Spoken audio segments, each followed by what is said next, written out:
for day 2 of the conference. And before we get started, I know that the point of this meeting over the next few days is to talk about sustainability and emerging technologies in transportation, but I think we should just for a second talk about resilience, because in your program, as you know, we are not the people listed for this opening plenary today. So I think we all deserve a big round of applause because on Friday, we threw it all together. So, so I want to thank the speakers this morning for agreeing, for real, Friday, before a long weekend, to put some time and effort into putting this presentation together for the panel today. So really, again, thank you very much.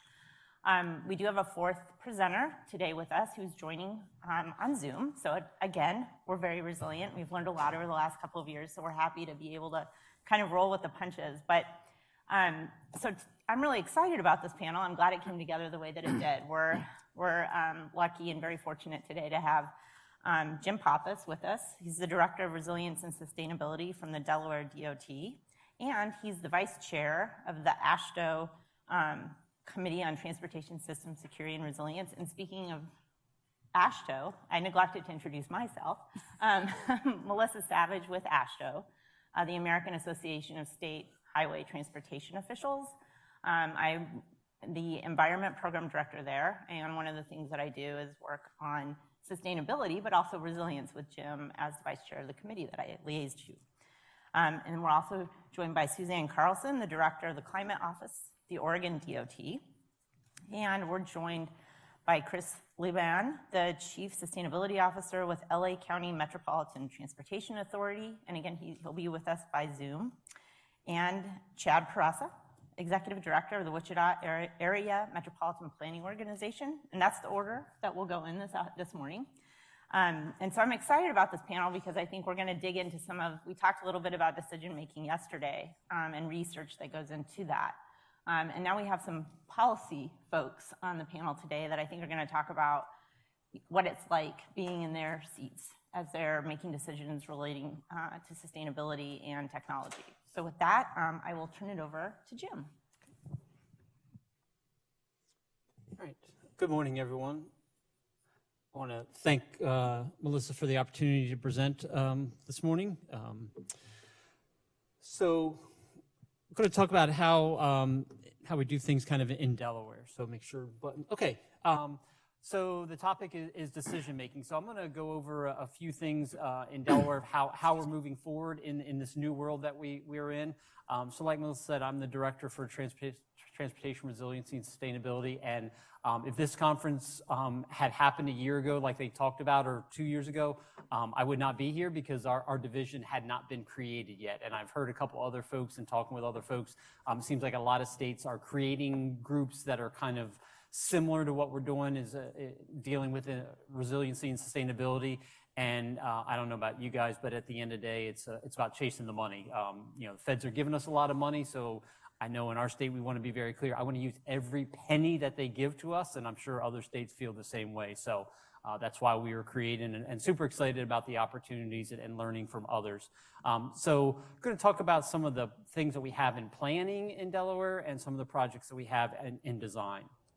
So the first thing, and kind of to Melissa's point, is in order to make appropriate decisions, we need data. So, you know, we're data-driven people. So one of the first things that we did when our new division was created was talk about mapping information, because, you know, mapping, there's a lot of data out there, but to put it in Excel spreadsheets is very boring. But if you put it on a pretty map, it kind of draws attention. So I'm going to show a couple maps that are in the draft form, but we're working on these. But the first one here has to do with resiliency and environmental justice. We heard a lot about this yesterday. This is going to be the core to a lot of decision making that is being moved forward. So in Delaware, what we're doing, so first of all, for those that aren't familiar with Delaware, it's an incredibly small state. There's 3 counties in the entire state. We have less than 1 million people.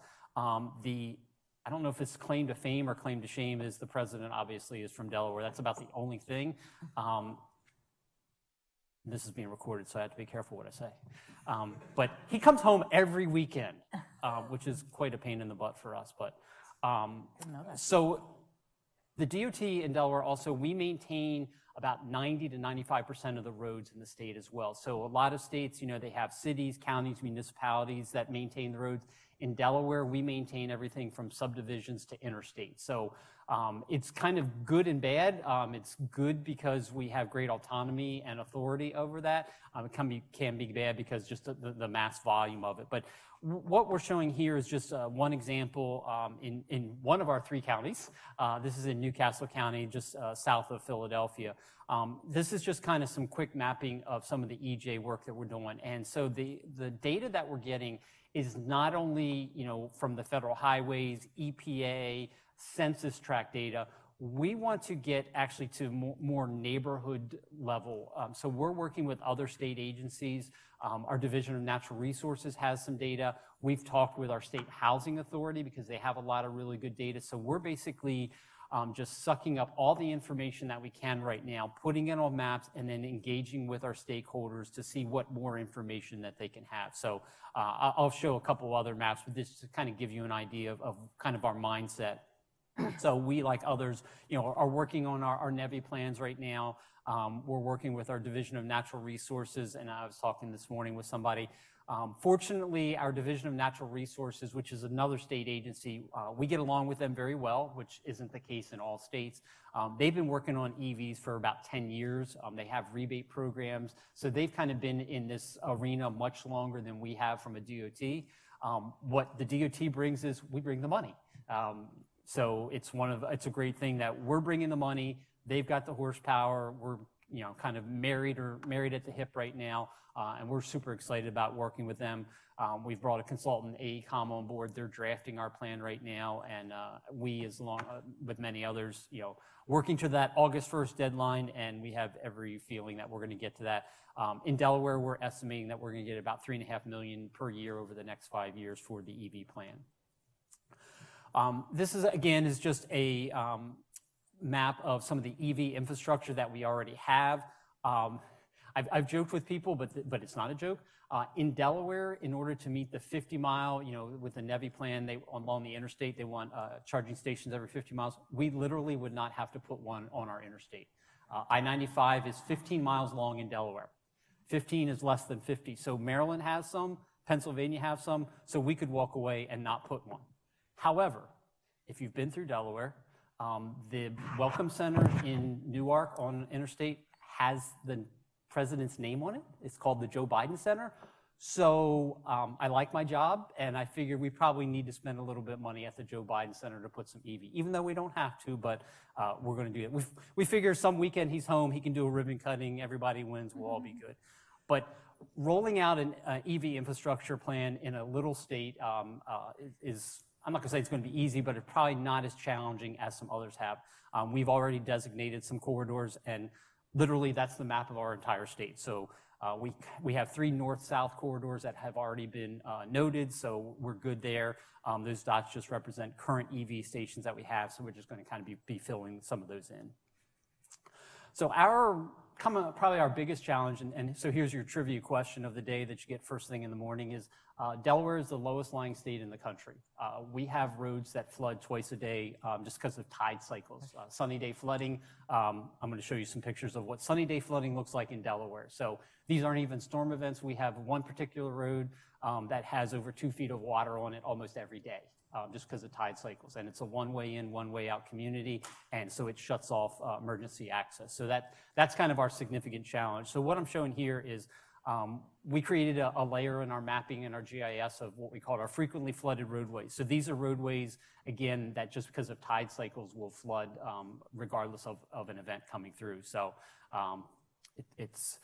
it populates a lot there in the lower county. That's our beach area. So again, that's an area that floods quite often. This is just the mapping that we're doing associated with that, where we're trying to we have to come up with a prioritization. So that's our number one priority right now, is coming up with a prioritization, because again, as that previous map showed, is we've got a lot of need, but we've got to prioritize those locations. You know, what are the evacuation routes? Where are the emergency response routes? Things like that. So I want to talk about a couple projects real quickly.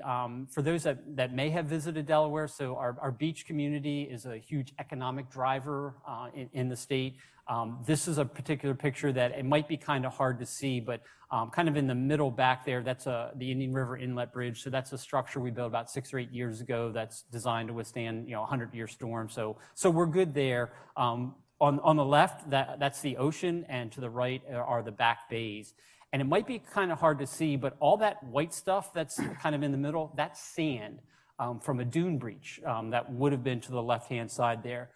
This happened a couple summers ago, and it's kind of weird seeing snow plows being used in the middle of summer to push sand off of the road, but that's literally what we had to do. So this particular road is a critical corridor. When this road goes down, the detour is about an hour. So again, from an emergency response standpoint, that's unacceptable from a DOT. So this is a location where our resiliency plan is kicking in. Actually had a call earlier this morning about this project where we have a planning study right now that we received money through FEMA to basically we're going to have to elevate this roadway. It's a couple years out, but we're working on that. That's actually a road. To the picture to the right. So this is it's a little community called South Bowers. It's a community that has about 20 homes. About 6 of them are full-time, and the other 14 are kind of just residents that come in the summer. A lot of folks from DC, Baltimore area. They like to visit Delaware because we're home of tax-free shopping, so it's kind of cheap to live in Delaware. And other than the horse flies and the heat, this is a beautiful place to be. But this is what it looks like during a storm event. And again, that's over 2 feet of water that are on that road. So we're coming up with a solution right now. And this is kind of the, kind of innovative solution that we have. So we need to raise that road out there. So I'm a pavement materials person by background. So this excites me. Everybody else might be bored to death about this, but we knew we needed to raise the road to kind of get it out of some of the flooding area. The concern is that if we just put regular material out there, it's just going to settle over time because you have and this is the technical engineering term, very crappy soils underneath there. That's how I have to explain it to people. That you've put more weight on there and it's just going to keep settling over time. We actually did an analysis that if we put 6 inches of conventional pavement out there, it would sink within 6 months. So we would spend hundreds of thousands of dollars and literally it would sink into the marsh. So that's obviously not a good use of funds. So we're going to use what's called porous asphalt. It's easiest way I can explain it is it's kind of like Rice Krispie treats, but you can literally see right through it. It's very porous, it's lighter weight, and hopefully it won't settle as much. So we have a project in design that hopefully this summer we're going to be going to construction to build this to elevate it. Now, you may be sitting there thinking, well, you said you had 2 feet of water and this is only 5 or 6 inches. We also have wetlands on each side and we have permitting issues, so we basically have to stay on the existing footprint. So it's literally trying to squeeze, the 10 pounds of crap into a 5-pound bucket. So we're doing the best that we can. On the technology thing, one of the things that we're doing that we're really excited about is warning signs. So what this graph shows, the blue up and down lines we have tide gauges throughout the state, both that DelDOT have put out, the University of Delaware, and other USDA have gauges out there. So we know what the tide cycles are, and we know the elevations. Those horizontal lines there, the various colored horizontal lines, are roadway elevations. So we literally will know when the tide is overtopping the road, and we can get warning messages out. So what we're working on right now with our transportation management center is kind of like a reverse 911. So maybe you have this in your communities, like if your child's school is going to be canceled, you get a text message, or if there's a delay. We want to be able to do that exact same thing that says, if you signed up for information in a certain area, you'll get a text message or an email or a message through our app that says, hey, road X is flooded, find alternative roadways. So we're working on this technology right now. We're super excited about it because it's some IT work on the front end, but it's not really a big deal to go ahead and implement this. So we're working on that right now. So these are, and again, this is that same roadway. This is South Bowers. Again, this is a sunny day event. This is not during a storm event. And the irony of the water on road sign on the right is just fantastic. I love using this. This is the best picture I could show. So this is about 4 feet of water on this roadway. And again, you can kind of see it there in the back. That's the community. And again, it's one way in, one way out. So again, God forbid there's some type of an emergency situation. This is a water rescue at that point. And the community is cut off. They can't go in and out. So, this is obviously a big deal. So what I have listed here is just some of the options that we have moving forward to address this. Tolerate basically is, just let it be. The last two are little touchy. When you talk about abandoning roadways and buying out communities, land use was mentioned yesterday, and it's certainly a big deal moving forward. But this community, for example, is, it might cost us, several $100 million to build some type of an elevated causeway. It would be cheaper to buy out 20 homes. Now, again, you get to the emotional side that there are a lot of people that have been there for a very long time. We've talked to the community about this. There's a lot of people that are third, fourth generation that the house has, been in the family, and they want to pass it on. So in no way are we not sensitive to that. However, as, stewards of the taxpayers' dollars, we also have to balance that. So, it's a continuing, ongoing engagement that, again, I'm sure others have as well. So again, just big picture, this was mentioned yesterday, there's no one size fits all. We've got to kind of take the situation at hand and try and work with the community, work with the stakeholders, and come up with what the best solution is. This is just kind of in summary here. That bus there shows that's an electric bus that is in use as we speak down in our beach community. And it might be a little bit hard to see, but that red arm that's on top, that's an inline charges. The bus is charged during the night, so they're fully charged. And then in the during the day, as they're in use, when they are either dropping passengers off or picking people up, that arm actually will come down and it'll charge for 15, 20 minutes while that bus is there. So that's kind of some new technology that they have. There's actually a ribbon cutting for another facility just down the street from this yesterday that Senator Carper, who is the chair of the Transportation and Public Works Group, I believe is what his title is. He's also from Delaware. Very small state, but we have a lot of politicians. Go figure. That's what makes our job so much fun every day. So we're trying to introduce, new technology. So hopefully this few minutes gave you kind of a general idea of some of the things that we're looking at. So with that, I appreciate your time. Thank you.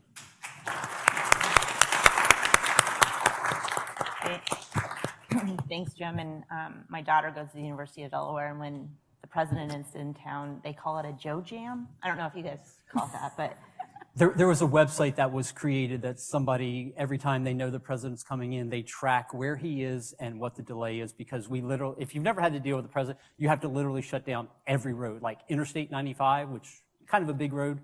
Secret Service doesn't care how long it stays shut down. It has to be shut down. Yeah, you can't go anywhere. Wonderful. So next up, Suzanne Carlson from Oregon DOT. Good morning.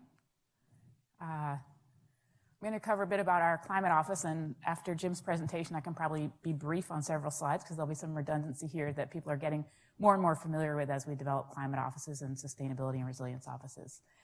So I've been with the Oregon DOT a little less than a year, and so a lot of what I'll be presenting, I'll just be taking credit for the work of others.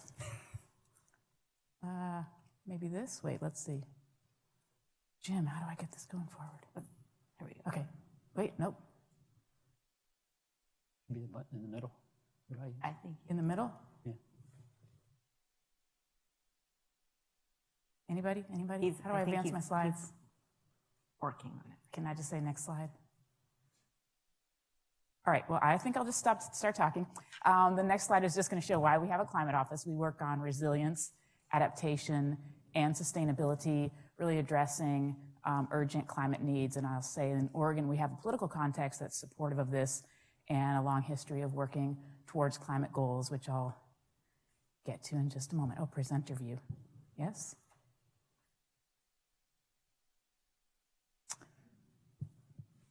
All right, just keep pushing through here.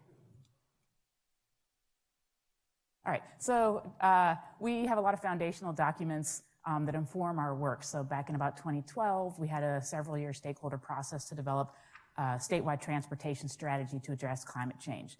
And that's really one of our foundational documents that we work off and still implementing the strategies from that. We also have a governor's executive order from 2020 that urged us to speed up our activity, let's just say, and reach our mitigation goals, as well as a program called Every Mile Counts. This was new for me in this position, is we work really closely with a lot of other state agencies. We're in a constant collaboration around land use, energy, and conservation issues. And so we get this back in just a moment. I'll show you a little chart of what our targets are. We do have targets of 80%. I don't think it's me. This one? So just use that one in the middle. That's what I use. Yeah, well, now they're not. Okay. I broke it. Hey. Okay. Well, now the one in the middle? Okay. Getting really close, guys. There we go. Okay. Hey, winner. So this is the information everybody knows, right? This is why we're doing this work. Sense of urgency around climate mitigation and adaptation. Excuse me. Our office was formed in April 2020 when that executive order came out from the governor, and these are the areas that we work on. So I have a 10-person staff. And these are our foundational documents. And the one, excuse me, the ones I was talking about roll up into our ODOT strategic action plan. This is the gap that we're seeing, the plans and trends. So we also are excellent at modeling and forecasting. In Oregon, have a lot of investment in our data work so that we know where we're going. So plans and trends are putting us on that top green line for 2050. And the vision that we have in that statewide transportation strategy is on the bottom there. The right-hand side is the actions that we have underway. So work around pricing, transportation options, system operations, fuels, and vehicles. And I won't say those are like exactly measured out, but that gives you a sense of the scale of how we're informing the different actions we take. ODOT strategic action plan, so you can see that we have a high level investment in our state. Of our 10 ODOT strategic goals, at least 4 address climate, and we are heavily investing in addressing equity as well. So you'll see reducing our carbon footprint that I'll talk a little about, electrifying the system, improving, expanding public transportation, as well as road user charging to put a price to our system that pays for the improvements, but we're hoping to use that for demand management as well. So one of the things that we're doing that for sure I'm taking credit for, because they applied before I got there, I think, to be in this conference. I'm presenting later today on this topic. But one of the things Governor Kate Brown, was directed us to apply a greenhouse gas lens to our investment decisions, particularly to our statewide transportation improvement strategy. So we had to come up with ways to do that quantitatively and qualitatively to inform decision makers at the highest level of our agency. We have an Oregon Transportation Commission that is the body that makes these high-level decisions. You may work differently in different states, in your state. So we provide information to them about which investment decisions would have which kind of impact. Coming up at 3:30, so come to our session if you want to go deep on that. It's very complex and pretty rich, and so I think it'll be a good, fast presentation. So down the side there are the different high-level outcomes that we're looking to do as a DOT, right? You'll see some really traditional goals there around mitigating congestion, safety, and state of good repair, and then kind of layering on top of that some more modern, shall we say, goals around equity, climate mitigation, adaptation. So in phase 1, we had a method to look at, let's say you have $100 million, maybe it's $1 billion, probably is, to invest in the STIP that the Transportation Commission was making a decision on. So we looked at how we would impact how each investment strategy, putting money into which program, into state of good repair, safety, or whatever else, would also impact these other outcomes, and that was very helpful to inform their decision. We also have strong stakeholder community in Oregon, a lot of public testimony, especially during the pandemic, which probably elevated some of the climate voices in that decision-making. Right now, we're in a phase where we are looking at that at the project level, so helping to inform our regions and our programs what their project portfolios look like. And then helping them make that decision of whether on a project level, it's better or worse for climate change mitigation and adaptation. And then I'll talk briefly, and then phase 3 is to look at, to try to quantify all that. And that part's gonna be difficult, to be honest. So talk more about that this afternoon. I just realized I don't know how long I've been talking because my time clock is a little off. So just quickly, another data analysis effort that we did, again, part of our strategic plan is to reduce our own carbon footprint. And so for those who are deep into sort of the climate change mitigation, you might know that very small fraction of the impact compared to the usage of our roadways. So the main transportation greenhouse gas impact, of course, is people driving, freight movement, all the ways in which people use roadway and transportation system. But the materials that we use to maintain and build these roadways also has an impact. So both the fuels and the materials. So we did an analysis of this. We used the Good Company, who I know just presented with TRB a week or two ago, and they helped us come up with this, which I will not go into in detail, but basically the three scope 1, 2, and 3 that people use for greenhouse gas emission measurement. Our own, in green there, ODOT's own impact. Blue is the electricity we consume. And then orange is what we consume through our contractors, work that's done on our behalf. So we take responsibility but don't have direct control over that, and that's about 70%. So we work closely in partnership, through our specs and our design standards, and then also with our industry and contractors and partners, how they manufacture their materials, looking into an environmental product declaration program to better understand their plants and what sort of impact consumption they use in their plants and move towards more renewable fuels, et cetera. And we have pretty high adoption of renewable diesel in Oregon. And probably like everyone in this room, can't buy those electric vehicles, but it's underway, working on it. And then I'll just quickly go over, probably similar to many people on your brains, is the electric highway system that we're doing under the new federal funding package. We've doubled it, so Oregon has committed over $100 million, of which $52 million is that NEVI funding. So we had already done a transportation electrification needs analysis, modeling where we want to be, if you remember that chart that I had up there, modeling where we want to be with electrification in terms of reducing our greenhouse gas impact and how much charging infrastructure we would need. So that's online. If you want to go deep on that, you can take a look at that, and that is informing right now how we want to build out the system. So this is our map. We have 7 highways already underway, and then the blue are proposed ones that we want to go forward with over the next few years with those annual applications for new alternative fuel corridors. And then we also have state funding that we're going to be doing community charging. So for equity, looking at apartment buildings, low-income communities in rural areas and making sure we get coverage in those areas, as well as always being sure that we're addressing people's real needs. It might be micromobility. There might be different urban strategies in doing needs assessment there. Kind of speeding up a little here. And then Jim talked a lot about climate adaptation and resilience. I'm a new Oregon resident, but the wildfires there were very intense. So any audience I speak to, this is very personal, very emotional. People lived through it. It's kind of terrifying and emotional, as you said, that communities are really being impacted. So we have a pretty robust, we haven't released it yet, but we're in the final stages with an adaptation roadmap, which is our game plan, but also mapping, literal mapping. And this is just an example, the increased risk of state wildfires on the left-hand side there with the darker the color is the increased risk that that area will be burned by wildfire over the next years. And then, of course, we have our highway corridors that we maintain and what that impact will be. And as Jim talked about, how people will get out of their communities in these evacuation scenarios. And then, okay, I had updated the slide to put coastal erosion, but this is a different version. So we did all hazards, right? Flooding, coastal erosion, wildfire. I always forget when I'm talking about it, but there's extreme heat. So historical impacts and then projected future impacts, so we can look at, especially with these infrastructure dollars coming and the protect dollars, where we can make best use of those investments. And that's it for me. Thanks. Thanks. Back to you. Yeah, thank you.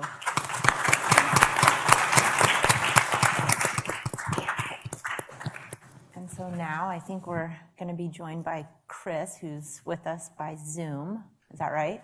Yep, here we go. Yeah, I'm here. Hey, Chris. Yep. Let me just share my my screen real quick. Thanks everyone for inviting me, for Bill Anderson and the rest of the NAS team. This was really a good session to be in. So it looks like my slides are okay. All right, I can see my slides on your screen there, so I just shared them. Yep. Yep. Again, thank you so much. We're a unique agency. My name again is Chris Irvine. I'm the Chief Sustainability Officer for the Los Angeles County Metropolitan Transportation Authority. Quite a mouthful, but here in our region, we serve in 3 functions. The first one is for regional planner and funder. For anything that has to do with transportation systems. We're a system builder. of the transportation system. And then we're also a transit operator. And in terms of the planning side of the transportation system, we actually work with our state DOT, Caltrans, in terms of planning the highway systems here, working together with the regional partners, Southern California Association of Governments, and other regional partners, as well as NGOs, on how this transportation system might look like. And then in terms of the operator side of our function, we essentially fund, at least 50% of what we call as the municipal transportation systems here in the region, as well as our regional rail called MetroLink. We operate in about 4,800 square miles of area, 12,000 plus square kilometers, in the 16th largest economy in the world. And as you could sense from the scale of our operations, we actually are deciding on things and planning on things as if we're a small country here in California. In terms of our governance, we're a special jurisdiction. We are not a county agency. We operate in the LA County. Our core business is transportation to move people and goods. In FY22, which is ending in about 29 days, our budget is $8 billion, about $25 billion from the previous years. Of that is in infrastructure programs. And then this coming year, our budget's almost $9 billion with a focus on customer experience. And in terms of customer experience, one of my jobs here is to essentially take care of stops here in the agency and its interaction with the highways and road network, as well as making sure that all of our infrastructure and all of our operations and maintenance and planning have the climate safe elements and resilience elements in them for next foreseeable future, at least the next 40 years. I won't go through the details of this, just to give you an idea. Our sustainability program, resiliency program here started back in 2008. So we're on our almost 15 years of operations. Many things have happened since then. We're essentially tracking and working through all of our plans through the latest iteration of which, this is our second version. To the left is our climate action plan. This is the second one. The first one was published back in 2012. And then we have our strategic plan as well that was approved by our LA Metro Board back in 2012. And in 2020. And the first version of that was in 2008. The website in the bottom, you could access these plans through that website. Like many other agencies out there, what you can't measure, you can improve on. So if you would like to see how we're measuring our performance across the agency, please go to this website. So the presentation is pretty much the next, 3 to 4 slides. I'd like to tackle the conversation this morning in terms of, how we actually address, the planning process as well as the implementation of many of these programs. And these categories that you see on the screen, pretty much I've outlined how and what we're trying to do in terms of planning, in terms of design, construction, and operation and maintenance. And we can talk about some of the details later on, during the question and answer session of our program. So in terms of planning, we're subscribing to a life cycle framework. What does that really mean? We're essentially looking at the whole asset, from pre-planning phase all the way out to end of life. And, this is addressed through environmental impact assessments, having criteria for prioritizing the investments that we have. Suzanne talked about the greenhouse gas emissions lens. We're essentially refining, the process. As I speak to you, we're going back to our board as early as this month to help our board understand a little bit better and how we're refining the process here in our agency. And then, funding and financing throughout the life cycle. And in very short terms, or words, I should say, what we do there in terms of our programs, that we're looking for what we call as monetizable values, on these projects and initiatives and policies. Just don't do projects for the sake of. We try to see if we can generate carbon credits coming out of these projects, renewable energy credits, anything that's monetizable. We try to do that, and those monetizable values we try to sell in the open market. And again, we can talk about these things later on how that works, and then reinvest the proceeds back into our investments. In terms of design and construction, we have are implementing what we call the engagement team process. This is pretty much just an operationalization of the life cycle framework wherein we bring early on all of the stakeholders from the planning phase and the different stakeholders there all the way out to the operations phase and anything in between during the design and redevelopment phase of the project, and help us understand how we can actually optimize the benefits as the project is getting built for the long term. And we have this policy here called the flexible adaptation pathway, wherein we're recognizing the fact that climate change is an evolving science. We have a lot of things that standards are often not as progressing as fast as the science of climate, and so therefore, because flexible adaptation pathway is a policy that our board should not be surprised that at some point in the future we would go back to them and say, hey, new science has emerged, and we need to either retrofit, existing facilities, or create new guidelines and internal standards for future infrastructure. And then, finally, on operations and maintenance, continual improvement to an environmental management system. Our EMS here has been in place since and this is really at the heart of the measurement was, ensuring, that state of good repair is actually maintained throughout the life of that asset. A couple more slides and then should be done. I won't go through each one of these bullets in the interest of time, but I just wanted to highlight the different operative words that I've underlined here. We begin with the end of mind, require certain things in terms of our contracts, in terms of the requirements of the contractor. We enhance innovation at every phase. Those phase goals are aligned with the overall goal of the project, as well as the life of the project, and then maintaining benefits and learn throughout the life cycle. The very last bullet there, in terms of maintaining the benefits and learning through the life cycle, is key and essential. Everybody loves ribbon cuttings, but if you don't maintain the benefits and learn from the lessons learned from those benefits, none of these long-term goals would be achieved.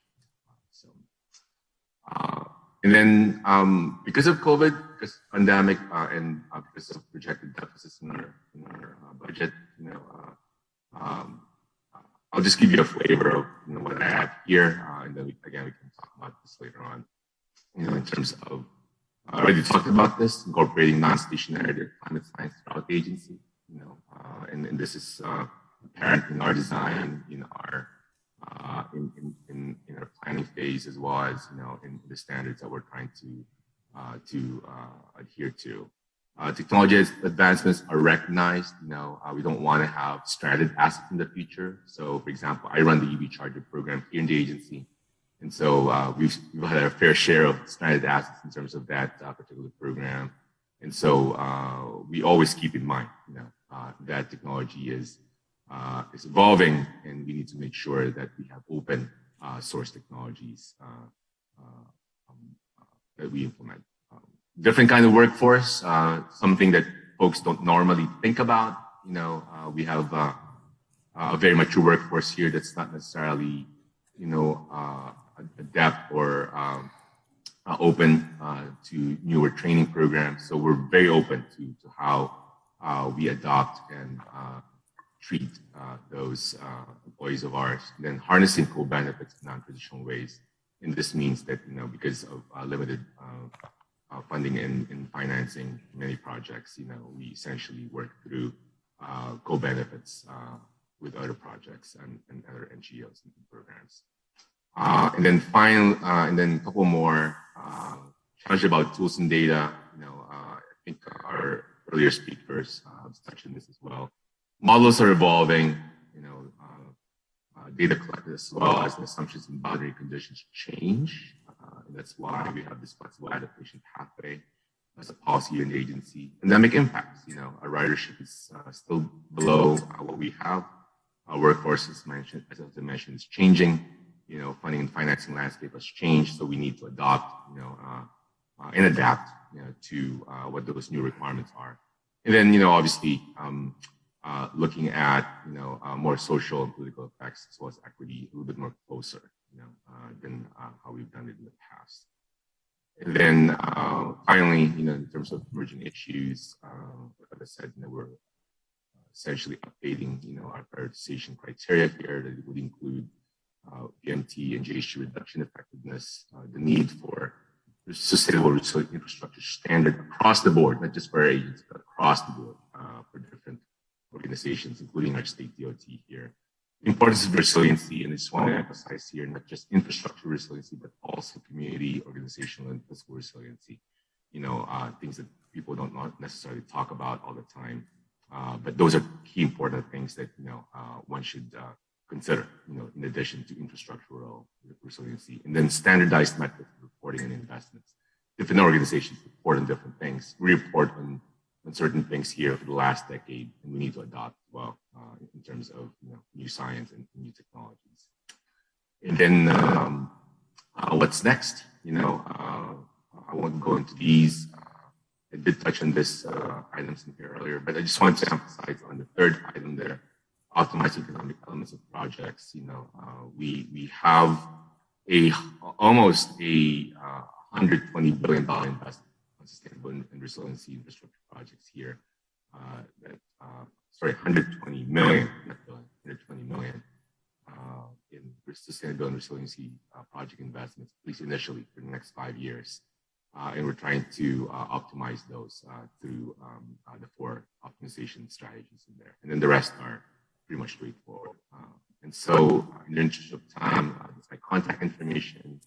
I know there's a lot thrown at the table here, but happy to answer any specific details later on as we proceed with this program. Thank you again for inviting me, and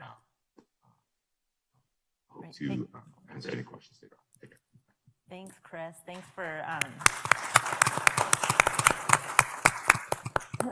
thanks for joining us remotely and staying on for the Q&A that we'll have after we hear from Chad.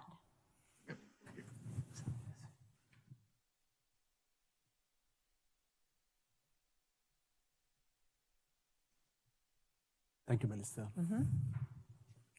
So if I get one slide right, I'll get the rest smoothly. Yes. All right. Thank you again. Good morning, everyone. We are at an important time of funding and then the technology innovation, and really Jim and Suzanne touched upon climate resiliency, and Chris also touched upon the funding aspects. The timing is so important that we all gathered today here on how the collective minds can be productive, because each of us are talented, but conferences like this make us all a collective effort on how we learn from each other and see what's the best possible action item. And then, when it comes to action item, how does the decision-making process take place in local MPOs? And so I can share my part as how the MPOs make decisions, in the communities, and then how community inputs and the board make decisions. So that's my part today. But I want to take a moment to thank Bill and Gary, relentless efforts to make this conference. And then, of course, Melissa, resilience to bring it together. We don't give up when difficulties come up. We all are that way. we pull it through. Transportation Research Board and National Academy of Sciences, they did a great job in putting this together, and a talented group of you coming here, and few walking on this earth, making or wanting to make a difference, and you are those. And the technology that we, in the past, how we made change, mankind in general, what all the changes we made is incredible. And then what together we can make is also incredible and awesome. One example is what Jim shared, how the pavement structure evolved over a period of time with the automobile technology we have today. So there is so much going on climate and resiliency and how the people want to change their lives and how they would like to live. For example, downtown revitalization projects, how the density is desirable, how the urban sprawl was not conducive as it was exciting before. Now, how is it? How do we fix all these things that we had erred in the past? What is sustainable? So these are the questions we are here to talk about. I'm excited to join you for this conference. The sustainability and emerging transportation technologies, SETT, ready, set, go. So let me see if I could slide one. Okay, from here I can do it. Well, it's, you gathering here, and then I'm excited to learn from you, and then how we can, make this productive for not only communities and beyond. So let me see if a quick check whether you all are awake.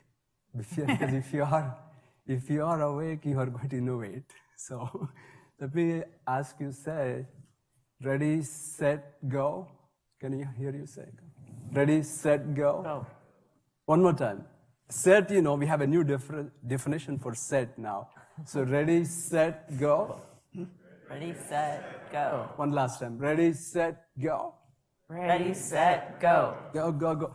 Man, you're all set. That's what you are ready to innovate.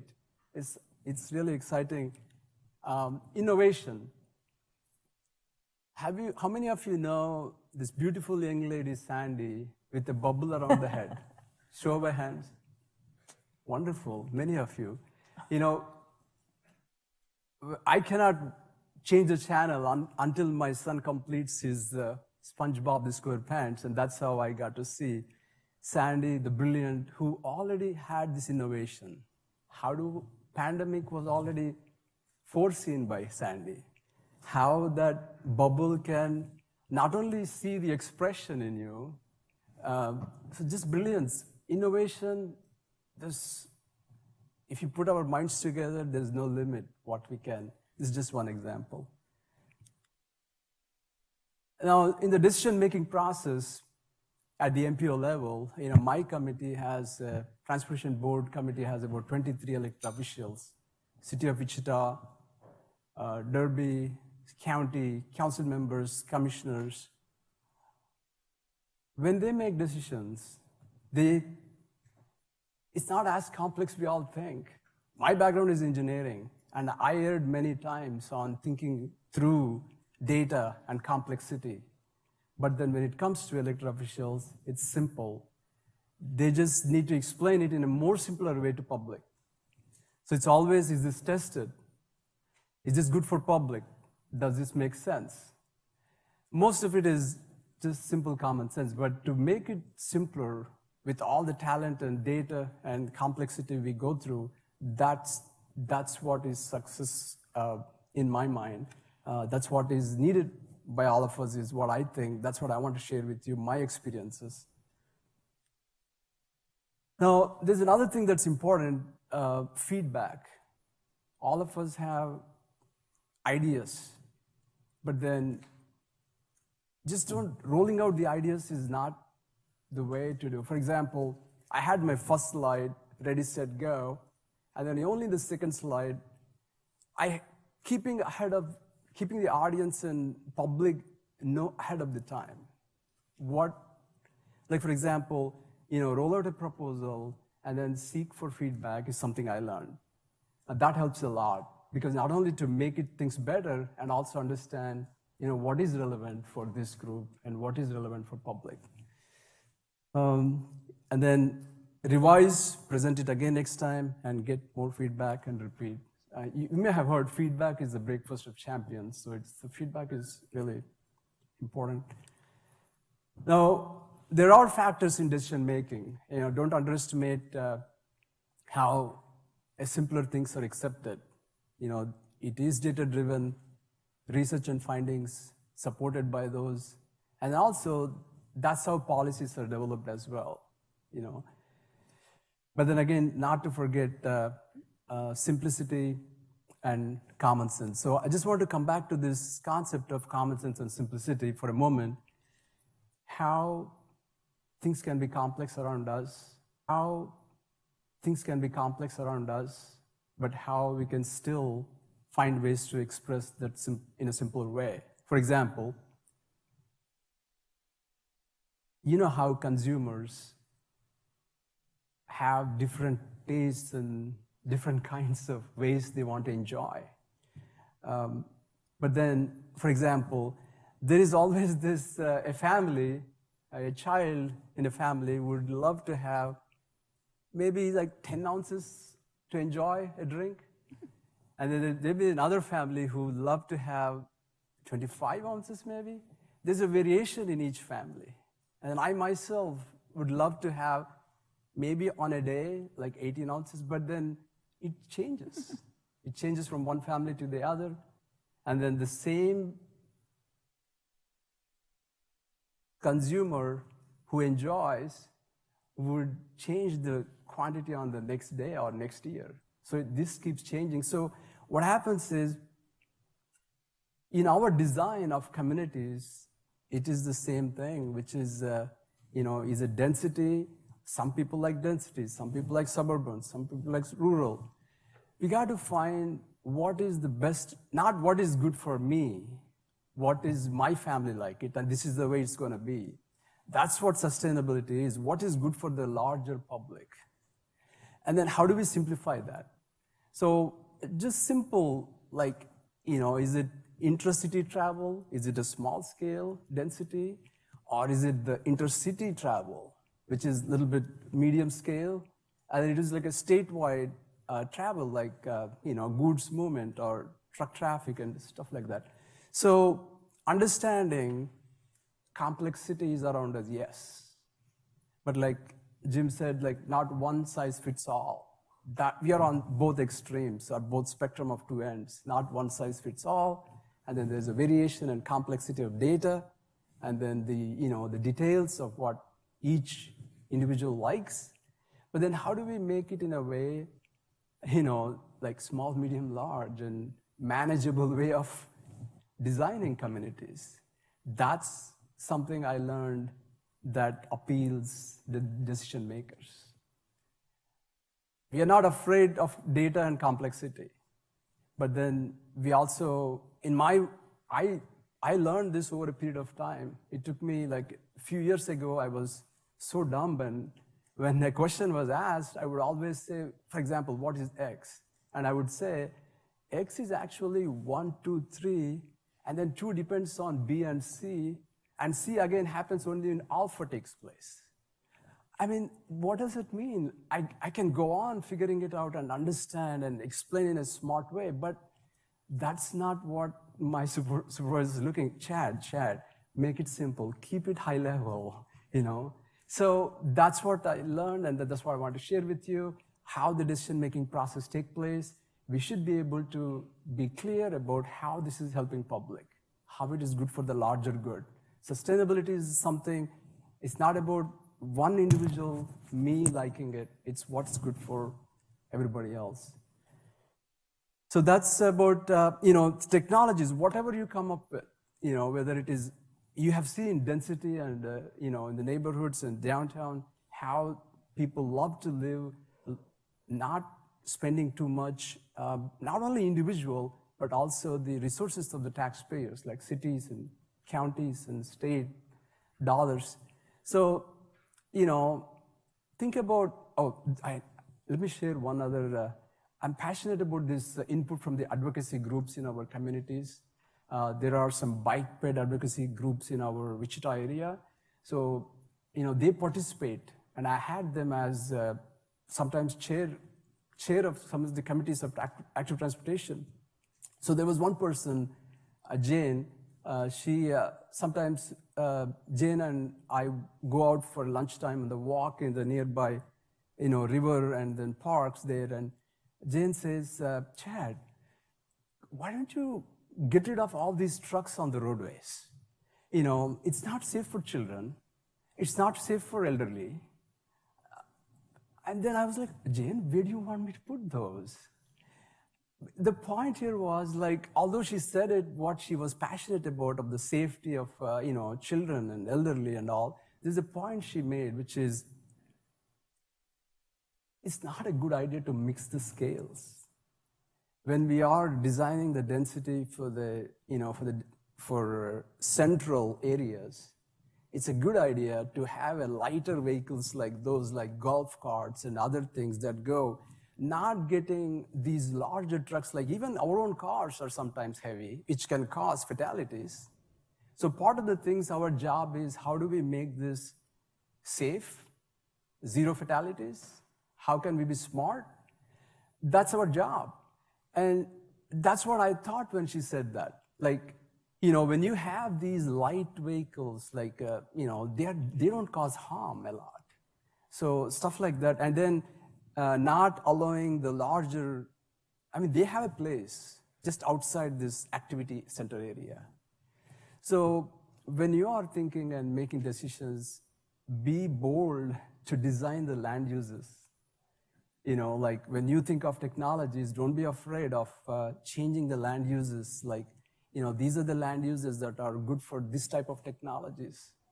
These suburban are the land uses that are good for different type of technologies. They're just like small, medium, and large. Be bold to, innovate and with your creativity, let it flow on how it can be safer. That's when, public and elected officials, yeah, this makes sense and this is more safer, and those things come up. So in short, when we think about technologies, also think about the scale in which the technologies are applied. For example, this is the medium scale between one city to the other city, and this is state to state, interstate travel, and not just the public. Mobility is both moving people and goods. So don't forget about the freight movement. Also designed for the freight movement, and then see how these small-scale packages can come to communities within the density areas. Don't have to have a truck to do that. You can have small packages and boxes designed. So sustainability is thinking the entire thing, having that global picture of climate, resiliency, and community. How can communities be safer and get what they need in terms of goods and all. So, we are at the time when we can innovate, you can be bold, and then you have seen what people are liking. So keep all this in mind when you are innovating. So this is an example of how the density, when the density is more, the densities have both higher productivity and the time is saved, and the taxpayer dollars are also saved, and we have seen all this. And Chris touched upon public transportation also. So whatever the innovation, whatever the technologies you implement, tie it to a way it is good for public. Not just, this is great, and this is a new technology, but how does it help public is something that is. So I wanted to offer a technology corridor. Testing is important. So, of course, we know this, automated vehicles have a lot of promise. As elderly people, I visited Florida, and then there are elderly people who cannot drive due to dementia or eyesight or various reasons. These technologies would assist those who are unable to drive and can't drive. So there's really a lot of promise in making it safe and then conducive to various groups. I just want to offer what I can do for you. As an example, there is a corridor in Wichita. As you can see, the highlighted yellow. The density and the growth is happening in central and suburbs. And then there's an area where elected officials have thought through before, and then how can this corridor be serving public in the future. So if you think of a pilot testing technology corridor, if you think of a concept plan where you can build small towns here, because the zoning laws does not allow the central area to change, that is conducive to new technologies. If you have ideas on new technologies of implementation, I'm happy to work with you and then see how state and federal partners can join in forming a test pilot project. So whatever the ways we can help each other, we can be creative, and through conversations and collaboration, that's what MPOs do. Partnerships and collaboration is what we all do. So what technologies promote safety and higher speeds is, when you think of longer interstate travel and all. And then when you think about sustainability, think about not just, few things. Be brave to think about how can the activity centers can help children play with each other. Where are those areas where all families come together and play? And where are the places where youth can come together and exchange ideas? And where are those elderly people can come and spend time together and share with each other how they are solving their issues? Think about all of this, just like the way in SpongeBob, there is a Krusty Krab where people are gathered to enjoy time, good time, having a good time. Because really, when children have this acceptance, when children have this communication with helping each other, they become healthy. They learn from each other. They grow. Because when you look at Texas tragedy that happened, if one of them is not accepted in society and how they get hurt and they hurt others, and it's sustainability is something we think about everything. It's all of us think about those. We all think, how can we solve this? We may do little, but incremental, little incremental, all of us. Don't underestimate the collective effort of that incremental steps we all take. So really, if you think about the entire communities, how it can help families and communities, that's something the technologies can become successful as well. And then long-term cost effectiveness. Panel members already talked about it, climate and resiliency, and then how the investments can be efficient. So I guess, so again, I'm proud that, to join you today, and then thanks to Bill and Melissa and Gary.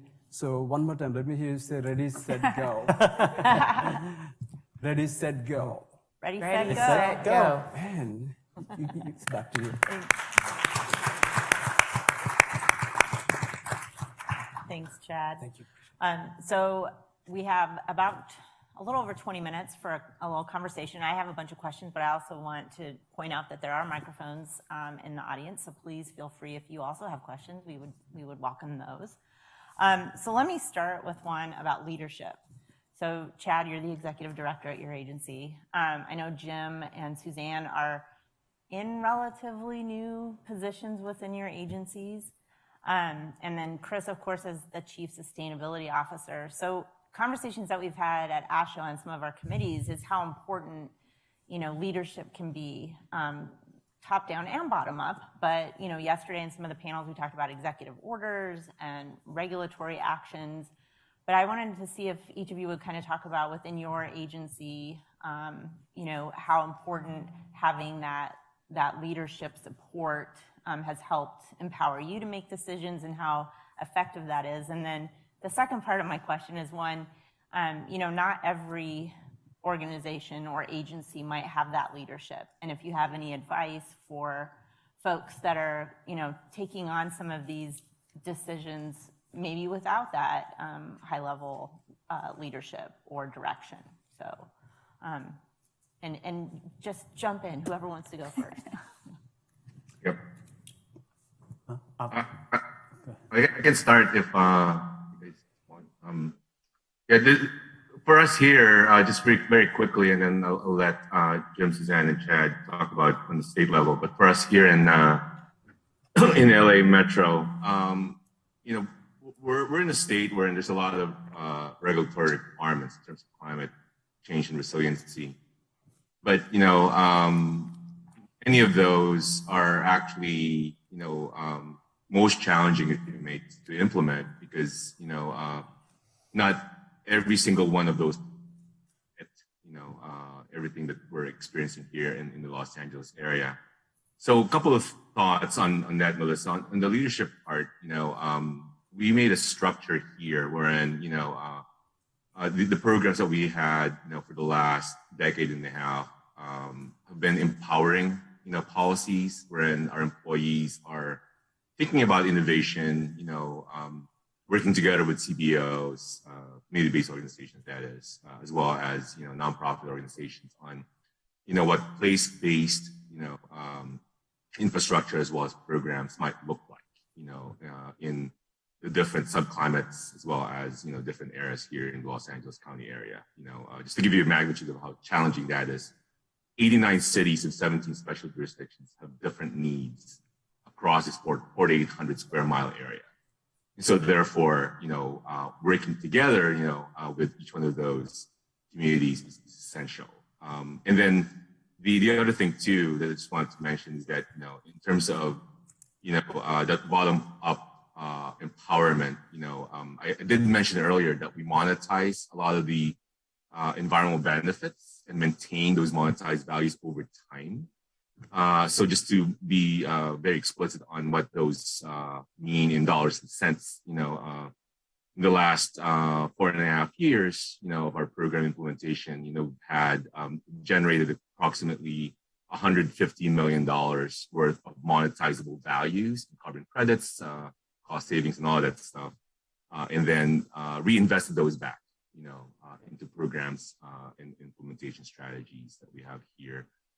And then in the next, 5 to 10 more years, because of the efficiencies that we've created here in the agency, we are expecting approximately, $500 million, in monetizable values that we could actually realize as well. That reduces not only the investments. Remember, I was saying earlier, $120 million in capital investments, in energy and new transportation systems and transit and all that kind of stuff. Just the sustainable and resiliency part of it, not only is that paid for, going to be paid for in the next 5 to 10 years, but it's an investment that keeps on giving. So our board is very happy to support that in any which way they can, as well as our stakeholders. Thank you. Yeah, speak a little bit. So I think you saw embedded in my presentation that we have very strong leadership in Oregon to accomplish climate change goals. So I think that's really important, so you know that you have that support throughout the agency. I do think it comes top down and bottom up in a way. So you saw that our governor, we'd had a plan in place for a long time and people were working towards it. And then the governor put the thumb screws in a little bit and said, let's speed it up. I want to see more action towards this. And then you have throughout our agency, our Transportation Commission, our executive leadership are really embracing both climate and equity goals. In fact, they elevated the equity position to an assistant director, which is right below the boss. So there's 4 assistant directors, 1 is equity. They've just replaced the person, but they only have a couple people on their staff. So it's in no way equitable in terms of, I didn't mean to say it that way, but it doesn't have the same amount of staff. But the intention is that this person's been placed very high in the agency to elevate that as a goal. But then I say it's bottom up as well, because how did Oregon get this way? The people who are voting for the elected officials have those same kinds of values and are saying, I want to have elected officials who are embedding climate and embedding equity into the decisions we're making. So that's really important. So you know that when you're working in the agency, you have support kind of going in both directions. And I think that on the other hand, knowing that we're all coming from different states, that doesn't mean you don't get work done everywhere, right? It's just a different way of doing it, maybe a different way of talking about it, a different way of being really overt towards what your goals are. But I do think that in any state you can work towards multimodal travel. I think you talked about your communities really value and want a certain type of look and feel, a certain type of amenities in their communities. So there's any number of ways to get there. I think the more vocal your leadership is, just sort of shows you what that roadmap is, and maybe you can sort of showcase it in a different way. So Delaware might be the opposite of that. Is that kind of like Chris mentioned in LA is we don't have a significant regulatory world that we worked in. So I'm the director of resiliency, and a year ago, like I said, this position didn't exist, but there were about a half a dozen of us across the department that kind of part-time worked on resiliency stuff. But I'll give our cabinet secretary, all the kudos that she was kind of looking ahead and said that this is going to become a more significant issue for the state of Delaware. So I need to create a division that wholeheartedly, that's all that they work on. So we're kind of like what you just mentioned. So there's two of us that are working on this. There's myself and an assistant director are the only ones. But we have the support of the leadership, and I've jokingly, and I've said this to our cabinet secretary, is I love my job because she hasn't said no to anything I've asked for yet, whether it's resources, people, money. I'm the golden child, and I know all the other directors hate me right now because I get yeses to everything, but I'm going to ride this as long as I possibly can because of the importance of it. And kind of like Chad was mentioning, is the deliverables that we can provide, I think, are important, and we're at a really important time, I think, for all of us collectively right now, and the horsepower behind it, I think, is very significant. So I know I certainly appreciate the conversations that I've been able to have, and we're all figuring this out. If there's somebody out there who has the answer, please come visit Delaware. I would love to talk to you, but I think we're all trying to figure this out right now. And there's no one size fits all. We all have unique, I'm sure Chris has regulatory challenges that, God bless you, don't want to have to deal with. Thank you, Melissa. That's a great question. Leadership, we see leaders everywhere. Like today, Melissa had to pull through and, with resilience and that's leadership. And Bill and Gary, they are pulling through. We see leaders everywhere, and among you, among here, everywhere we see it. And I myself, I came from bottom up, and I really think if I can become a leader, every one of you can become a leader. Because it's just not only coming from bottom up, but to me, my experience is if you're committed to public good, it flows. It's seen, and you can't stop a leader. So if you are committed, you all can be leaders if you want to make a change, a difference. And even in MPOs, they are always there to help. But then they need to have this clear communication of how this is going to be beneficial for the larger good. So it can be new. You can start a new thing. It doesn't have to be repeated what it is there. It is just that that commitment you have brings the leaders together. The collaboration always happens when you have that, you want to make the difference. You want to make the change. And at times it appears as nothing is happening. But it's okay, because that incremental, sometimes at our meetings, on certain meeting, nothing drastic happens. But then, in second meeting and third meeting, we understand that we are there for each other. Then on a day like fourth meeting, suddenly something comes up, there's a need, and then, everybody comes together and says, we have a challenge, we got to solve this, and then there comes the leadership like that. So leadership is something that I noticed that it appears that nothing is happening, but when the time comes, everybody will rise up to the challenge.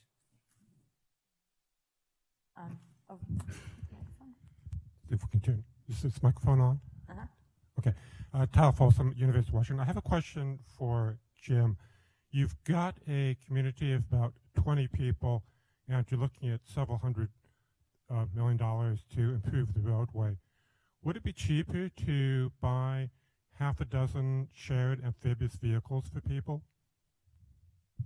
So if I understood the question correctly, so the community I referenced, there's only like 20 houses that are there, and it's hundreds of millions of dollars potentially to build the infrastructure. So the second part of the question. So instead of building the infrastructure, could you buy vehicles? When I was a child, there was a neighbor who was test driving a sedan that was designed to operate in water. It had a propeller on the back of it, and there's various tourist groups that are running amphibious vehicles around. Could you just buy a few amphibious vehicles? So one of our maintenance division has a vehicle called an Argo that is similar to that. So we have made the comment that, yeah, it would be cheaper to buy a lot of those Argos versus even the $1 million that we're going to potentially spend on the roadway elevation project that we've talked about.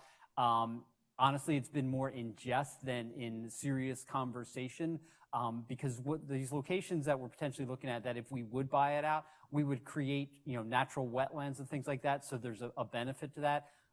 Buying, and this is Jim Pappas' opinion, buying an Argo are we just kicking the can down the road that is just going to, the situation and the inundation mapping in Delaware it's not going to get any better. I mean, we're basically telling folks, we might want to move to Maryland because you might be in dry land there, because our inundation maps, so not only are the seas rising, but the university recently told us that our state is sinking. So we have some subsidence. So we're just in a wonderful situation. I got job security for a few years. So maybe they need to get beyond the idea that they have land vehicles that they drive everywhere. Where they're living is not suitable for that. Well, the community members that we've talked to, even some of the ones that are multiple generation, they understand. They weren't, because honestly, when we first talked about broaching it, is like, are they going to, cuss us out of the room and kick us out and that kind of thing? But they had a very they understood the situation because they've lived there for a number of years. They see that it's continually getting worse, and that there's really no reversing it at this time. And again, if somebody has that answer, please come forward. So they had a very pragmatic approach that says, I've enjoyed my time here. I would love to leave it for my children, but I don't know if that is an option. So they've lived there long enough. They might want to go back to using horses. Well, we have a significant horse and buggy community in the Amish on another part of our state. So, but they cause problems in the roads because the steel shoes of the horses tear up the pavement. So, but that's a whole other conversation. Always something. Yes, it's always something. So speaking of innovation, this question, I'm going to start with Chad for this question. So in working with the state DOTs as they're working on their electric vehicle plans, one thing that's come up quite a bit is this idea or concept of future proofing. So along those lines, so when you're considering an innovation or some new technology and that you're going to integrate into your transportation system, this is a tough one. Is there one thing that you consider? Like, how do you look at those new innovations and technologies and think about how you're going to integrate those into the system? And then would be interested in hearing what everyone else has to say, but I'll start with you, Chad. Okay, thank you, Melissa. That's a great question. You have these promising technologies, and then when you are implementing, what's the one factor that's important that you consider? Jim alluded to some of the technologies of asphalt and then those, concrete and the subsurface pavement structures. Those came a long way when the automobile technology first took place, right? Because there's this automobile, there is this rubber wheels of 4 vehicles, and they're running fast. But oh my gosh, what is the pavement we need to build? How do we make sure that it is safe? Left turn, right turn, green, red signals and all. So it evolved. How many years it took to evolve this technology of infrastructure? So what happens is oftentimes we forget how the infrastructure is also part of this vehicle. Just focusing on the vehicle is not enough. That's one thing I think of, Melissa, that, oftentimes we forget that factor, that what are we touching is important too, not just this vehicle or this autonomous vehicle.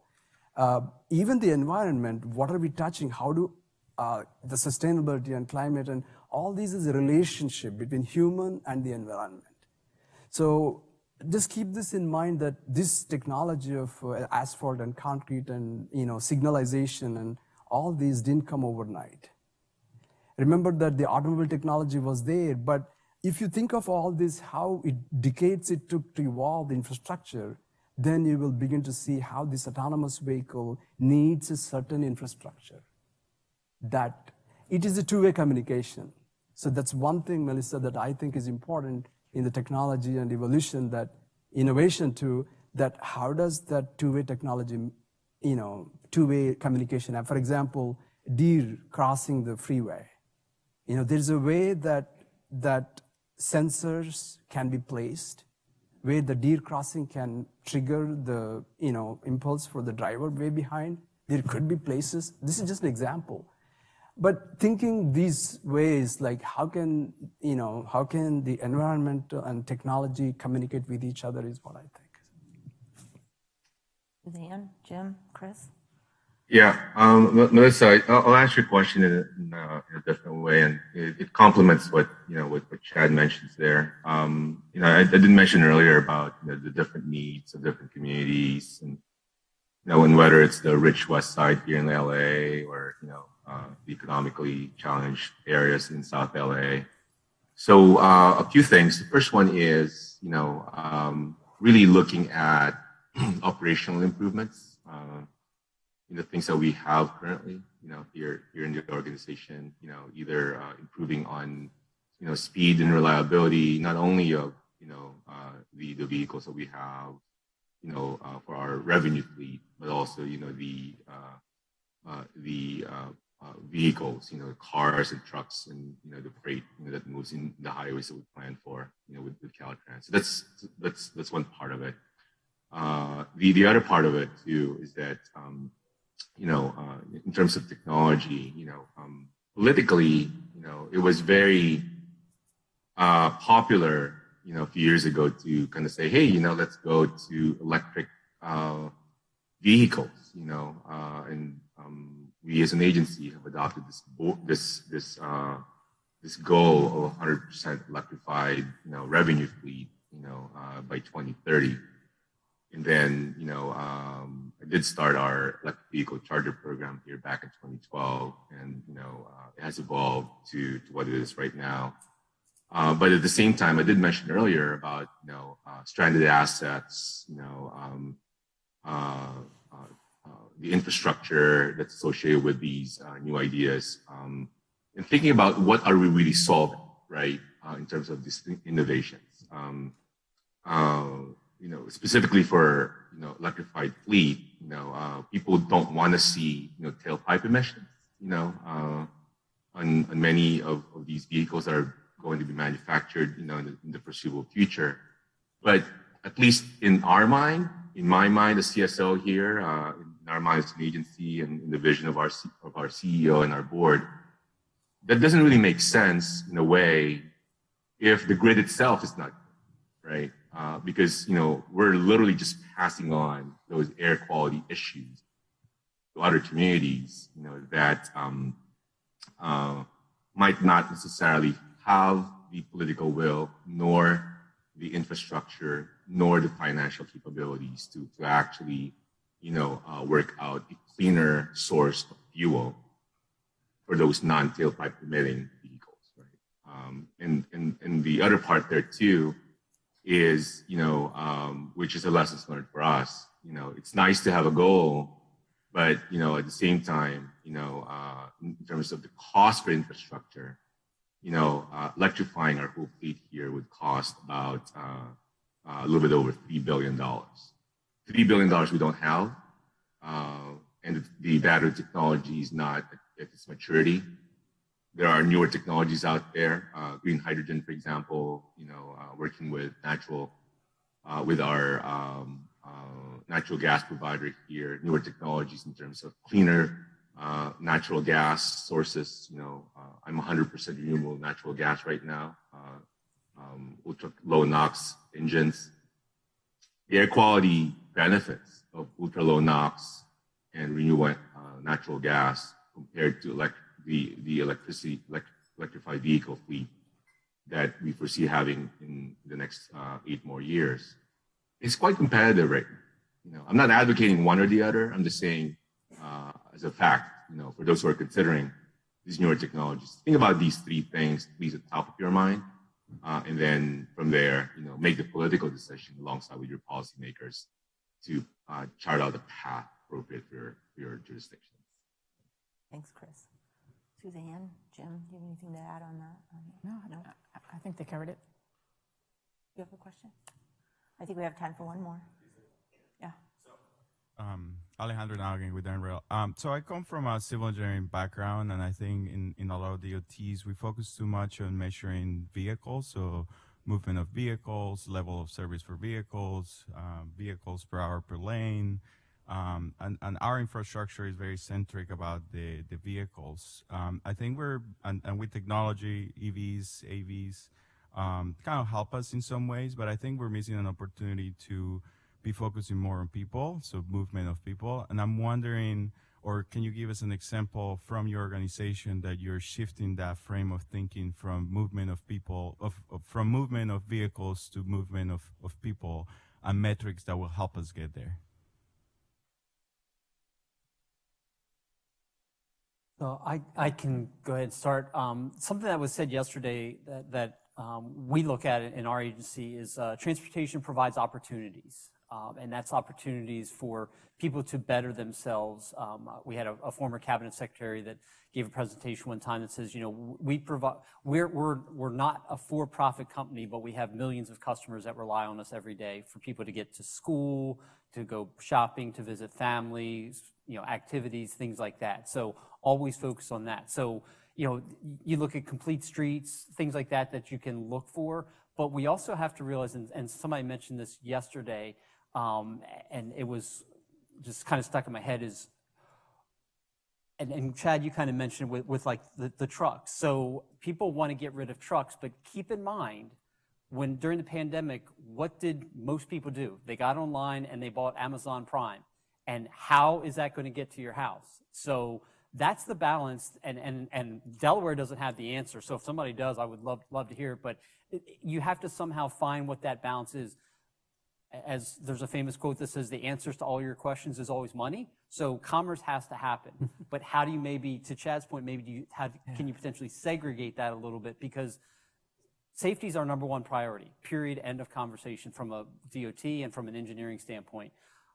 I got an email this morning of 2 more fatalities that happened yesterday in the state of Delaware. We're 50%, and this is a national thing, is we're over 50% above the number of fatalities we were last year. It hurts every time you get that email.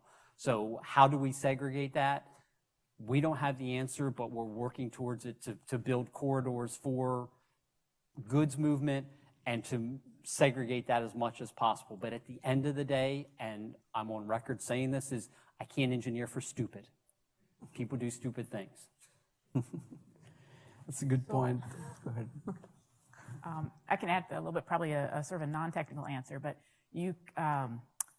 there's other ways to measure whether people have access. So you can start thinking about, do you have access in your community to the types of goods and services where you can stay in your area and get access to things?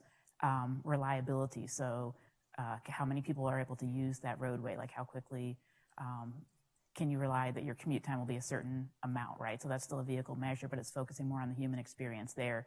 And then you know that you've got freed up for transit, right? So your transit can get through, and certainly a lot more people will go through a space if you're freeing up some of that congestion. I think I just lost my next point that I was going to make. I'll and then come back. you interrupt me. Did I give you a thought? Feel free to interrupt me when you get the thought. So I think, you know, Jim made a good point that it is true that it's not just the vehicles moving, it's people. That trend is happening with the transit and density and all over, like Chris also mentioned in LA also. So that's happening. But then again, to Jim's point, it's when it becomes goods movement, people need something. Even during pandemic, Jim said, even during that time, even if you don't want to travel, you still need the infrastructure to get the goods. Yeah. I remember my other point, level of traffic stress. There it is. So ways to measure that bicycles and pedestrians also have good access, and then making sure that those facilities exist. So do you actually have ways that the people can move through your community and get to those destinations? And that's kind of, I'll talk about it later today, but like looking at our investment dollars. Are we investing to the percent of need of what we need for all types of people and all types of mobility compared to how we're investing in other outcomes? And then how can that same dollar get your safety while it's still getting your adaptation and while it's still potentially getting your bicycle facility? So I think that's another way to look at it. But yeah, in terms of metrics, there's a lot of ways to slice that. Yeah, true. Suzanne has a good point. The level of traffic stress is important for bicycle and how they feel when they travel on the roadway, sharing with vehicles and all. So, good question. Is the trend moving from vehicles to people? Yes, the trend is moving. And then innovation, when you prove that it is safer, like reducing fatalities, like Jim said, there's promise for that, but if that's a need right now.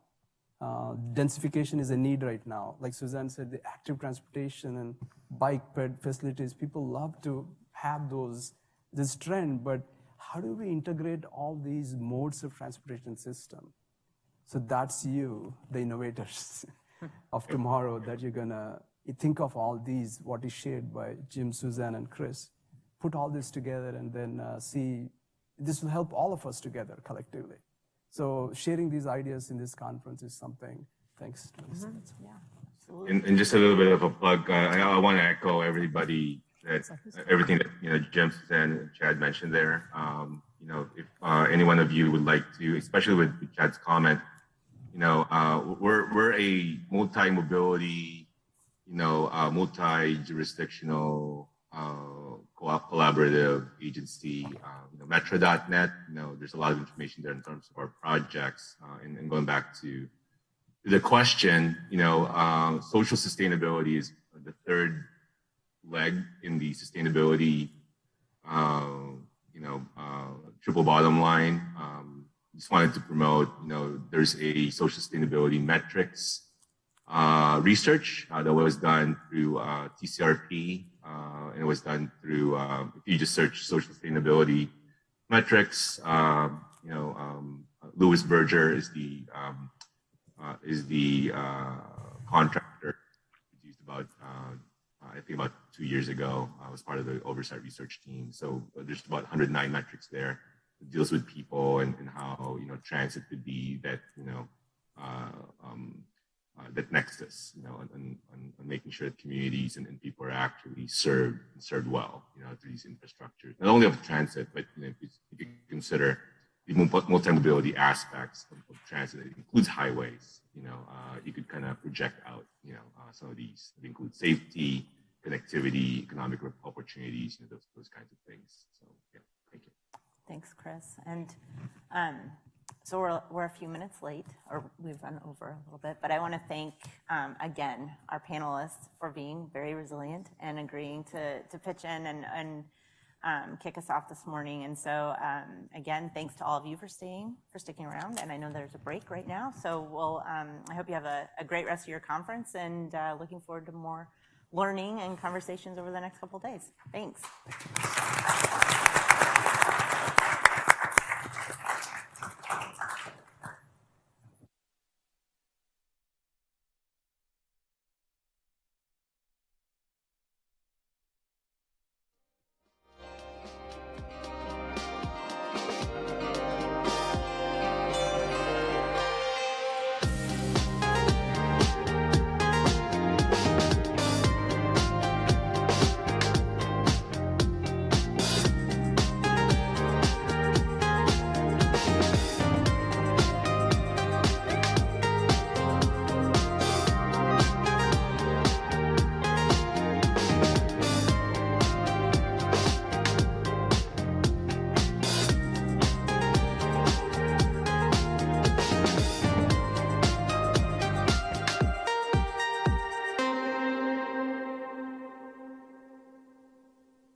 Okay, welcome back, everyone. Thank you for coming. I know there's some folks that are still out there that'll be coming back in, but I want to welcome you to our session here on modeling energy impacts and future mobility.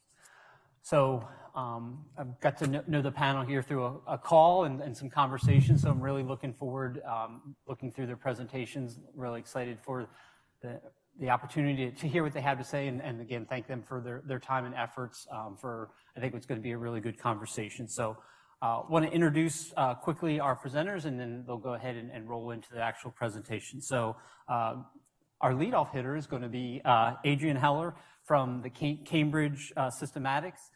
She's going to be giving a presentation on modeling the travel and greenhouse gas impacts of shared mobility and automated vehicles. So again, obviously, we've already heard a little bit about this, so super excited for that. And then coming up second will be Dr. Alejandro Heño from the National Renewable Energy Lab.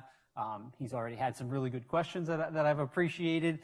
So he's going to be talking about the demand for the curb and optimal allocation, data technology, research, and experimentation. So that'll be really good. And then our third presenter is from the University of California, Davis, is Summer Longshan. She's going to be giving a presentation on the opportunities and barriers for decarbonization of transportation network companies, finding from a survey of drivers in California. So, you know, all of these topics are certainly very applicable to the conversations that we've already had and why we're here for this session and this conference in general. So, in the previous session, Chad started talking a lot about, you know, future mobility and the future. So I think these three presentations are going to do a really great job of kind of launching that conversation. So look forward to that. And Adrienne, if you want to go ahead and kick us off, that'd be great. Thank you.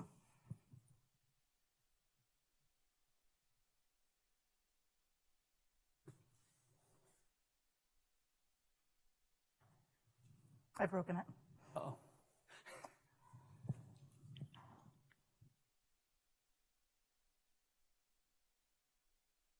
Center button.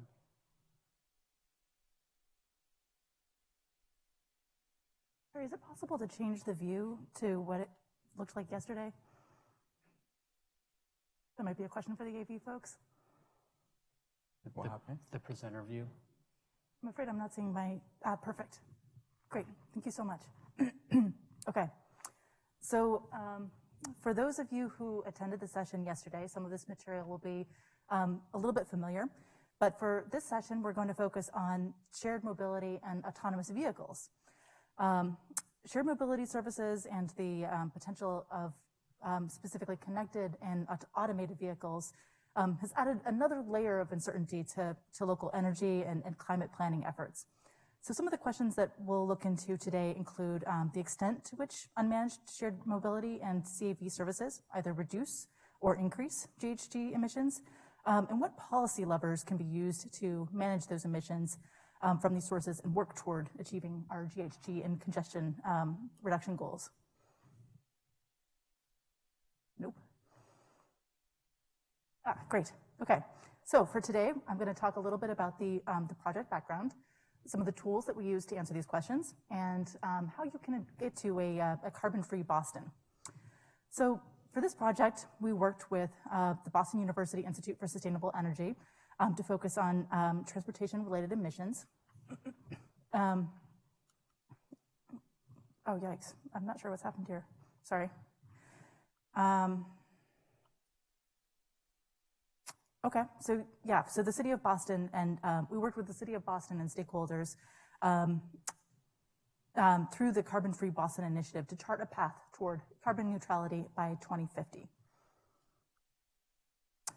So, Boston.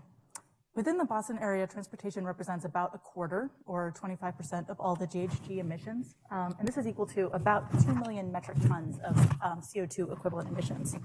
3/4 of those emissions come from passenger vehicles, 15% from truck, and 10% from transit. And all the strategies for achieving a carbon neutral factor really do focus on targeting those passenger vehicles in some way by either shifting trips away from passenger vehicles, reducing the number of trips made using those vehicles, or reducing those emissions by transitioning them to zero emission technology. It's also important to note that in considering any policy intervention, a major urban area like Boston is actually relatively limited in terms of what it can accomplish without coordinating with its neighbors. So while passenger vehicles do represent the bulk of transportation emissions, fewer than a quarter of those emissions are generated from within Boston. Still, even without action, there is some good news that based on those 2011 travel patterns, VMT is expected to increase by about 3%, and GHG emissions are expected to fall by about 28% by 2030 and 40% by 2050. Most of that decline is related to federal and state fuel economy standards for light-duty vehicles and trucks. So the carbon-free Boston analysis focused mainly on transportation policies and investment strategies that can be largely influenced by the city of Boston specifically, although some policies such as carbon pricing, transit investment, ride-hailing, surface regulation could require state or regional policy action.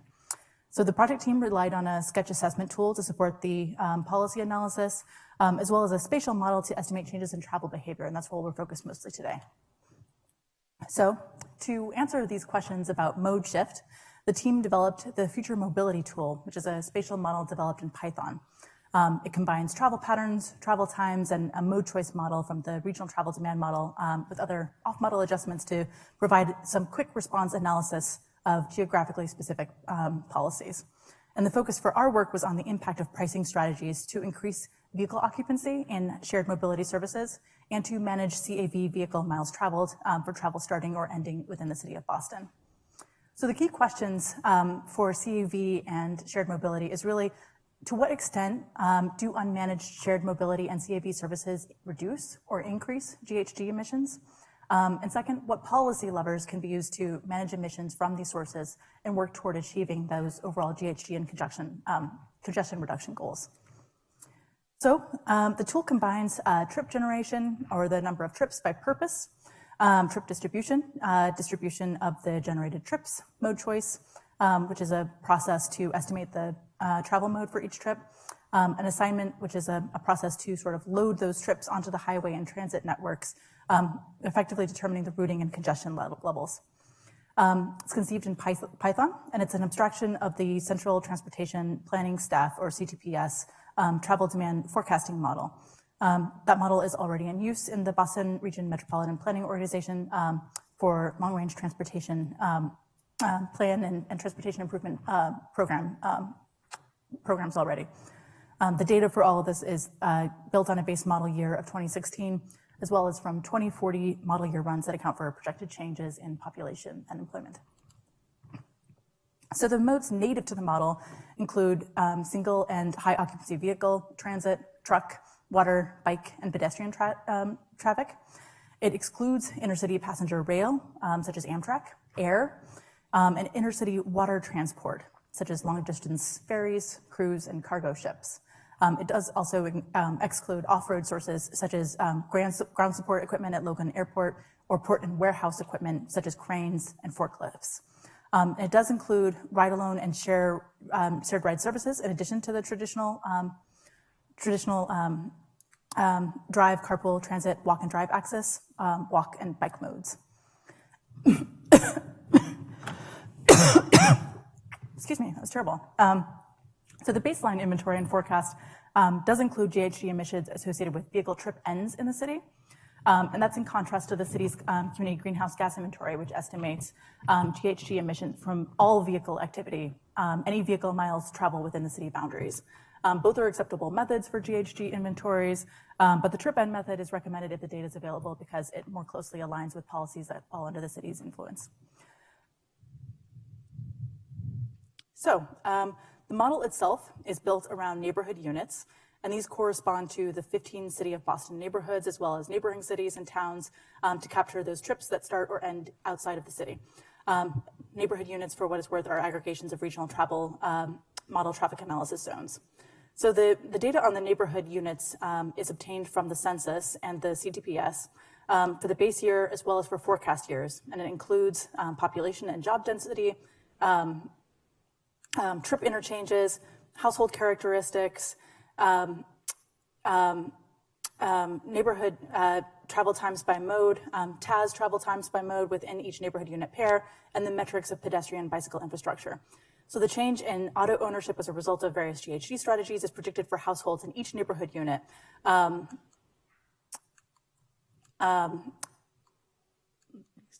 and is based on available data, scenario approaches where data is not yet available. So you start with an existing set of trip tables, the baseline and the forecast, and then the change in mode choice for each trip is predicted as a result of the various GHG strategies. Some strategies that could be defined in terms of travel time or cost changes are directly evaluated using the CTPS mode choice model, including auto ownership. And then some strategies that could not be evaluated using the CTPS model were predicted using our sketch model. And for those, we relied on research elasticities. So the tool reflected different strategy impacts on different population groups and market segments. So the key policies for shared mobility and CAVs include the improving the bikeability of infrastructure, think through things like bikeway investments identified in regional travel plans and supporting programs, improving the walkability of the area through things like complete streets and other pedestrian improvements, implement policies to restrict zero occupancy vehicle travel, and encourage or require CAVs to be clean technology. And our scenarios that we modeled for specifically shared mobility and connected and autonomous vehicles were split into sort of a low, medium, and high impact. And these were developed to evaluate impacts of potential changes in auto ownership on mode choice, the impacts of empty miles or deadhead miles, security of shared mobility services, and the improved efficiency of CAVs. So these scenarios compared GHG emissions with conventional versus electric vehicle technology implemented in either those CAVs and in shared mobility. Other scenarios that are not included here that I highly encourage you all to explore in the paper include things like clean vehicle ownership, transit, travel pricing, and travel demand management. So for the CAV inputs, we looked at market penetration, reduction in vehicle travel time, reduction in operating cost, reduction in parking cost, and decrease in zero vehicle households. For shared mobility, we looked at the model focused on kind of a set of mode-specific constants that we'll look at in the next slide, reflecting the conditions that were available at the time, and focused on we're looking at a reduction in cost per trip and a decrease in travel time. And the costs for current services were estimated by reviewing the formulas available at the time for Uber and Lyft, as well as recent trip receipts. And the question that we were looking to answer with all of this is how much would shared mobility rates increase if mode choice is based only on the difference in travel time and cost, which is one thing to flag. That's not necessarily a realistic expectation. Safety and security is going to be a major factor there too. So the key assumptions for shared mobility include things like market penetration, vehicle occupancy, driver mode share, deadhead factor, cost per trip, time per trip of shared ride relative to ride alone, and the household vehicle ownership change. So the evidence regarding the impacts of smart mobility on auto ownership is fairly limited. These values are chosen based on findings in the literature, and in general, the most robust studies looked mostly at car sharing impacts. So for example, one survey of car sharing members throughout the United States found that average vehicle ownership was 0.47 before joining a car share service and 0.24 after. It's nearly a 50% reduction, so that may vary based on the market and based on individual characteristics. Another study, for instance, in San Francisco found that when people joined, nearly 30% of those members did reduce their household vehicle ownership. Interestingly, unmanaged CAV and shared mobility scenarios showed overall VMT increases in the range of 3 to 6% compared to a 2050 baseline. Shared mobility cross subsidies, such as a $1 per mile surcharge on ride-alone trips, used to subsidize shared trips at $1 per mile, could reduce VMT by at least 3%. GHG emissions could also increase slightly with unmanaged CAVs and shared mobility, but could be reduced more significantly, at least 20%, if those vehicles were required to be electric, and electricity was provided from a grid that is much cleaner than today's. So the results of the model overall suggest that fairly aggressive pricing policies are needed to shift, to substantially shift the numbers of travelers in shared ride services. And this illustrates exactly what we're talking about a little bit here. You can see here on the x-axis the drive mode share, and on the y-axis, in really small type, is the change in GHG emissions. So as the mode share increases, the GHG reduction increases. where if you shift the vehicles to fully electric, you see a much greater reduction in GHG emissions. So these CUVs and shared mobility scenarios were fed into a number of illustrative pathways to help identify a way to achieve that carbon-free Boston. Of the 5, pathway 5 is the most aggressive and sort of includes the maximum policies that would get you close to a net zero by 2050. So this figure shows how GHG reduction would evolve over time to meet those 2050 levels. And you can, with no additional policy action, you can see that GHG emissions do decline from about 2 million metric tons of CO2 equivalent to just under 1 million in 2050. It is important to note that that unmanaged smart mobility, that is smart mobility that isn't implemented using electric technology or zero emission technologies, could actually increase those emissions by about 50,000 tons of CO2. The largest gain overall is from electrification, and those efficiency benefits amount to about 300,000 tons of CO2e. In addition to those GHG benefits, there are co-benefits specific to CAVs and to smart mobility. On this chart, green is good, red is bad. CAVs themselves are fairly mixed. Smart mobility can have a positive impact depending on the design, but again, the implementing technology is very important there.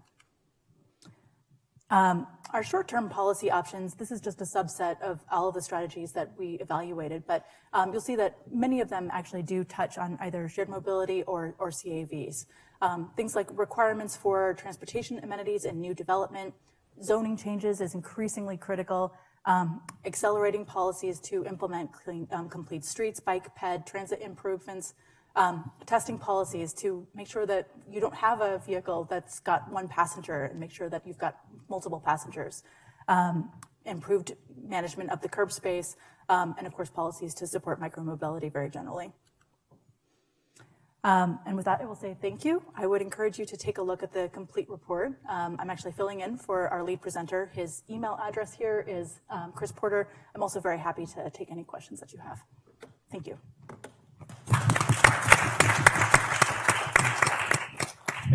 Thank you very much, Adrian. Alejandro, you're up next as they get theirs ready. So we'll take questions at the end. So for any of the presentations, if you have any questions, you've been here, there are mics on both sides. So after we finished all 3 presentations, if you do have any questions, please go ahead and go to the microphones and ask questions. So. Okay, I think I'm just gonna stand over there. So it's exciting to be here. 2 years since I have given a talk in person, seeing some familiar faces, so it's pretty exciting to be here. I'm gonna talk about the curve management, but in general, I kind of wanna walk you through a lot of the other research that I do with the lab. So I work for NREL, the National Renewable Energy Laboratory. I'm in the Center for Integrated Mobility Systems. But before I jump into it, I kind of want to give you a background of what I've done or studied. And some of you know the research I've done mostly is on Uber and Lyft, so TNC operations. That's where I got my PhD from the University of Colorado. The PhD program was looking at different opportunities, not from the civil engineering, but also from behavioral science and from policy and things that we have to move along and not just think from silos. And with the National Renewable Lab, what we do is think of more systematic. So traditionally, the lab look at vehicle components and batteries and so on, which is great, but we have to go beyond just the vehicle and look more at these as a systems. So I've done a lot of publications and research on the impacts of Uber and Lyft on BMT, parking, economics, and et cetera, for the last few years. And I'm not gonna dive too much into it, but just kind of give you a background. I published a few years ago, kind of like the good, the bad, and the unknown of Uber and Lyft. So if you're interested, there is a link in here for you to take a better look. So thinking, for this conference and something that we should be focusing on, the good is thinking about the vehicles that are using for those systems and how we can convert it to electric electric vehicles. They're reducing the need for parking and infrastructural landscape because we're so dependent on private vehicle, fulfilling a gap in our transportation systems, depending on what time of the day we're talking about. And, you know, the last few years, they're jumping into other markets like bike sharing and e-scooters. So this is positive things that we should be focusing on. There's some bad things, you know, there's, as we know, no-so sharing, there's deadheading and congestion being created from it, replacement of other modes, car use, is, you know, an Uber and Lyft trip is still a car use trip. And there's certain unknowns that can go in either direction, thinking about safety, equity, through carpooling and so on. But for introducing this to what I'm going to be talking about in the parking and restructure the landscape, that's where I started to think about it a few years ago and thinking about the curb management and how we assign these. So, you know, we're moving from parking. So all over cities in the US, we just see cars and parking. This is in Boston, I think, couple of different places. So you go all over and you think on the curve and cities and this parking. And even in where I live in Bainbridge Island, very walkable town, but parking is taking over a lot of the spaces. So how do we go from parking to, you know, whatever other uses? So even taking the spaces from a parking space to bicycling, or, you know, autonomous vehicles in the future, or bike share systems, or even taxis in Colombia. So there's this trend, no matter where you are, in terms of different modes wanting to use the space, and how do we allocate that space, not just for parking, but for all the other uses that we have. So this is a picture from Seattle. You know, there's taxis, TNCs, lots of scooters and bikes. At the airport, you guys, probably some of you took an Uber or Lyft, and we see some congestion created because of that. And how do we manage that? How do we deal with that? And airports are dealing with this in different ways, shifting people to certain ways or put it in the parking lot and so on. So this is from DFW Airport in Dallas. So again, kind of give you a picture of what I'm going to talk about here. So we go to the curve now. So what is the curve? Well, how many modes are we using? How do we reallocate these to different modes? Again, there's the taxis, there's the bikes, the electric vehicles, the buses, and so on. So what is the issue is the fight for the curb as the tragedy of the commons. So if some of you don't know, is a theory about if we don't price things right and we tend to use a source so much that is not well managed. So, you know, there's increases in demand from freight, from ride-hailing, from micromobility. There's either free or very low cost of using that curve. There's the utilization from less efficient modes, depending on what you're measuring or describing, the single occupancy in car, ride-hail, or taxi. And, you know, we kind of don't prioritize for those more efficient modes, as we know in our transportation system in the US, very car-centric. So that's what we're trying to do. So after I kind of finished the PhD, and one of the initial tasks with NREL was to look at, well, what are the trends happening with parking at airports? So because I don't like people telling me we don't get data, we went after some revenue that the airports get from the different modes. So we were able to model like how much of those are distribution on a per mode basis. So pre-COVID, the trend was clear on how the red here, TNC, was taking over and shifting to other modes.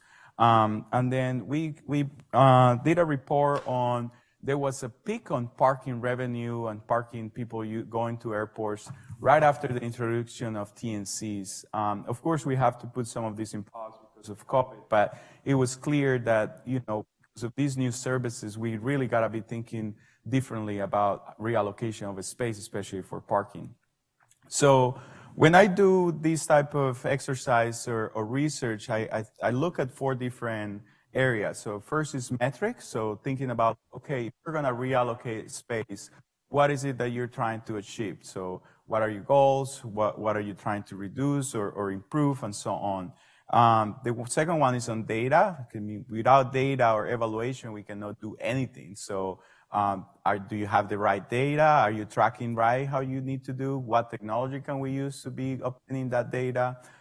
Then we go into the research, how we can change these if we start reallocating the space. How does those goals that you're trying to achieve really get into? And then the real world applications. I mean, we do a lot of modeling and theoretical things, but we know that in the real world, things are different. So I think without like that, those kind of different areas will help us kind of go back into the loop of what we really need to do. So let me talk a little bit of each area. So let's start with the metrics. So, you know, you can talk about goals. I usually like to call it performance metrics to evaluate and reach certain goals. The problem is that a lot of times we throw different terms for it, like, oh, we want equity.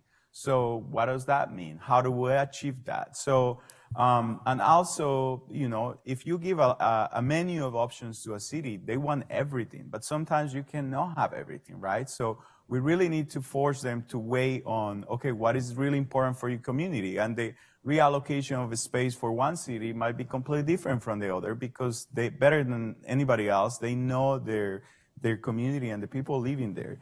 So, you know, safety, emissions, energy efficiency for us under the Department of Energy, we want to look at energy and how some of these things play around with the other ones because let's say if you're looking at economics, then you have to sacrifice some equity concerns, or if you're thinking about consumer experience and so on. So really thinking about metrics is a way of, okay, let's prioritize different things. And I usually talk about metrics focusing more on people and goods access, not just vehicles. That was why I posed the question earlier. It's like we as civil engineering and how we are trained to, or even DOTs, we're very vehicle centric. So is 2 vehicles in that curb space with 2 people getting there in a 10-hour period better than 1 vehicle with 4 people on it? Those kind of thinking that we have to really measure different in metrics. And I'll give you an example of a recent publication we did on this because it's clear where we're trying to go. You know, and more on the societal benefits. So and each jurisdiction decide what is best for you. We're not somebody to tell you this is good for you. We're just trying to set up the analysis and the system so you decide and put weight on all of these different metrics. The other thing that we got to realize with curb management is that very dynamic. So times of the day, you got freight overnight, you got the TNC maybe 1 in the morning or Friday afternoon. You got the people commuting to the office early in the morning. So it's dynamic, so you got to be thinking about that. But also, you cannot make it too dynamic because the city cannot be changing the allocation of a space, you know, every hour, even if the model tells you those. So that's where a lot of times talk about the real world application. I'm not going to go too much into the details of some of the research we've done, but the graph here at the bottom, what is shown in the blue is the number of vehicles that, let's say, we measure as engineers on how many vehicles we're moving per mode. So comparing the private vehicle and the transit bus, we're saying, oh, we're moving so much more private vehicles, right? So we need to be designing for that. So it's like, okay, and then we don't even measure how much walk and biking we're doing. And this can be for any road system, right? So once we start measuring with real data, like, okay, what is the vehicle occupancy? So how many people are in average on those vehicles or on those buses?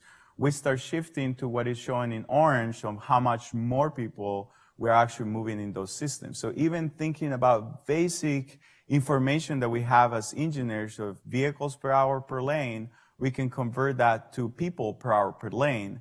And a lot of decisions can be based on those type of metrics that are important.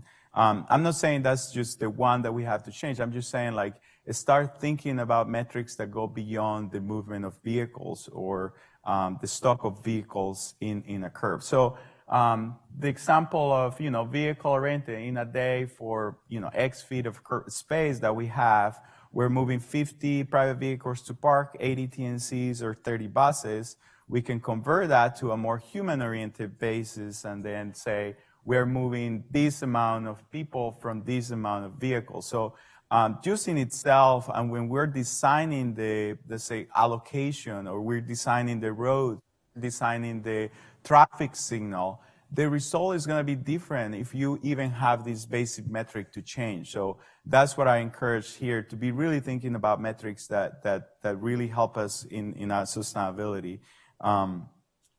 So let's move into the phase of data. So, you know, like, this is the US, and a lot of times I think of some places that still have the meter, and then you put, like, how long I'm gonna be there, and you put 50 cents, and then you're at the meeting, and you know your meter is going away, and then you're thinking, like, do I stay, do I go, do I let that pay? So can we redesign this in different ways that has behavioral, we're more okay with paying that because it's providing value, but make it easier for everybody. So that's where we start getting data. So when we collect money, we can get data, and we really make some decisions about it. There are a few companies right now doing a lot of digitalization and data collection.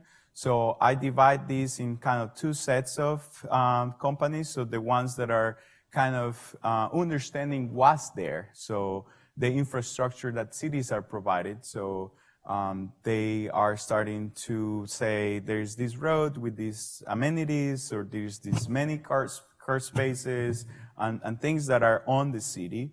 The other set of data collectors are more on how is that being used. So there's something in there, okay, now how are people using? So I'm just naming a few companies here that do video analytics. I actually just met a few, even in this conference, that do some of these. So we need to add your name to this presentation. But what we really help us is having both will help us to kind of with the research and the data collection. So you really need to understand what's there. You really need to understand how it's being used. And then we can start testing, okay, if we change things and how people are responding to it.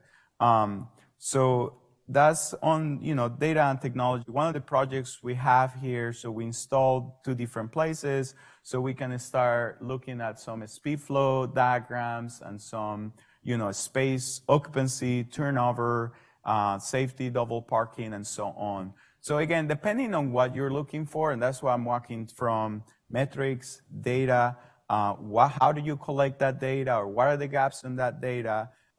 Then we jump into the next set, that is the research. And we can be doing research in the modeling and theoretical part, which is good. It's a good start, but then also applying it to the real world.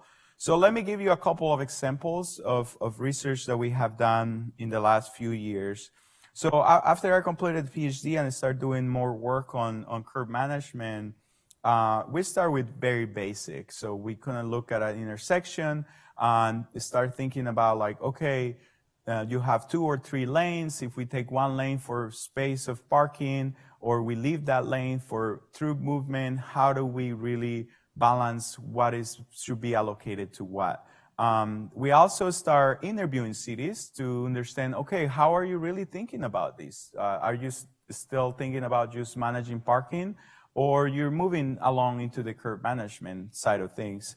And we discovered that, yeah, the departments were changing from a parking department to a curb management department to start giving some spaces for TNCs. There was a very interesting reaction from the public that when it came to taking away parking space for other modes, it wasn't such a debate, but with TNCs, I mean, it was a debate, but with TNC, it was an easier transition. They weren't getting as much pushback. So I feel like we're using this opportunity to push this in a certain direction. So under the second program that we're doing with PNNL and a couple other partners, we decided to go more into a city. In this case, we use Seattle. I'm not going to go again into too much of the data methodology, but just to give you an idea of what we did, we use some data and some policy using a bit rent. And for some of you that don't know what a bit rent theory is I will show you in the next slide. So in housing, the closer you are to a hub or to downtown, the higher people are willing to pay for housing or for residential or commercial. So we try to use the same theory with hubs in cities and people willing to pay for parking and try to model that. So this is kind of five of the main areas in Seattle area on the left, and then the surface on the right kind of give us the corresponding willing to pay for a single modality. In this case is parking. So this will help us to start measuring how much we value things and how much we're willing to move along. But going back to the point of, okay, we want this, we want that, how do we really model that and measure that? We really have to have some formulas, right? We are all, I mean, I'm from an engineering background. If we want to do some modeling, we need to do that. It's not perfect, but we have to, go from the qualitative to quantitative and really put some numbers to something that we want to achieve. So in this case, we did 3 different objective functions. So economic welfare. So in terms of, what is people willing to pay, or in utility models. Revenue, because you got to think about revenue with cities and how you can use that revenue for other things. And then emissions. So we attribute some values to it. So based on those, and when I come to, and we need to be doing this for any interest thing that your city or your is valuing. And then at the end of the day, we kind of put it in a way of forcing the community to decide, I'm gonna equally distribute or value them. So we give it a third of value to each. But you can well say like, well, no, we care more about, emissions. So you can give it 80% to emissions and then 10 to the others. Whatever it is that has to be add up to 100. I'm not saying I want everything, which is sometimes the answer that you get. So we look at the current allocations, we kind of model it, and then did some unconstrained optimization. What we realized is that a lot of times it's because transit in the Seattle area is pretty good, in a decent in U.S. terms, or good in U.S. terms, I mean. So a lot of allocation was given to buses. So we start giving it some constraints that, let's say, the city will put on it. Like, you don't need more than one, or we don't want more than one bus station per block, or we don't need as much of these, and we have this conversation. And once you start putting those constraints, then you kind of do an optimal with constraints allocation of a space. And then you measure the change, like the cost. And we did it dynamic, so because of the demand throughout the day is different, just to demonstrate that it should be dynamic. But the next conversation is, how often do you want to change for a city to really manage the curve? And then let me talk a little bit on the real world and what we're doing. So recently we got awarded a project under the Department of Energy with LACY was the prime on this project, but there was a lot of collaboration. And what we're trying to do is, testing and evaluating curve management and look at the strategies to say if we can do a higher increase or if EV adoption in certain areas. So we're selecting the sites, but the idea is to help them understand what strategies really help, what innovations you really need, what interventions might be more effective. So, there's a project vision, we have key project deliverables, but we're hoping to, increase the utilization of EVs. There is a metric at the lab that we use called Mobility Energy Productivity, MEP. So it's kind of like how much mobility we can provide based on how much energy we use. So in a way, it's efficiency. So we're also going to try to apply that to the curve, and reduce GHG emissions, and then in general support also some communities that sometimes are not as in the initial stages to use EVs, but we might be displacing it. So we're trying to think about and engage some communities to help them with this transition. The idea is to be, collecting data on the top. So what is there right now before, what is the number of electric vehicles? How is it being used? What type of modes, when and where? And then try some interventions either through pricing or signage or allocation of a space, and whether or not, and hopefully we will have an increase of electric vehicle use in there. Let me just close it with some final thoughts. So again, there's opportunities to again, thinking about more movement of people and goods, not just vehicles. Thinking about some priorities and incentives. So when I talk about metrics, those are the kind of things that you gotta be, like deciding what's more important for you and what you want. And we usually, in modeling, we usually think of time and cost as the biggest thing, but they're beyond those two that really people value. Like, if it's easy for me and I just park and don't have to, or I'm gonna get the bill, it doesn't really matter as much time and cost, it's just that quality. But again, how do we measure that is something that we really need to put to really be modeling. I usually question, curb management or in places where you can really manage it well, like an airport or a university campus. There are opportunities to get creative and test different interventions to increase that curb efficiency. Pricing, electric vehicles, high occupancy vehicles. So, give some pricing structure and incentives for those to really be shifting. And I come from a civil engineering background, but the behavioral science is so fascinating to me.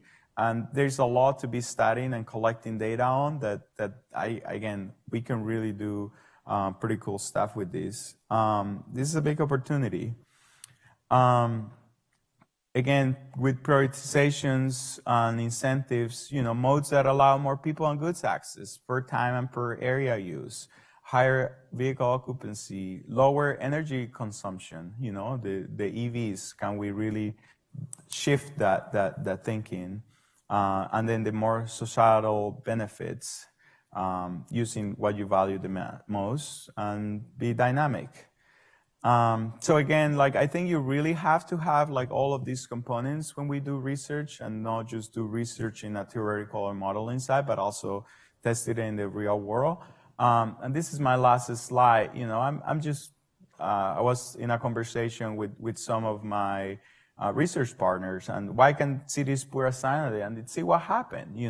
Do we start at an airport, start reducing that congestion, and either enforce it or not, that's another conversation. But even signs might make a big difference, because the customer might be willing to, you don't want to take my free parking spot or my free curb use, but we'll give you a limit. And that will be very interesting to be studying and analyze it. Or, start pricing it based on whether or not you're using an electric vehicle, whether or not you have 2 or more people in your car.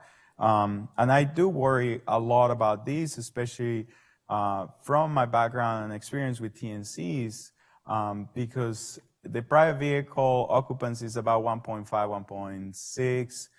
With TNCs a little higher, 1.7, 1.8. But when we talk about deadheading, that goes down to 0.9. So, if we have a conversation with an airport and they tell us, hey, we really want to push people to TNCs because we felt like we can control the electric vehicles that are using in TNC, which is great. That's the direction we gotta be going. But it's but understand that you're might be getting more congestion, or as a system, we're not being more efficient. So again, thinking about the metrics, if GSG is what you really want to, and this is the path to it, and I agree, then so go for it. But understand that there are other things beyond that. With that, I'm just going to close it. Okay, great. Thank you. Okay. Very, very interesting.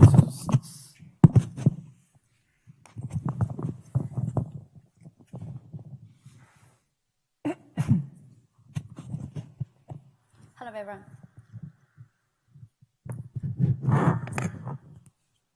Hello, everyone. I'm Xiatian.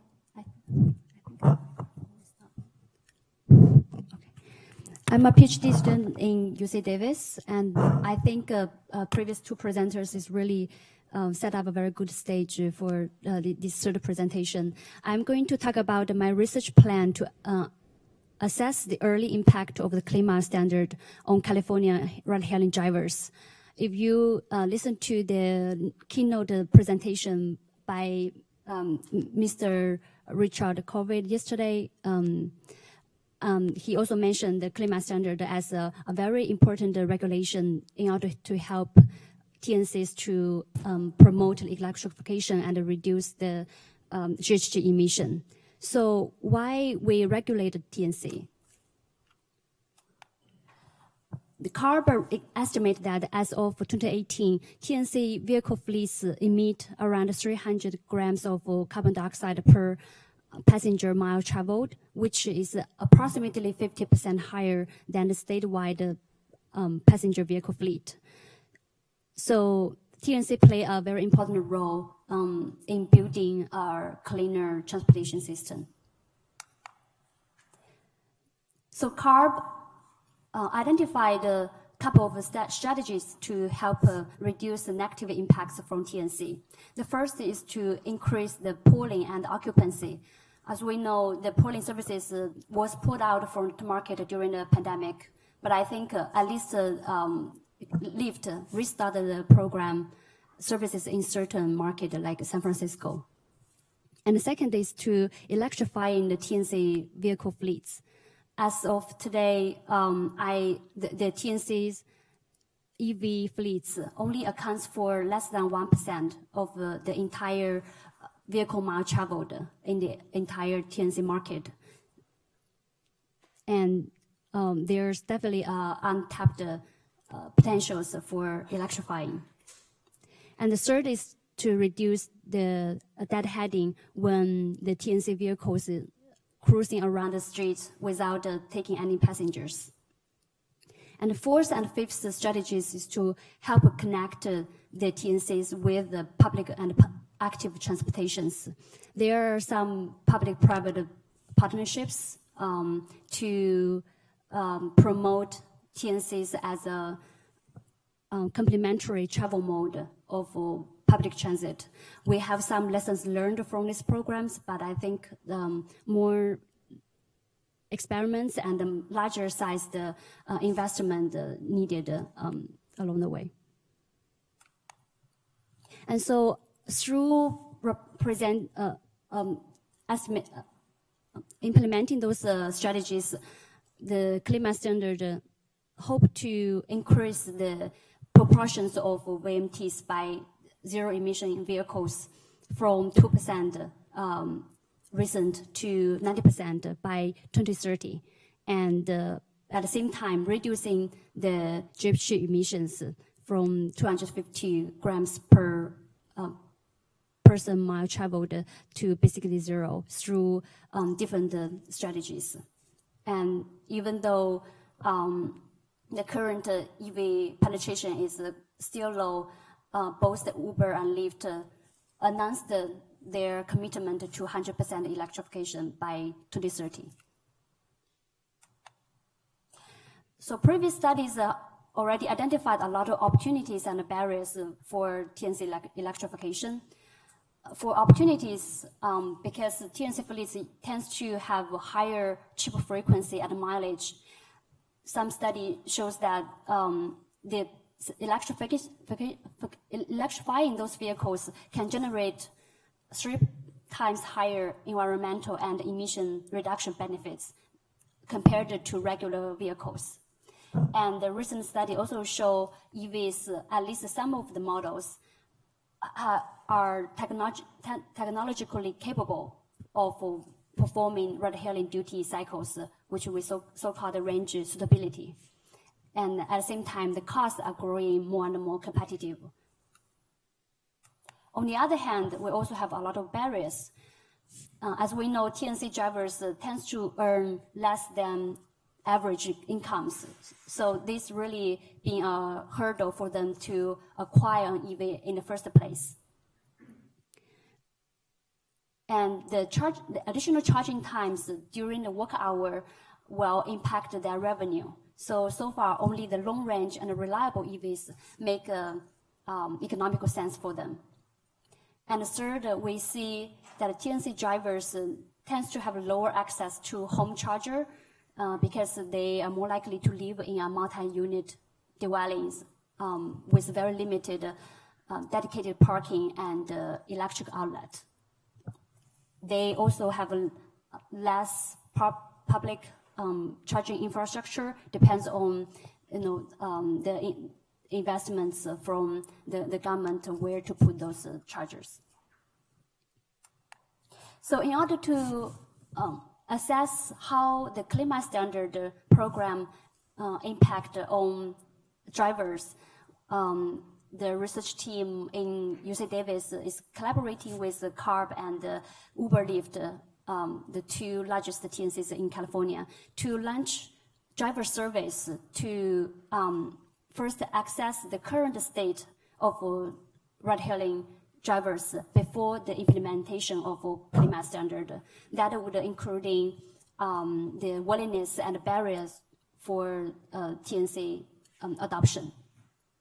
And then second, we would like to support the CARB in the evaluation of the regulation during the first year of the implementation. The regulation will make effects from January 2023. And third, we also want to help shape the recommendations on how to improve the equity and fairness aspects for the drivers to transition to EVs. And especially for those members from disadvantaged communities or low-income drivers, how we make sure that they able to transition to EV. So the main objective of this survey study is to quantify the willingness of the drivers to adopt EV, and we can identify the barriers they have, and also how they're gonna be impacted financially. We plan 2 data collections. One is in fall 2020 and another one is in fall 2023 during the first year of implementation. This study was supposed to happen in 2020, but due to the pandemic, we postponed the study, and it's just relaunched quite recently. So we are actively engaged with Uber and Lyft to talk about the sampling plans and the recruitment. Ideally, we are able to have a longitudinal sample at these 2 time points, so we are able to observe what type of behavior change from the TNC drivers, but in reality, Uber Lyft may be very hesitant about collecting the personally identifiable information from those drivers. So far, we expect to have 2 cross-sectional data. We expect to recruit around 1,000 drivers that is as representative as possible of the populations of TNC drivers or the TNC trips in the state. And Uber Lyft will help us to distribute an online survey tool to the drivers. So I try to dive a little bit deeper to the survey contents we plan to include in our first survey. And then in the second round of survey, we will modify some of the contents to make sure these 2 surveys are comparable so that we're able to make a better access of the impact of the climate standard program by controlling a lot of factors. So we're interested to study the TNC drivers' driving activities. What type of platforms they are using, Uber only, Lyft only, or both of the platforms? What type of services they offer? Are they focusing only on passenger services, or they also cover goods delivery. And we will study their TNC work hours and schedules.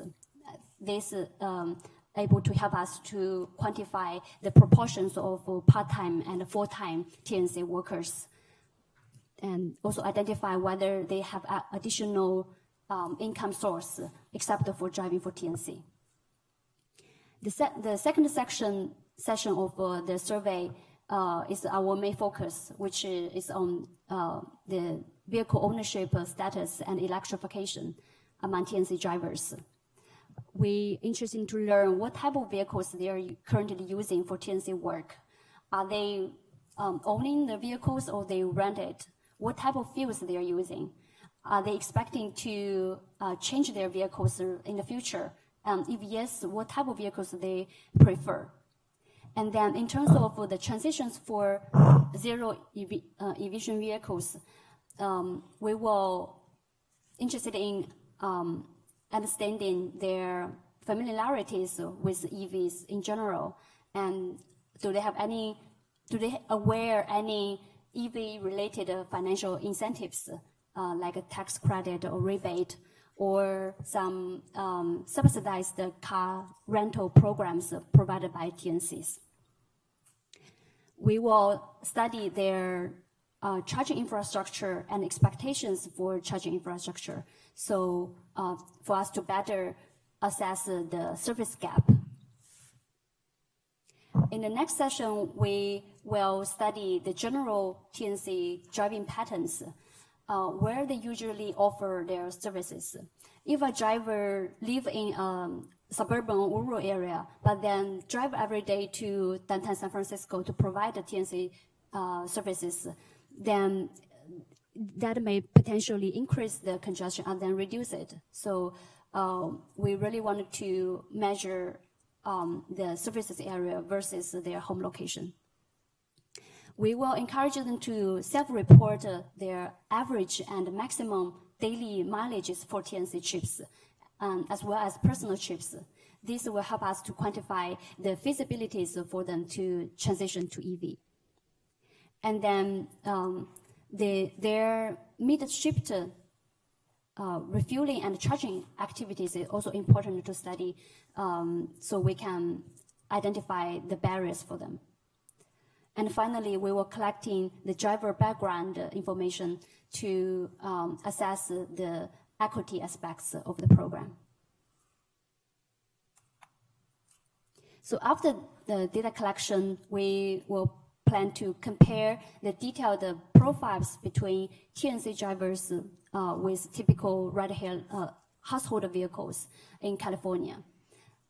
We also compare the conventional fuel vehicle drivers and ZEV drivers.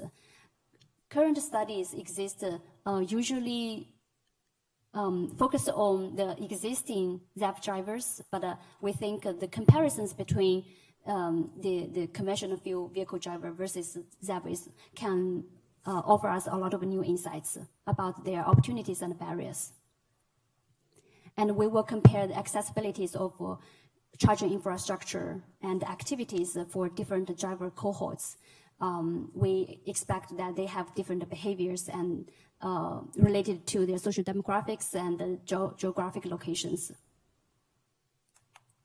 And after the initial analysis, we expected to run more advanced statistical models to better investigate the heterogeneities among TNC drivers in terms of their characteristics, and then investigated what factors impact their overall preferences on vehicle fuel type choices. And as I mentioned, because of the delay of the project, we expected to launch the survey this year and have our initial findings at the end of this year or early next year. So I'm really looking forward to have another opportunity to share really some findings from this project. So with that, I would thank our PI, Professor Giovanni Cicella, and the other researchers in our team. We also got a lot of support from other institutions and partner agencies for this project and our research center in general. So with that, I'm happy to take any questions. Thank you so much.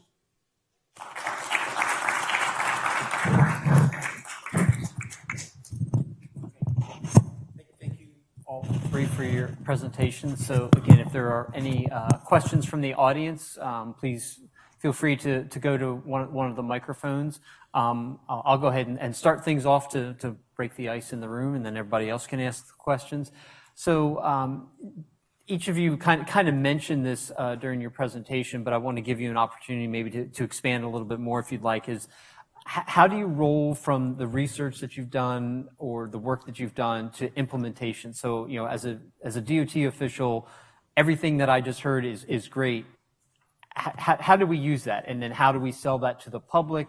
What are some of the potential negatives to it? And are there policies? You know, we've talked several times, and policy has been mentioned. Are there barriers that are preventing these from getting implemented to maybe your vision? So again, you kind of touched on that, but I want to give you each an opportunity to maybe expand on that a little bit more. So I can speak from my experience, not so much from Carbon Free Boston, but from other work that I've done in Colorado. Setting policy, especially within the transportation electrification space, is very theoretical at this point. And we do have some great examples, thank you, California, in how some of those policies actually affect change on the ground. But a lot of it is a little bit unknown. And so in the case of Carbon Free Boston and some of the work that we've done in Colorado, it's useful to have these models that help you to understand what kind of effect you might have. They'll be based a little bit on empirical research or on kind of tested elasticities or survey results. But you know, to some extent, they just represent sort of a model of what you expect would happen in the wild. In the case of the work that we've been doing with the Community Access Enterprise under the Colorado Energy Office, we will use our modeled outcomes to help support our policy recommendations. So for instance, if you want to make a recommendation like to reduce your GHG emissions by X number of metric tons of CO2e, you need a policy that really targets vehicle purchase price. And so you might be able to put some bounds on sort of what your return on an investment is, just based on some of the research that we've supported. I can comment on it too, and I think building on what Adrian just said is, for me, is thinking about like, okay, what parking structures you have or what areas, and this is specifically to what I presented on Curve, it can be to other areas, but like thinking about if you're gonna redesign a parking structure or you're thinking about connectivity between what your jurisdiction have and the city has. For me, it's more testing and like what is it that in your sustainability office or in the department really value, and okay, how do we go from these different metrics to really going into implementation to really test what can really make us make that shift. Do we, reallocate this space, keep it for the private vehicle, or is it for buses or for a car share program or electric vehicle charging station? And I think without the testing, it's really hard. And we can model it with, different tools that we might have, but the response in the real world might be different. So I think that kind of speak on the last piece of the whole metrics data research and the real world to see what really happens there. I think in terms of TNC drivers, we have a lot of studies about the riders. We have a lot of surveys and participants. But in terms of TNC drivers, there are very limited study on this field, mainly because a lot of times they are part-time workers and they are in out of the services pretty frequent. So in order to study their opportunities and barriers, we really want to collecting good information about their characteristics, their geographic locations. And for the climate standard, we also need a good matrix to measure the performance over time. So a follow-up, and you mentioned a lot of modeling and things that can be modeled.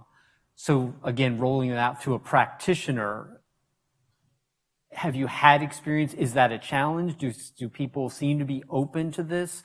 Or is this something that's like the shiny new object that like they're like, oh yeah, I'm buying into this, I want to be the first one? Or people are like, yeah, go try that out in California for a few years and then come back and talk to me. So how open to technology, you know, we're talking a lot about technology, but are you seeing barriers, or do you feel that there are people, you know, again, like a transportation agency, that they're open to this and they want to try new things, or does it vary?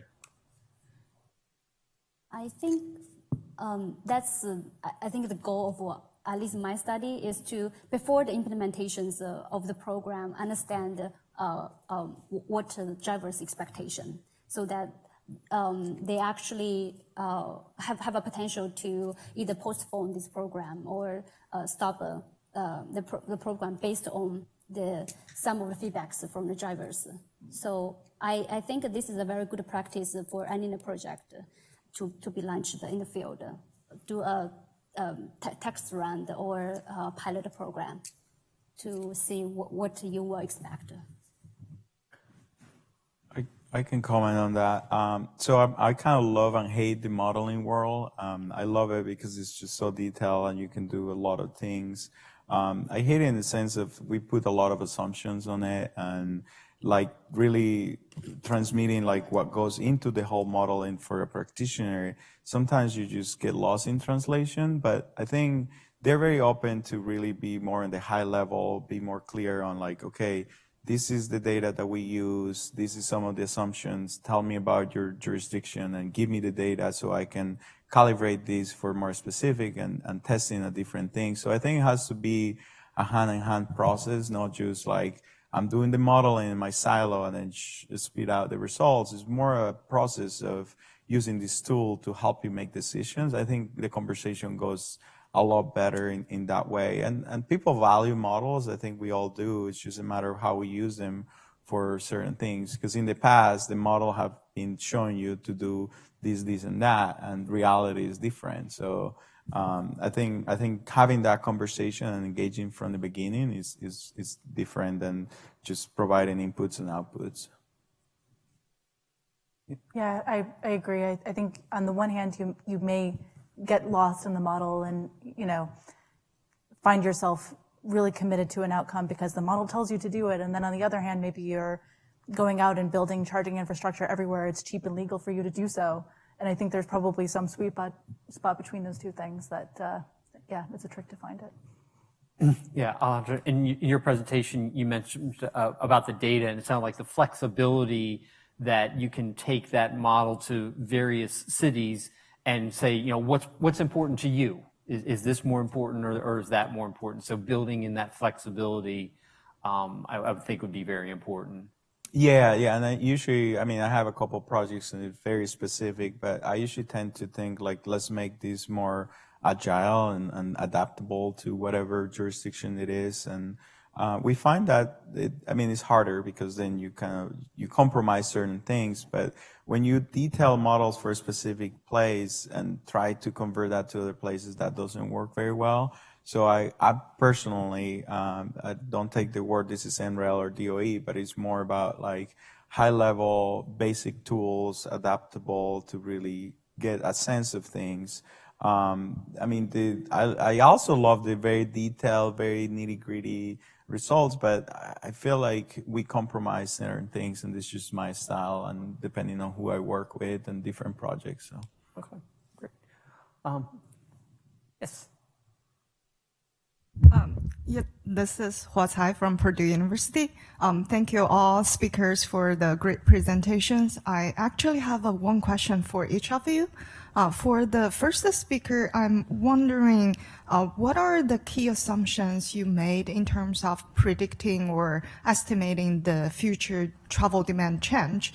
You mentioned social demographic, maybe economic factors, but how about working from home, telecommuting, right, delivering service, etc. There are also a lot of things that's changing, and how does that, impacting vehicle ownership change decisions?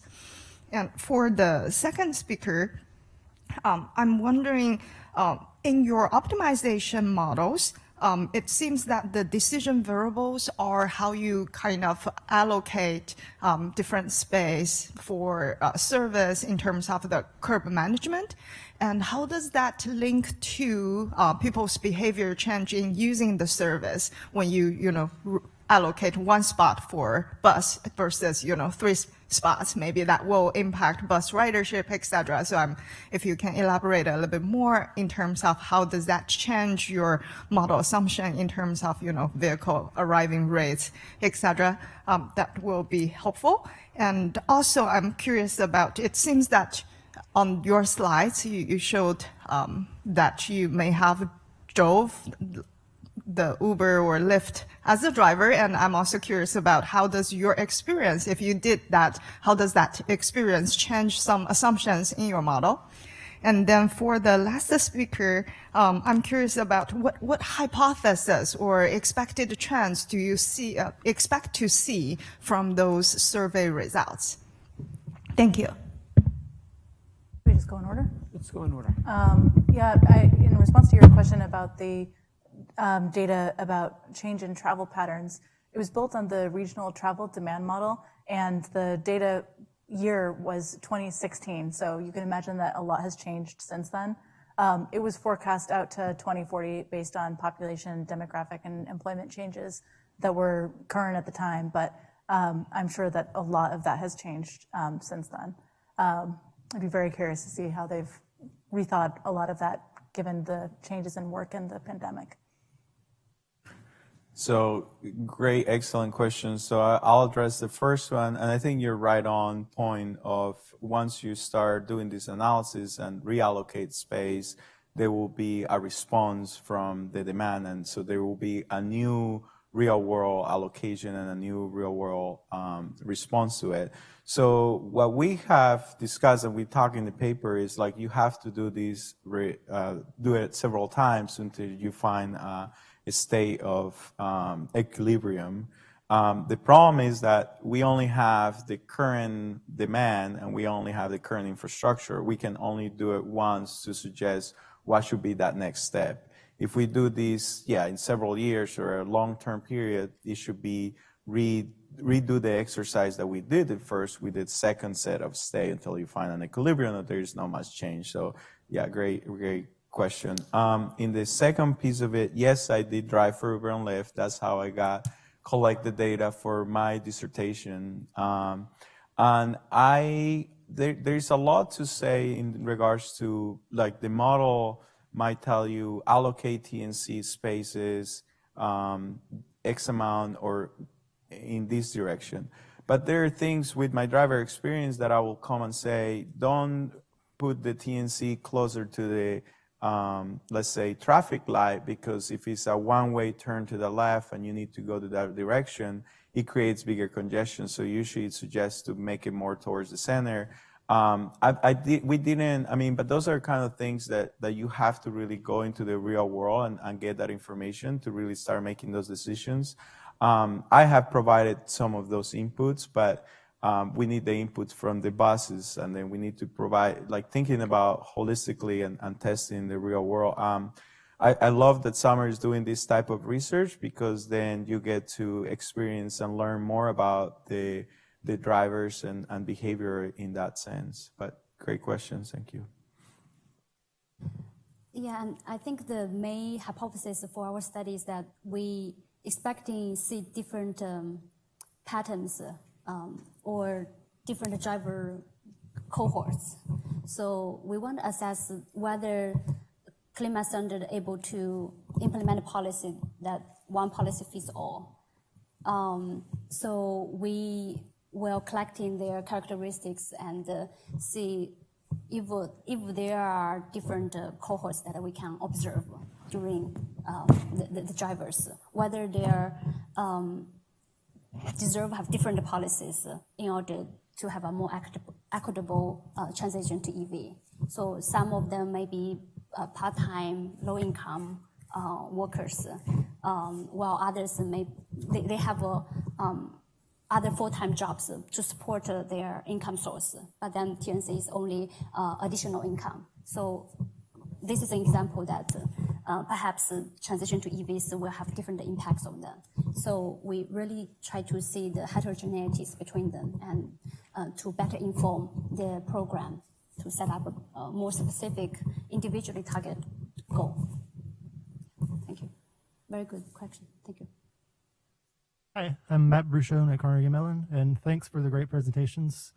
I have a question about the CARB, the Clean Miles Standard. I'm curious kind of what might happen 2 or 3 or 4 years down the road once the electric VMT standard starts to ratchet up, and Uber and Lyft might have to find creative ways to get drivers to switch. I'm curious if you think there's any risk that some drivers might be forced out of the system, drivers who might not be able to afford EVs, or if you think Uber and Lyft are talking about ways to better incentivize that switch. Also curious if you might have a longitudinal component to the study where you might kind of re-interview the same drivers over time. Yeah, for the original part, ideally we can, but the TNC driver is very hard to access. So it's already a very good start to convince the TNCs to distribute the survey for us. But if we targeting for longitudinal data, we have to collect in their identifiable information, which it's a kind of tough conversation between our research center with TNCs. So far we're targeting for cross-sectional data, and we try to collecting as much information as we can to control other factors. Yeah, and then for the first part, sorry, I think I forgot the first part of the question. Yeah, the first part was just whether you've heard anything about strategies that Uber and Lyft might have to help incentivize that switch better as the regulation starts to tighten over time? Yeah, so currently TNC is already providing some subsidized rental program. They partner with Hertz or some other car rental companies.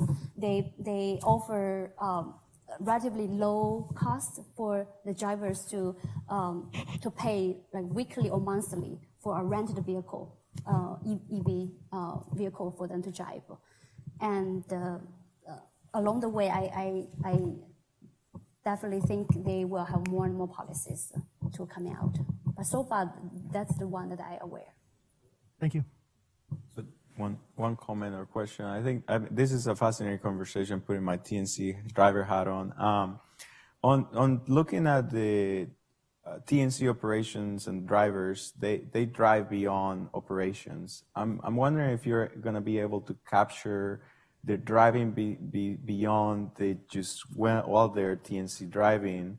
And part of it, I worry, is that they don't tend to stay for the longer term. So I'm wondering if you have in your model some way of capturing like the likelihood of they staying in the system and the how much driving they do beyond TNC operations. Yeah, we will have a set of questions to collecting their mileages for TNC work specifically, and then for their personal trips. So to quantify the feasibilities for them to switch to EVs. Some other things we will ask them to report their willingness and perceptions on the feasibilities other than the actual behavior. So we want to see the potential market.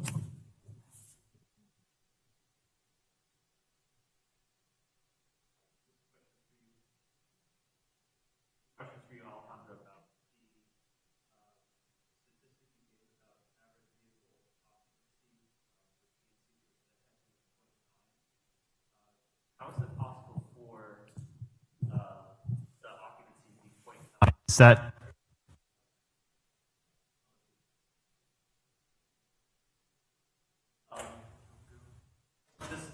statistic account for the driver?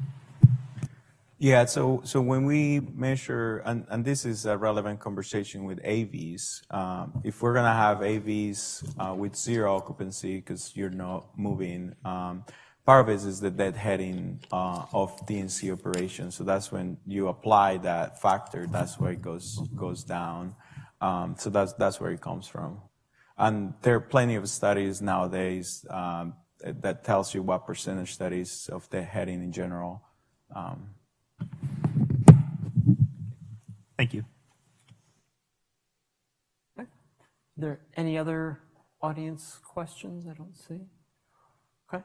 Well, I want to thank the three of you for your time and the wonderful presentation and the work that you're all doing. It's great work, and as this evolves, I'm sure it's going to continue. So the flexibility with the modeling that you're doing, I think, is wonderful. So give one more round of applause, please, for the presenters. And thank you all for your time and attention. And it's getting near lunchtime, so I'm assuming there's food out there. So enjoy the rest of the sessions.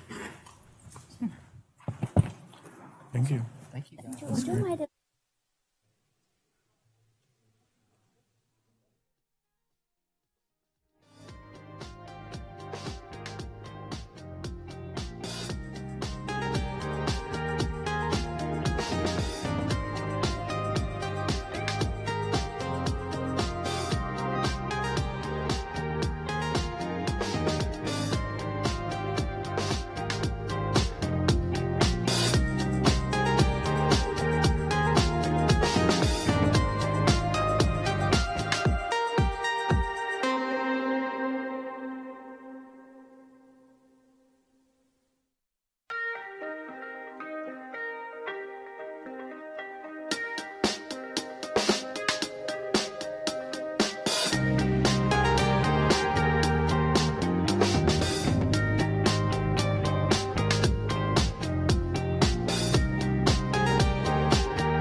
Is my mic on?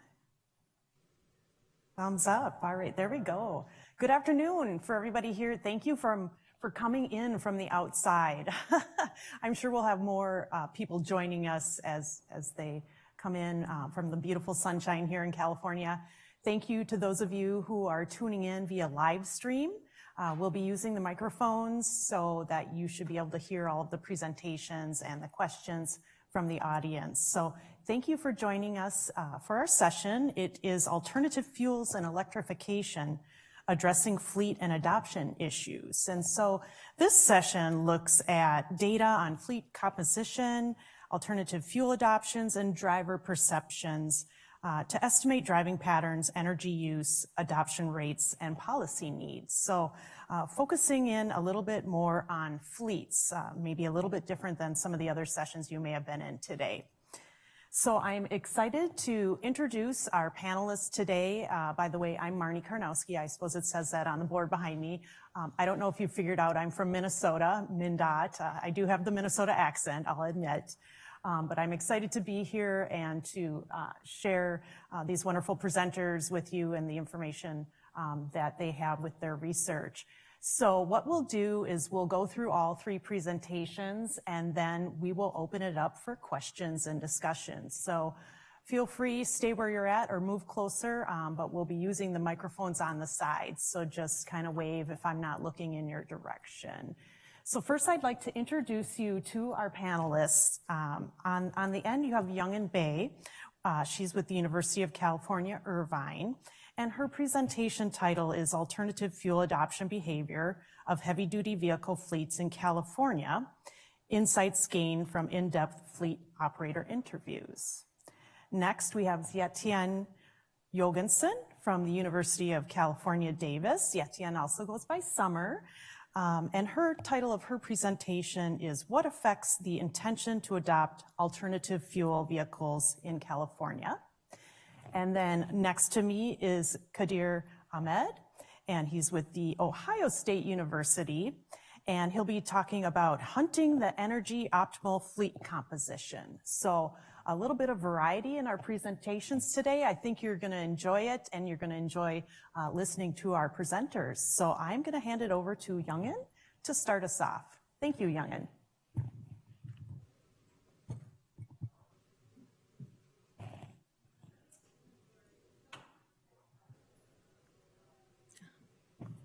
So thank you, Ms. Karnowski, for the introduction. My name is Young-In Bae. I'm an assistant project scientist at ITS Irvine. So my presentation today is going to talk about alternative fuel adoption behavior, focusing on heavy-duty vehicle fleets. I have three co-authors for this research. Professor Richie, he's my PhD study advisor, Dr. Craig Rindt, and Dr. Suma Mitra. So my presentation today is divided by 5 sections: introduction and initial theoretical framework, which was built based upon the literature review, and qualitative research.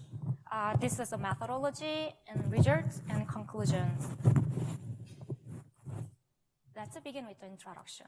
So there are some key terminologies used in my research. So heavy-duty vehicles refer to medium and heavy-duty vehicles defined by their gross vehicle weight rating. And there are various definitions across different agencies. For example, 10,000 pounds or up by U.S. Federal Highway Administration, or 8,500 pounds or up by U.S. EPA. And a fleet of a vehicle refers to a group of one or more vehicles belonging to an organization for a business purpose rather than personal transportation use. And a fleet operator means a person who owns or manages a fleet of vehicles and is solely or collaboratively involved in the process of fleet purchase decision-making. And alternative fuel vehicles are those vehicles running on cleaner fuel than traditional petroleum fuel, such as biodiesel, electricity, ethanol, hydrogen, natural gas, and propane. So here's the research motivations. On-road heavy-duty vehicles account for 24% of the greenhouse gas emission in transportation sector, And critical air pollutants emitted from this vehicle have a deleterious effect of the health of local residents. So encouraging fleet operator to purchase all-fuel vehicle can be one of the promising solutions for this issue. However, the market share of the AFV is very low in heavy-duty sector. For example, less than 5% in California. So if we can better understand the fleet operator perspectives and behavior toward alternative fuel, we can develop more effective policy suggestions and technology recommendations. However, there's various counter research in this area. So this research aims to fill this key knowledge gap by investigating fleet operator perspectives and behavior toward alternative fuel vehicles, both based upon existing literature and new empirical data. So first of all, we developed initial theoretical framework based on a review of literature, which was about organizational innovation adoption behavior. So this initial framework is to facilitate the conceptual understanding of organizational behavior of AFV fleet adoption. So I refer to these three frameworks and existing theories. And in addition to that, I did a literature review about a study focusing on the factor what have influenced the adoption decision of the all-fuel vehicle in organizations. So using this database and using this search keyword, I found 34 relevant articles published in the last 2 decades. But one thing I have to mention is here is that there's very few studies focusing on heavy-duty vehicle fleet. So I had to expand the scope of the literature so as to include light-duty vehicle fleet studies as well. So the overall structure is depicted in this figure. So in the middle part, it shows the adoption process from the awareness, consideration, making a decision, implementation of the vehicle operation, and confirmations. And there are two other subcomponents in the left and the right-hand side. So in the left-hand side, you can see the decision-making process level. So this sub-framework shows the some factors affecting the decision-making unit's decision. And then the right-hand side is the sub-framework at the individual acceptance level. Let me explain a bit more details. So this framework shows the sub-framework at the DMU level, decision-making unit level. So there are largely three components: perceived technology characteristics, such as relative monetary or non-monetary advantage, compatibility of the vehicle, complexity, and uncertainty. Also, organizational characteristics affect the decision process, such as vehicle's fleet sector and the fleet size, and operational characteristics, and whether they have experience in AFV, and what value and business strategic motives they have.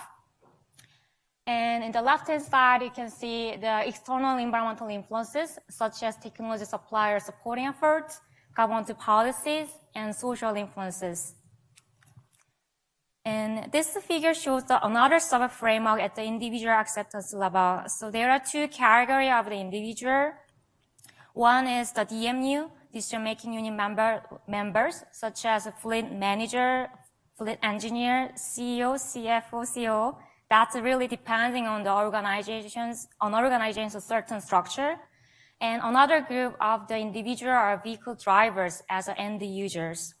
So the acceptance of the vehicle drivers would indirectly affect the decision-making process by delivering their opinion to the DMU member, unless they belong to the DMU. So this initial theoretical framework contributed to a better conceptual understanding of organizational behavior of AFV adoption.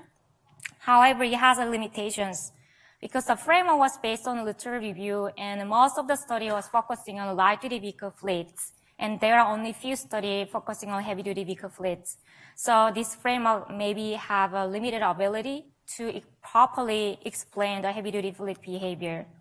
So our research team conducted an in-depth fleet interview with the heavy-duty fleet operators to empirically improve this initial theoretical framework. So here's the methodology, qualitative research approach. So we employed a qualitative research approach because it is suitable to initially explore a phenomenon, especially when there is a very limited study. And among various methods in the qualitative research approach, we use a semi-structured interview because it can provide a flexibility for interviewers to explore the context of the topic. Also, it can provide a much more space for interviewees to answer from their own words. And we select California as a case study. So California is the second largest greenhouse gas emitter among the 50 United States. And it is a recognized national leader with a progressive goal and plan and action in reducing emission. So there are about 640,000 heavy-duty vehicles registered in California. Among those vehicles, less than 5% are those running on AFV.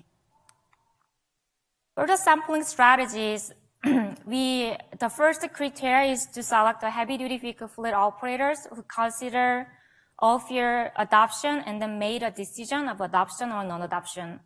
And based on the insight from the literature review, it is assumed that there would be different factor structure between various fleet segments. For example, public versus private, business sector, and the fleet size.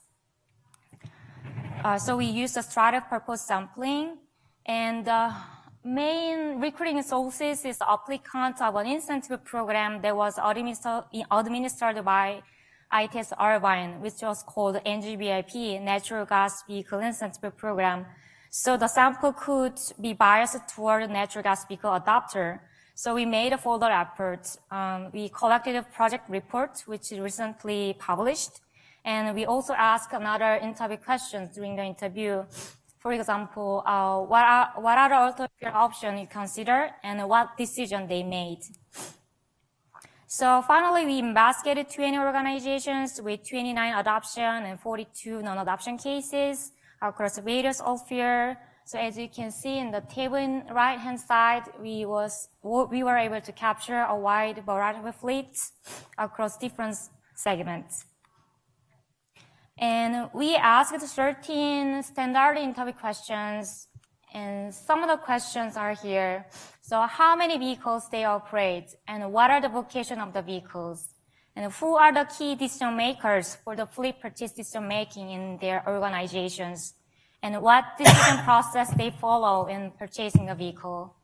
And what factor influenced your fleet purchase decision? Were there any factor which made them more willing to or more hesitant to purchase AFV? And if they look 10 to 20 years down the road, what they think about viable fuel option in the heavy-duty sector? For the analysis of the qualitative data, we use a content analysis or thematic analysis. So content analysis involves a systematic coding process between multiple coders.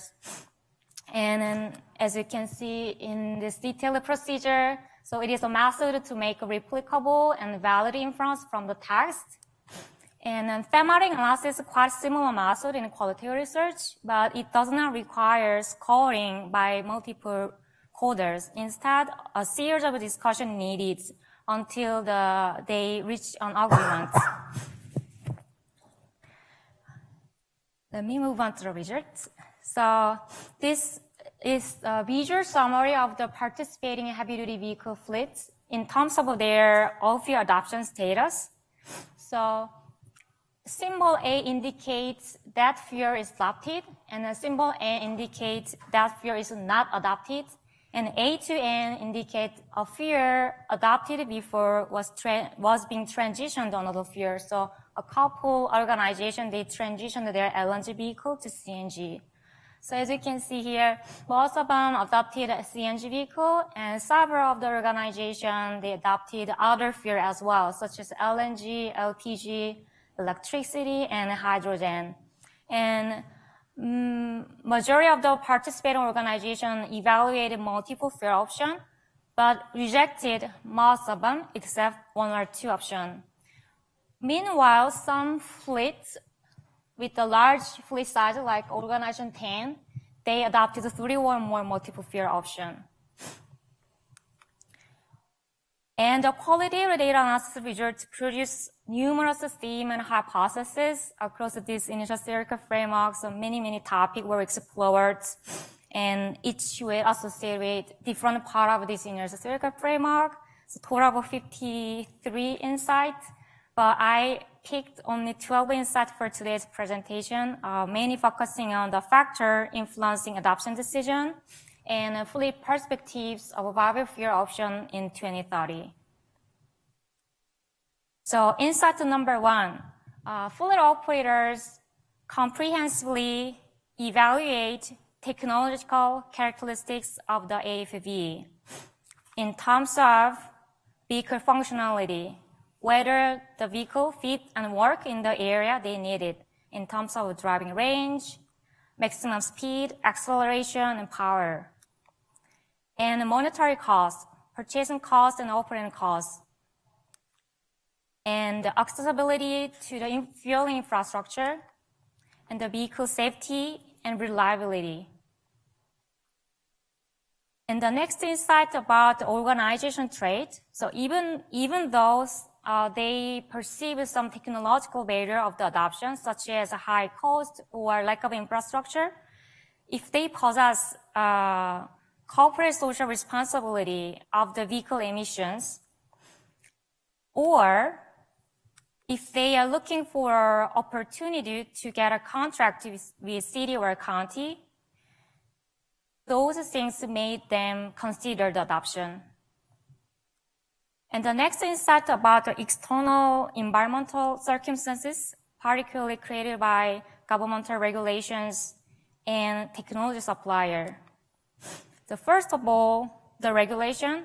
For example, South Coast AKMD Air Quality Management District rule requires certain fleet operator to purchase AFV.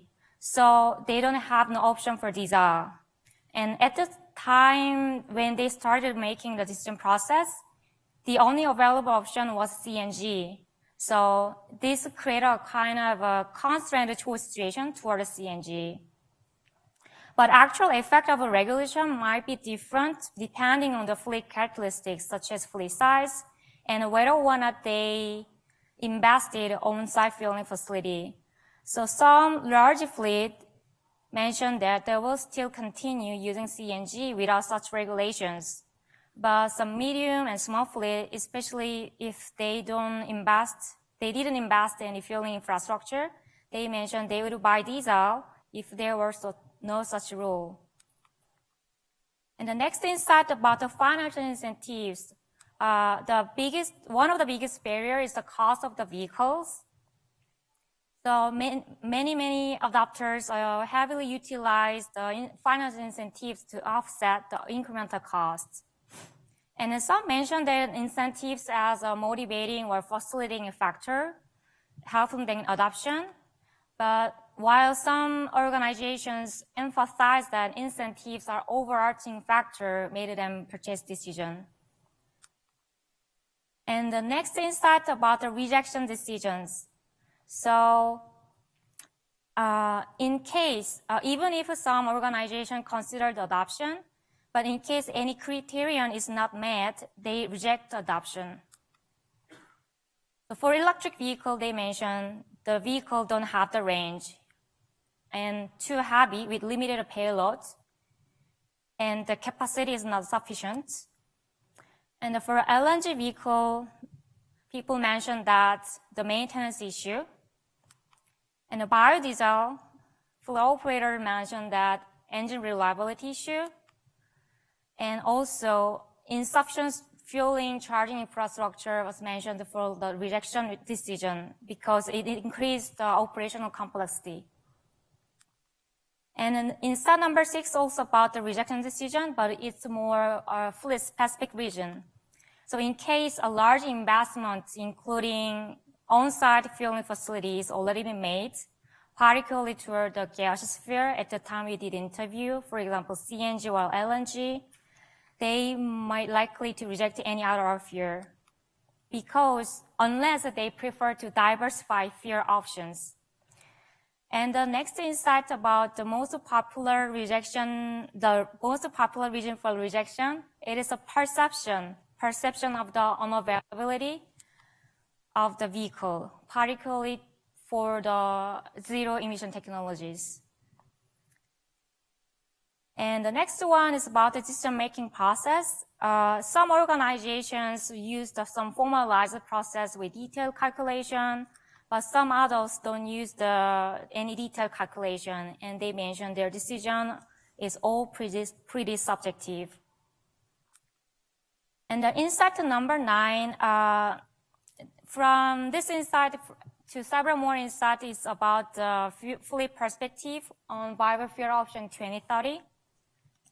So first of all, battery electric vehicles, many participating organizations believe that battery electric as promising because technology are advancing, produce zero tailpipe emission, and in line with the state direction.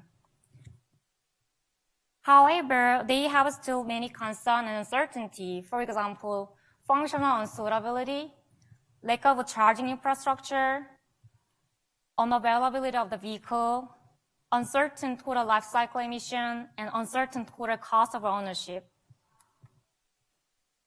For hydrogen fuel cell electric vehicles, several organizations address its positive or negative aspects, quite similar to those of a battery electric.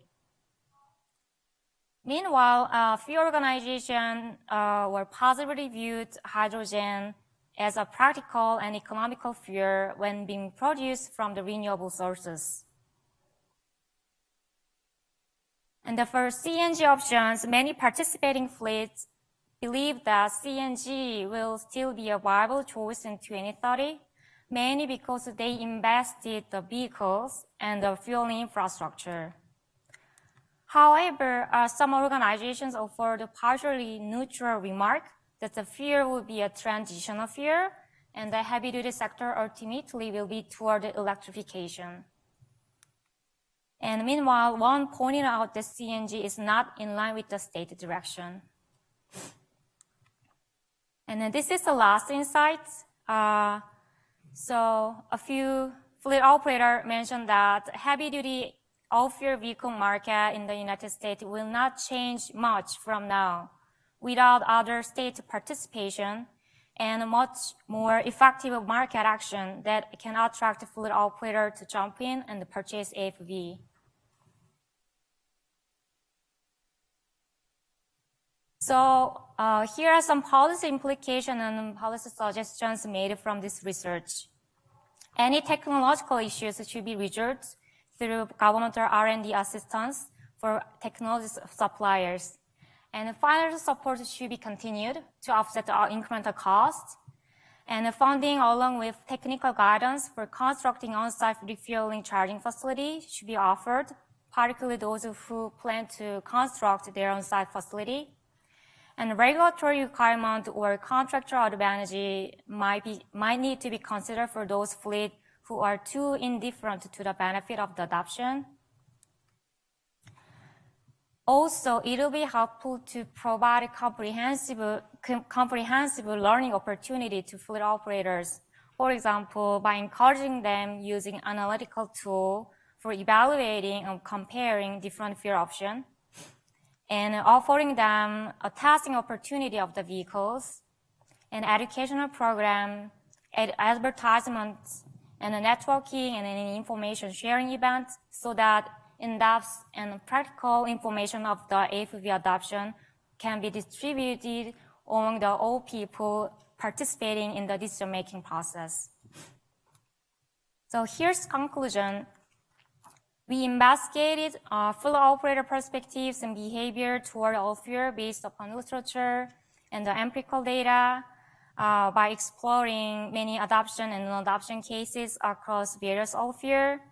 So this research offered an enhanced understanding of a heavy-duty all-fuel vehicle adoption behavior in organizations. However, this study has some limitations. For example, small sample size which restrict the ability to generalization of the findings. And we didn't explore how precisely the demand will be actualized with the potential policies.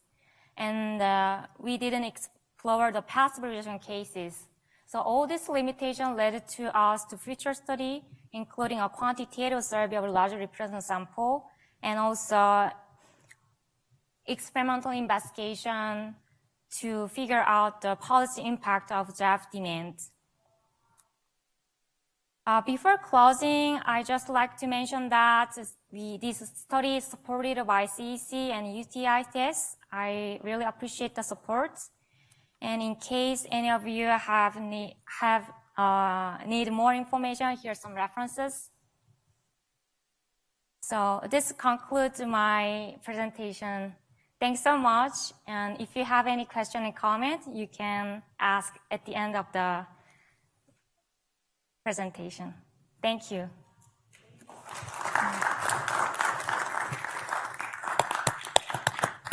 Thank you, Summer. I think you're going to get some questions when we get when we get to the end. Next up, or I'm sorry, that was Young and Summer. You're up next. Yay. Wow. But you're up next, and we'll let you take it away. Thank you. Perfect. Thank you, everyone.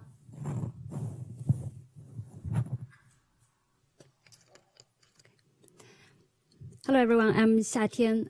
My presentation will focus on the factors associated with the adoption of autonomous field vehicles in California. As you can see, the couple cars on the cover, the autonomous field vehicle is defined as the vehicles that run on alternative fuels rather than conditional fuel. So the PHEVs, BEV, and hydrogen fuel cell vehicles are counted as AFVs, but the ICEVs and HEVs are not in the AFV categories. So California is a booming market for AFV adoption. The California state regulations of ZEV program support the adoption with a goal to promoting the vehicles in the state with 1.5 million ZEVs by 2025 to the goal of 5 million by 2030. By the end of 2021, we already see more than 0.8 million ZEVs on the road. We see 2/3 of the vehicles are battery electric vehicles. Then the PHEVs account for another third of the ZEV category. The fuel cell vehicles only take account a small share so far. However, compared to the entire vehicle stock in the state, the ZEVs still only account for 3% of the total share. So we still have a long way to go. So my research question is to understand what factors impacting individuals' current vehicle fuel type choice and their interest in purchasing or leasing an AFVs in the future. We look into the questions by analyzing data collected in our research team in UC Davis, which is a panel study that accrued more than 3,700 respondents from the entire California state using a mixed sampling method. So particularly, we ask respondents to indicate what type of fuels of the vehicle they most used currently. And then we ask whether they will be interested in buying or leasing a vehicle that runs in any of the autonomous fuels. Note that in the second question, we didn't specify a timeline. So we think the people that are answering they are interested in the AFVs can be seen as the maximum market potential of AFV market. So we proposed a framework that's able to jointly estimate the current choice and the future interest of AFVs.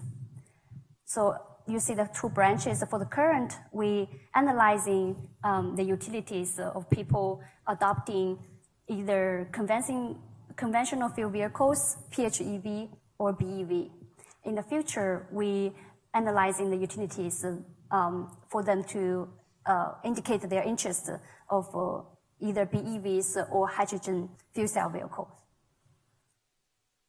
And also, a part of this, we look into the impact of current fuel type choice to their future interest. So far, we see 2% of the respondents choose PHEVs or BEVs as their most frequently used vehicle currently. BEVs account for 0.8%, while the PHEVs account for 1.2%. This is a small percentage in our sample, but actually it's an overestimation of the current the market of PEVs and BEVs by the end of the year 2018, which is estimated as 1.5%. However, it seems the future market is we will expect a much larger share. 40% of respondents indicates that they will interested in buying or leasing vehicles in the future. Majority of them were interested in BEVs, while some of them will show their interest in BEVs and the hydrogen fuel cell vehicle. So build on the previous literature, in order to answer the questions, what factors impacting people's vehicle fuel type choice, we hypothesize a list of potential factors. First is the social demographic characteristics that a lot of researchers indicates they have a significant impact. The second category is the attitudes towards the environment, the new technologies, the habit of car use, and the residential location preferences. And then the third is also the key focus of this study is the neighborhood effects, which including the neighborhood type and housing characteristics of current consumers. And second is the past exposure to EVs in their residential and work location. And third, we think we have hypothesized that the densities and accessibilities of EV infrastructures will impact their preferences of certain fuel type. So in particular, how we measure the exposure to EVs. At the residential location, we measure the total number of PEVs and BEVs within a 1 mile radius of each block group where the respondents residents. So this is a data coming from DMV. At the work site, we measure the expected number of PEVs and BEVs of regular commuters from each block group. The expect number to exposed at the work site. And we share this data source with a very recent published study. So I encourage you to check it out. For measuring the accessibility and the density for charging infrastructure, we here has 2 maps plotting the total numbers of chargers and also the density of chargers in each block group level. As we can see, although the city start to make investment on public chargers, the concentrations of EVs are still very sparse across the state. So we propose integrated choice and latent variable model to analyzing all the factors we hypothesized. So without going to a lot of details, I will just point out some high level take out from this model. So in the measurement model, we observe a list of attitudes in the survey, and we extract the 5 latent factors in the sample. And then we constructed a relationship with those latent factors and observe the social characteristics to help us to understand what type of person have certain type of attitudes. And then we measure the impact of social demographics, the attitudes, and also the neighborhood effects in the utility function to help us to understand what factors impacting current and future choice of vehicle type, fuel type. So here are some results. The first question we want to answer is, what are some of the underlying latent attitudes among our sample? We observed 5 attitudes. The first is pro-environment.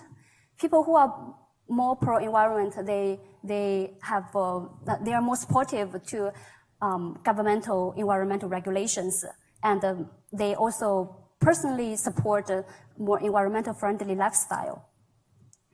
People who are more tech savvy, they usually more familiar with new technologies. They are more open to new experiences.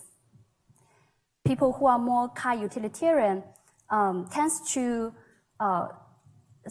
take more seriously on the functionalities of the vehicle other than the brand.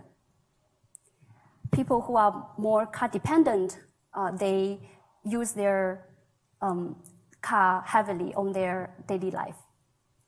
And lastly, people who are more pro-urban, they have a preference of living in urban area with more mixed land use, have better neighborhood services and public transportations. So the next question we want to answer is, who are more likely to have certain attitudes? We know that attitudes is a driving factor of certain behaviors.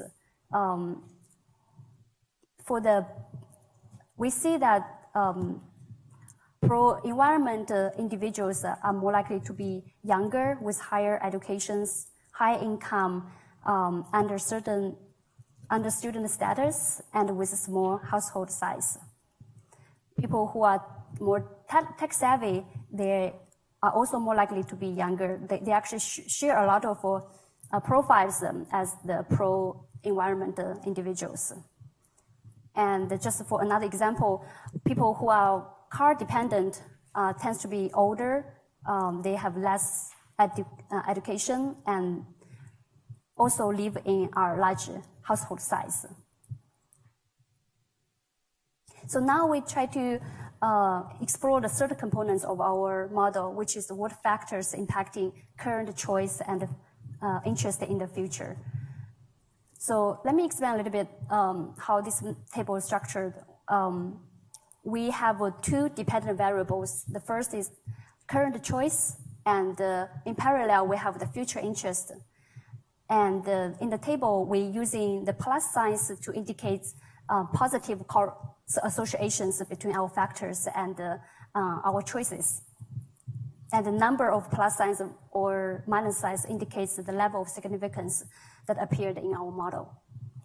So for the first set of latent factors, we see that people who are more pro-environment and tech-savvy tends to select PHEVs or BEVs more likely to other than the conventional fuel vehicles.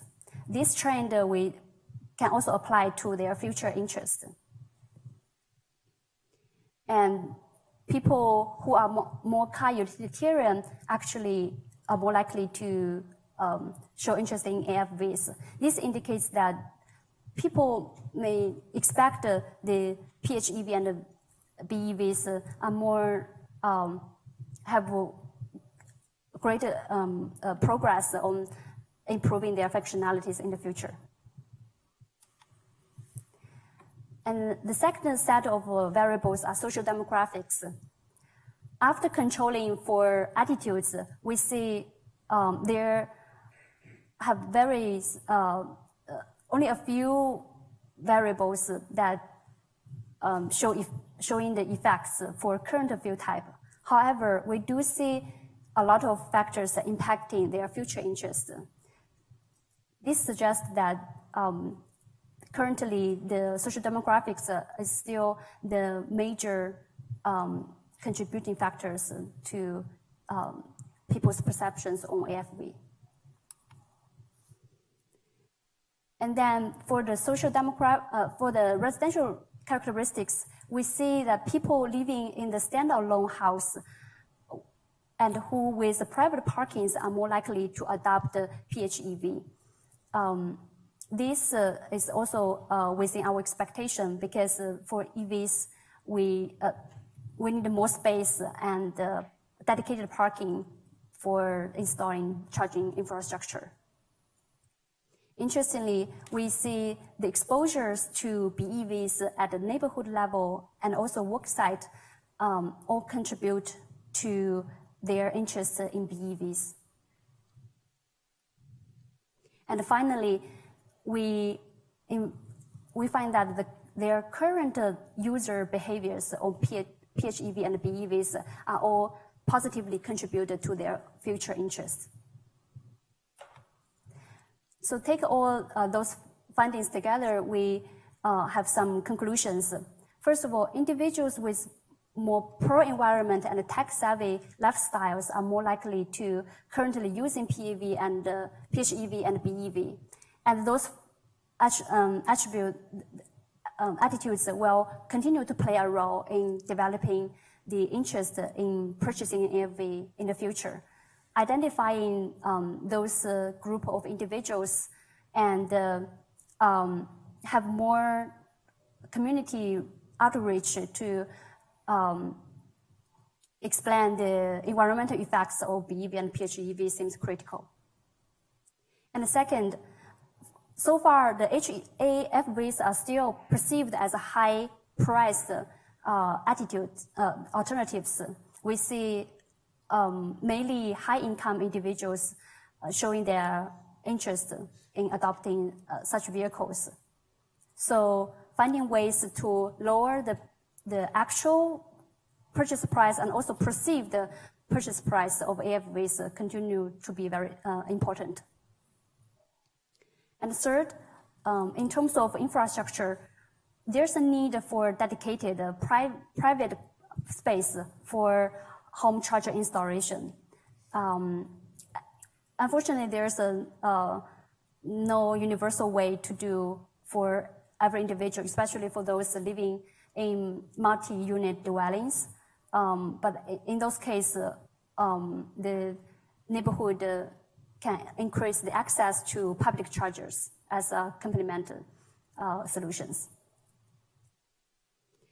Exposure to BEVs at both residential and worksite location increase the chance of a individual to be current BEV users. This is related to the peer effect. When you see your friends or neighbors or your coworkers adopting a BEV, you are more likely to start thinking the functionalities and the reliability of such a vehicle. So as policymakers, increasing the vehicle densities is an important measure to encourage the adoption. And finally, we see increasing the awareness and user experience promotes interest. So the policymakers and also some car dealers can support some test driving and just let people have some hands-on experience will increase their interest. And with using such a model framework, we're able to project around 41% of the adult population are showing the interest of AFVs in the future. This can see as a maximum market penetration. And we definitely see there's a lot of untapped potential here. And in particular, we see the current higher income PHEV users are leading this transition. So more works should be done to encourage those disadvantaged community, neighborhood, and the members to join this effort. So with that, I would like to thank your time, and I'm happy to take any questions. Thank you.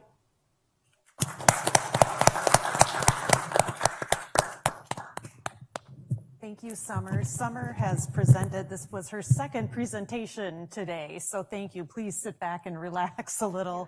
And Kadir, I promise not to call you Summer while you're up there too. So, I don't know. So we're going to hand it over to Kadir, and we're excited to hear your presentation. Thank you. Thank you.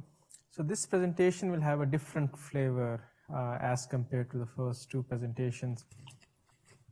And what essentially I'll be looking into is how to help the fleet owners to come up with the energy optimal configuration of their fleet of commercial vehicles. And in particular, when I say commercial vehicles, we are looking into the long-haul trucks. So I will be presenting this work on behalf of my team that includes Sharat, Manfredi, and Akash. All of them are very helpful in generating the results and the content that you will see in the slide.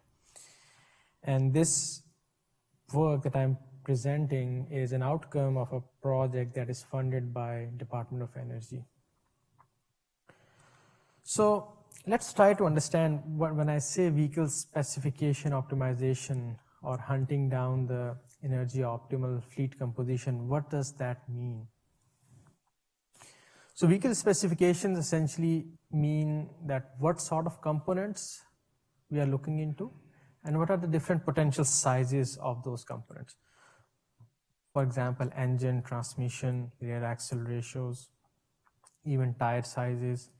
And this number of components will grow when you have hybrid electric trucks or BEVs or fuel cell trucks.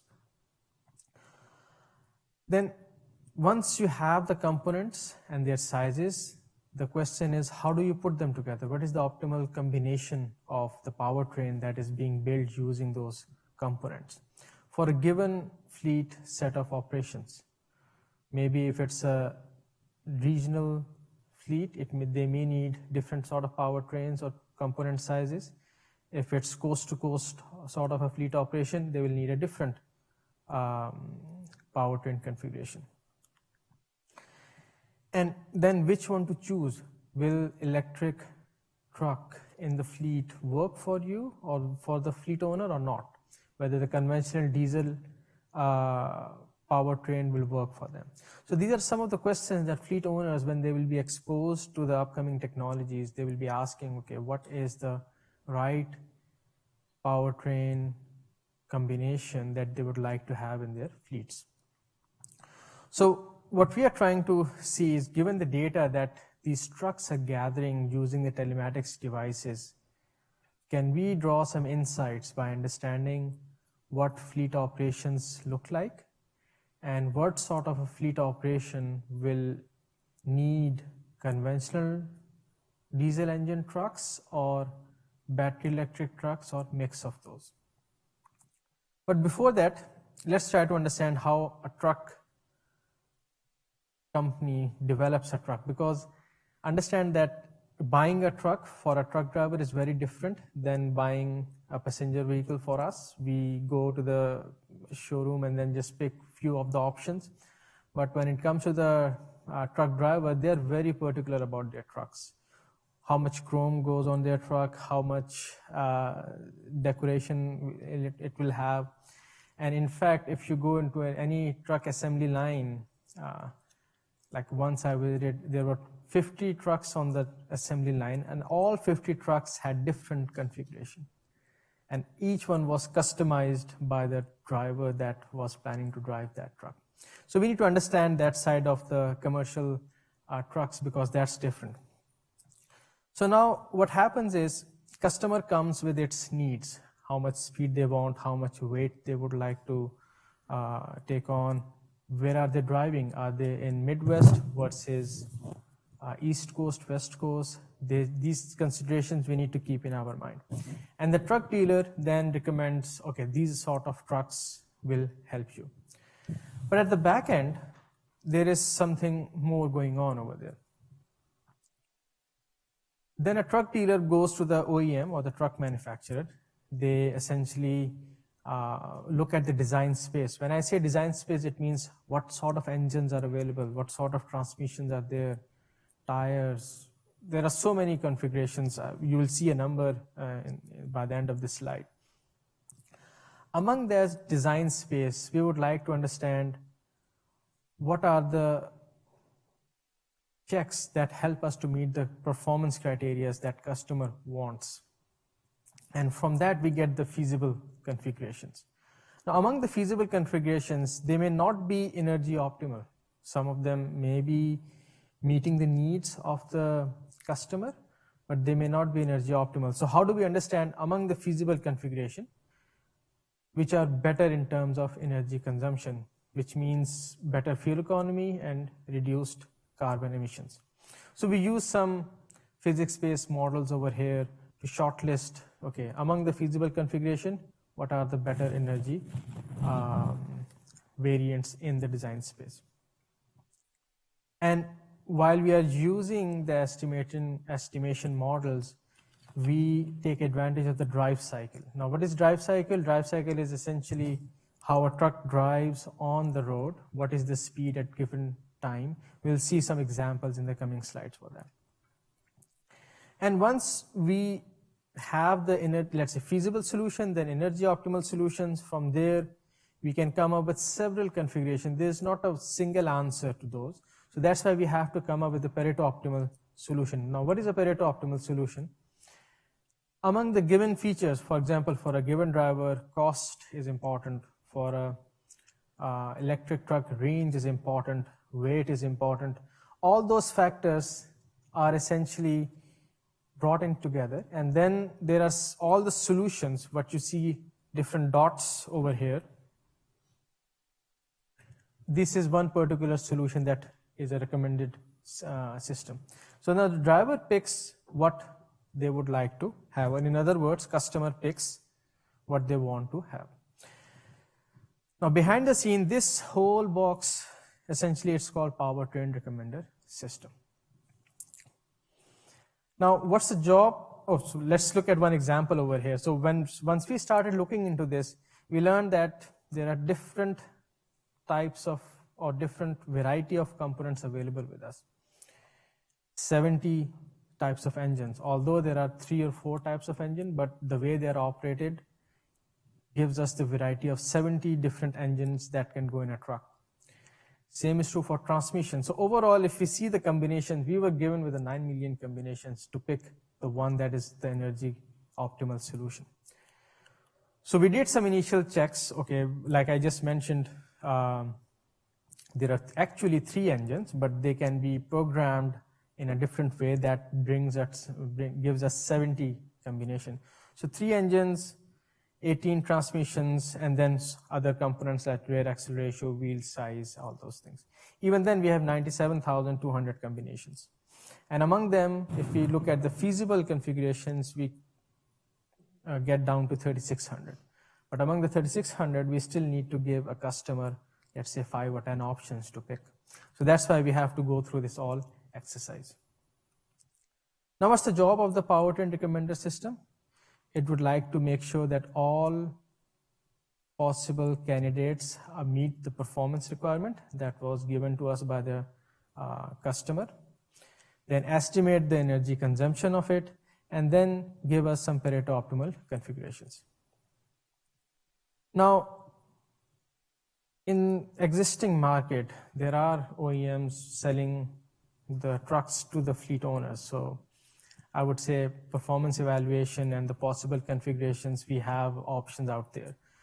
But the energy consumption, how to understand if they're planning to buy a truck, what would be the impact of its energy? So we need to understand the energy estimation first before they buy the truck. So let's try to understand how do we estimate the energy consumed by a given truck. I would refer to the data that I mentioned earlier that we gather from the telematics devices that are installed on the trucks these days.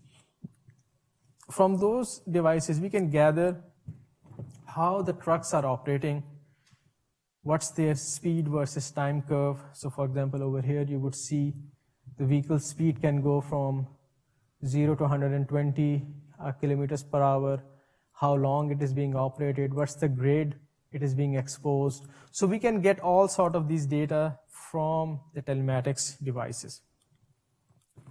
And given this data, we have speed profile, grade profile, distance, time to travel, what was the weather, what was the fuel flow rate. And these telematics devices have a lot of information that they are recording. That is useful and that may not be useful. That's what we'll see in the coming slides also. But on the other side, we have vehicle specs, engine, transmission for that particular vehicle which is running on the road. So we have some baseline to start with. But our goal is to estimate the energy consumed by a given truck as a function of drive cycle and the vehicle spec. So we depend on the telematics data, which is available at pretty large scale these days. Yes, after signing several NDAs and all the non-disclosure agreements. And then on the other side, we look into some of the powertrain dynamics, how the fuel is being consumed, how we can use or take advantage of machine learning algorithms, how do we optimize their performance and user experience. So this is what we are chasing.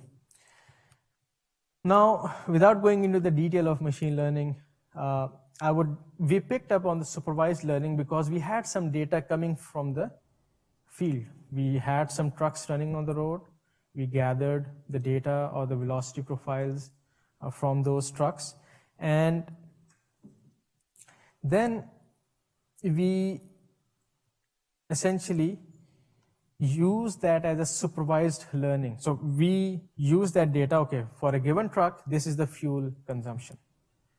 So we know we can supervise the truck that is actually on the road, truck is consuming this much energy. So we can take advantage of the supervised learning over there. Now there's another choice between regression and classification. Regression essentially means that we want to get to the accurate fuel economy for a given truck from the given data versus classification, okay, if this truck is good for this particular operation. So we had to decide between the two. So over here we picked supervised learning because we had the data. And then the question comes, which machine learning model we would like to use and how do we use it first? So the first question is, what data we want? How much the data that telematic devices are recording will help us. Okay, let's collect that data. Anybody who is dealing with machine learning problems would understand that dealing with the data upfront consumes 60 to 70% of your time before you start using it for any given problem. So we have to analyze the data, check the data integration, then clean it. We may have, I will show you some examples where we had the data, but we couldn't do anything of that data. Then transform it, and then, for example, we need to generalize or normalize it, and then reduce it if needed, visualize it to better understand it. Essentially, this is part of the data analysis that we have to perform.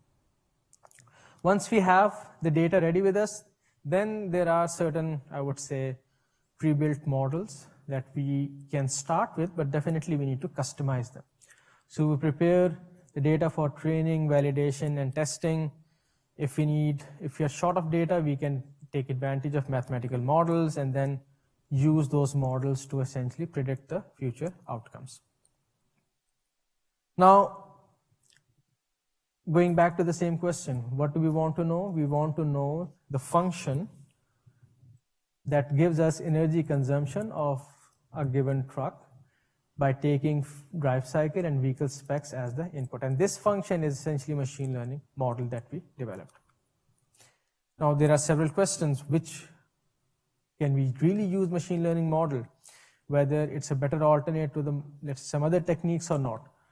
Yes, so we found that computationally efficient and accuracy are some of the edge, let's say, supporting points for the machine learning models. But then which machine learning model to choose? Since we have the labeled data, so we can go with the supervised learning algorithms. And among the supervised learning algorithm, there are so many options out there, so which one to pick? So we had to choose between classification and regression. Regression is essentially how much accurate fuel consumption we can predict, so we picked with regression. And then, can we extrapolate the results? Given the configurations that we have, can we come up with something that's not being produced right now and we can recommend something? So these were our requirements. So based on this, we picked up two approaches, random forest and the neural networks. So let's look at the data. Ideally, we would like to have a data that has good variation in it, good statistical characteristics. Again, this is the speed profile versus the grade or elevation profile, which we convert into the grade. But when we got the data from the telematics devices, we observed that it was a long time with little data. So do we really need that starting point? So we had to filter that out. Similarly, we were told, okay, we have data recorded, but when we see inside the data, there was nothing recorded in it. There was something going wrong with it. Then there was no variation in the actual data sometimes, and then incomplete data. So sometimes we had data recorded for initial sometime, but later on it was nothing. So we had to filter out what's the data that we can take advantage of. Then we had to process it, clean it, transform it, reduce it. These are some of the steps that we went through. Let's pick one, for example. There were some unrealistic values, which means that the CAN bus signals that contains the data of the vehicle on that network, there was some error with it, and we had to remove it or normalize it in order to fix it. So these were some of the challenges that we came through in order to process the data before we start using them. Now, this may be trivial for the people who are using machine learning, but we break down the original data set to training, validation, and test data set. Then we train the model to predict, to have the prediction with us. And then we use the validation set to further tune the predicted model and make the accuracy better. We keep on repeating it until we hit some level of accuracy and confidence. And then we use the test data to eventually perform the final estimate. So we break down the training data set into training and validation data set before we use it. Now, going back to the same question, we are looking for this F machine learning model, which is a supervised learning model, and it has some input and outputs there. So what data we had? The inputs that we planned or we used were the driving cycle. We had 400 driving cycles, which means we recorded 400 velocity profiles, and we were able to capture these characteristic statistical properties of those duty cycle. And we had 19 trucks running on the road with these configurations, which we used as input for the supervised learning. And then the output of this was essentially the fuel consumption. That's what we are looking for. How do we get to the accurate fuel consumption based on this data we have? Now, if we look at the duty cycle, we would like to know some of the characteristics. For example, what is the maximum speed? What is the average grade? And we would like to break down the full trips into micro trips, because full trips they may take longer time to process and give us the results, but they will be accurate. So micro trips, we came up with the process which reduces the calculation time or the data processing time, but yet we are able to get the accurate results. So using the micro trips, again, we had to look at certain characteristics. So we had to correlate all of these data characteristics with the fuel consumption that we had. And sometime we found that, for example, in this case, distance correlation with the fuel in terms of micro trips and full trips was not giving us the right information. So correlation and causation, they were not making sense. Or distance makes a lot of impact on the fuel economy. So we had to filter out, okay, which features of the data will help us versus which will not. So what we tried was the statistical characteristics of full trip and the micro trips, for example, time characteristics, distance characteristics, average gait, average speed. We wanted to match them as much as possible so that we can save on time and get the accurate results. Now, there are certain biases in the data. When I say biases, if the data has not accurate or the actual let's say impact on the performance, we'll get some biased results. For example, in this case, it's idling time in terms of micro trip and along the actual trips. There was some bias we had to fix. So once we were done with all these fixes, which was essentially understanding the biases in the data, once we fixed those, then we used that data for the random forest. That's one of the machine learning algorithms that we used. It takes input as weight, engine power, number of cylinders, and age. Age means how much time the truck is on the road for the last how many years. Based on that, we classify the fuel economy based on certain, let's say, logical questions that we have. And each of this, essentially, if it qualifies, it gives us what is the average fuel economy of a given truck. Now, the important features are on the top, and as the tree depth increases, as we have more and more number of questions. So this is essentially a random forest that comprises of different trees. That this is one tree, this is another tree. We can have as many trees as we have number of questions. So once we are able to shortlist, let's say, a particular configuration, we have to average it out and overall understand what's the fuel economy of that particular design candidate. We had to tune its hyperparameters, tree length, learning rate, leaf size. I won't go into the details, but tuning these things were important to get the accurate results. And what we found out that with the random forest, we don't need large number of data sets. It can handle complex nonlinear and linear relationships. But extrapolation was an issue. We could not extrapolate the results from beyond the configurations that we have. And we would like to avoid the overfitting, and which requires larger number of trees, which makes it computationally a bit expensive, but it gives good accuracy. Again, these were some of the pros and cons that we came across. In parallel, just to have better understanding of our own model, we use neural network-based another model, machine learning model, to understand the fuel economy with vehicle age and engine power as an input. I won't go into the details. There are some input layers, output layers we have to define. Input nodes, essentially this is defined by the data that we are using, generate some model, and essentially calculate the fuel economy. And we do the forward and the backward propagation to fix the error, and eventually we would like to minimize the mean square error. And we had to tune certain parameters to have better accuracy, for example, number of hidden layers, number of neurons in the hidden layers, all these things. And we came up with, let's say, results for testing, validation, and training, validation, and testing, such that our mean square error was minimal. Over here, if you'll observe that if the number of samples goes down, the number of the error essentially bumps up. So this was the trade-off that we were dealing with. Now the results, what we are comparing over here is we were looking at the supervised neural networks or models. Actual fuel consumption versus the predicted fuel consumption. Over here you can see as long as we are diagonally on the diagonal line, we have good results, but there are some outliers in case of random forest.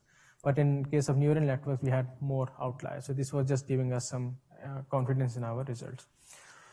So overall, what are we doing right now? We are essentially making the powertrain recommender system, which takes care of the energy consumption by looking at these inputs, by using these models and giving us the right set of powertrain configurations that we have. We'll quickly look into some of the results. I won't go into the details, but over here, what you're observing, this is the nominal payload efficiency, essentially is the freight efficiency of the given truck. And how far are we, which means essentially how much is the delta improvement in the results. So for the traditional trucks, we found out that traditional trucks mean just the diesel trucks. If we play with their configuration, we can still save 2 to 2.3% of the energy resources of a given truck. But as the number of, let's say, the battery technologies or the different configurations come in the market, this number will grow up. The other thing that we learned that if we use uniform versus variety of vehicle specification, we can gain another 0.3% of the benefit. And let's say we have 4 vehicle configurations, how they're impacting the overall fleet energy resources. With just looking at this pie chart, we can come up with the fleet composition. For example, if we want to pick up on vehicle 1, we know it has lesser impact on the energy side, so we'll pick less in number. Vehicle 2 has 29%. So if we have a fleet of 7 vehicles, we'll say if vehicle 1 is 2 in number and vehicle 2 is 5 in number. Or if we want to pick any other configuration, we can pick 2, 3, 2 sort of a combination. And this number will definitely increase if we have other options in our analysis. The reason we don't have it because there are not many trucks or battery electric trucks or fuel trucks running on the road right now that we can gather a lot of data. So with this, I think I will conclude. We learned how to buy a truck and then how to better spec a truck using the data that we have. And then how do we analyze the data, because data doesn't mean it has everything in it. We need to fix the correlation and the bias. How do we develop the machine learning models, and how do we come up with the fleet composition? And this is the visual of this. You can connect it, the effort that I just presented. I would say thank you for listening this talk. Again, as asked by the Department of Energy, I'm just saying these are all my observations through the research that we did. This doesn't recommend or represent the DOE's point of view on this. So with this, thank you. And I will, I think, hand it over to you for any questions.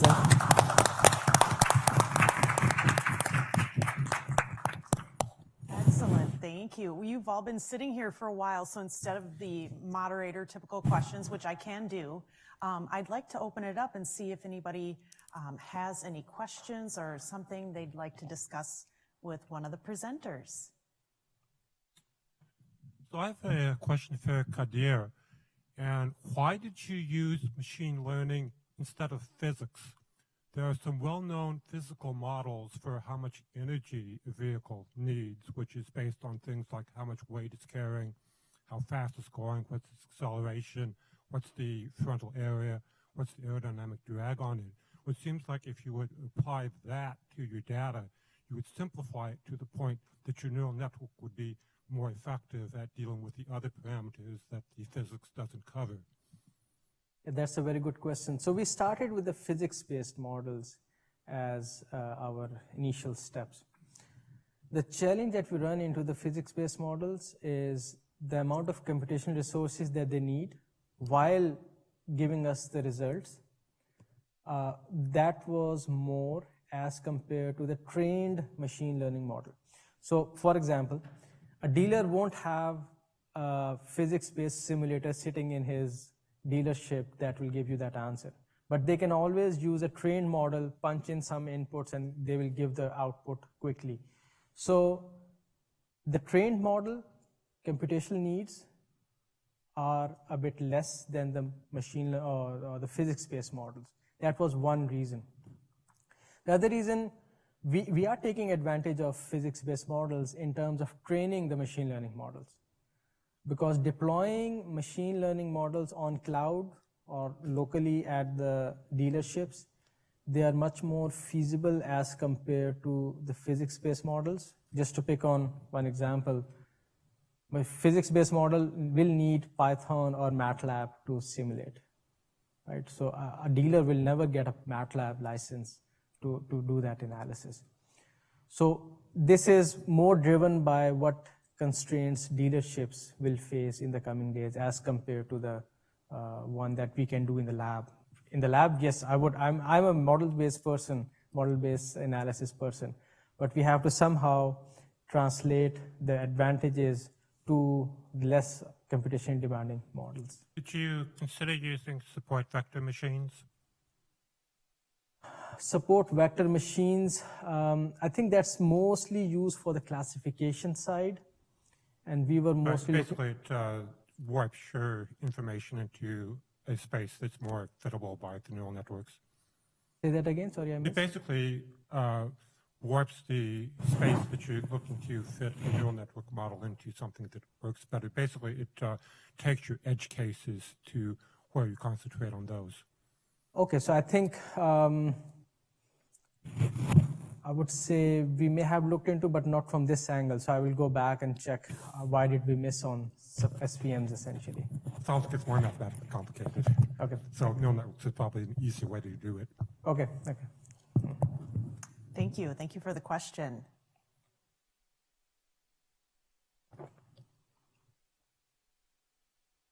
Yes, hello. So, hello. Youngin, I have a question for you about your research. I think one of the recommendations you made was about on-site, at least at the facility for charging. Yeah. Was that taking into account like direct current charging needs and the upgrades that would be needed at the facility to create that kind of charging, or like other types of charging would be acceptable by fleet owners to meet their charging and refueling needs?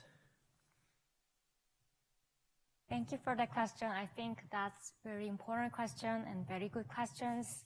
The charging and infrastructure is a very important issue to fully consider the adoption of ZEV vehicle particularly. And there are many things are going on in this area. Putting a new facility or upgrading the facility or putting some, not right now, but at some point we might need to put some public charging station because some of the fleets don't have enough space to accommodate the charging equipment and facility.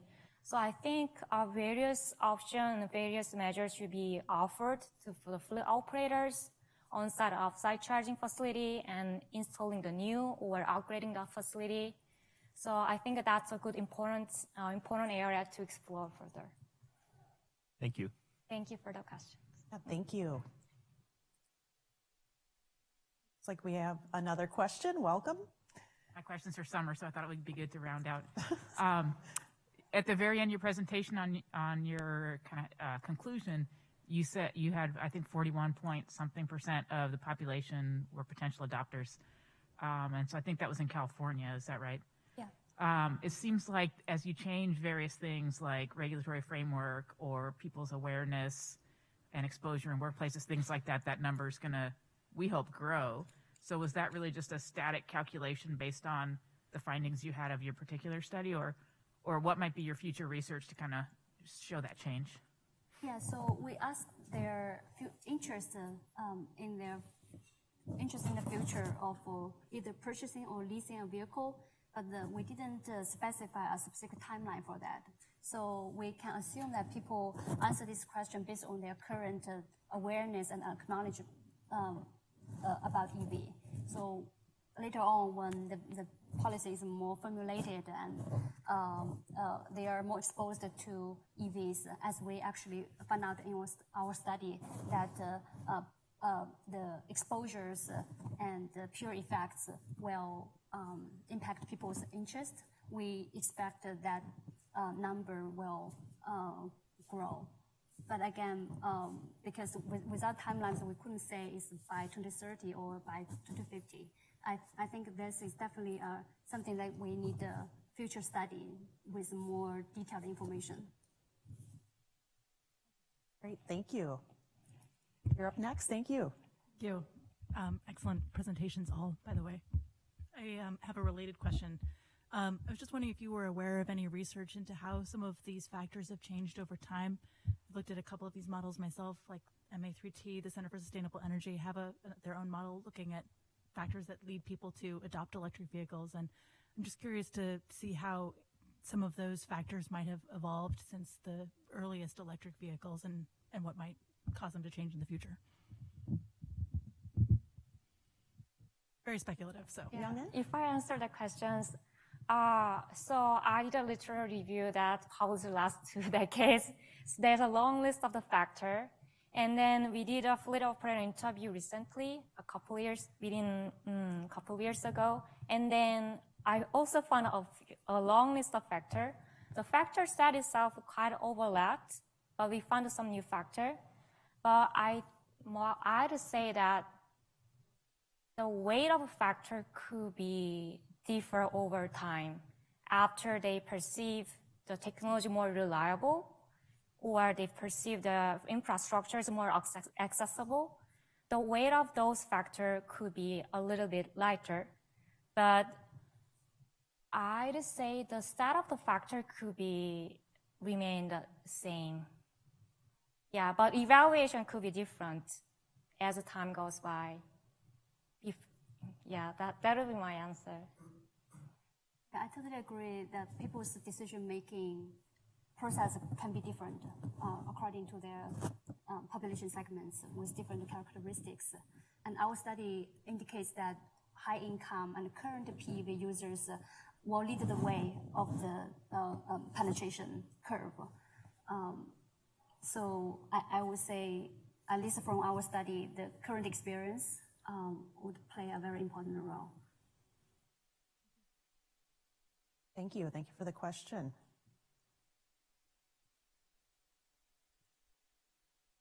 Right, welcome.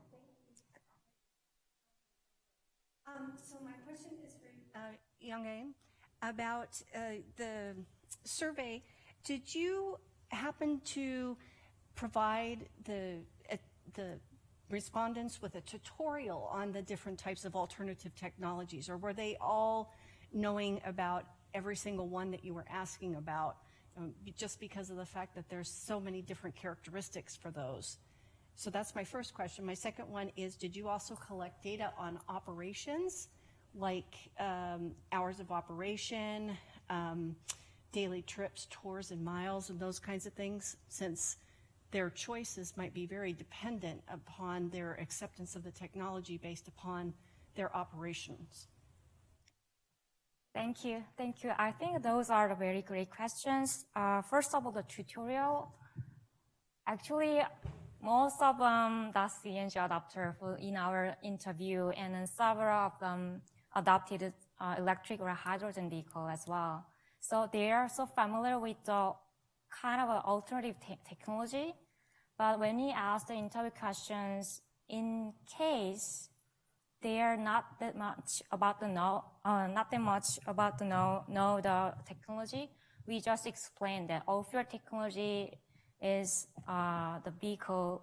Those are the technologies used for the vehicle running the cleaner fuel, such as SNS, CNG, or electric or hydrogen.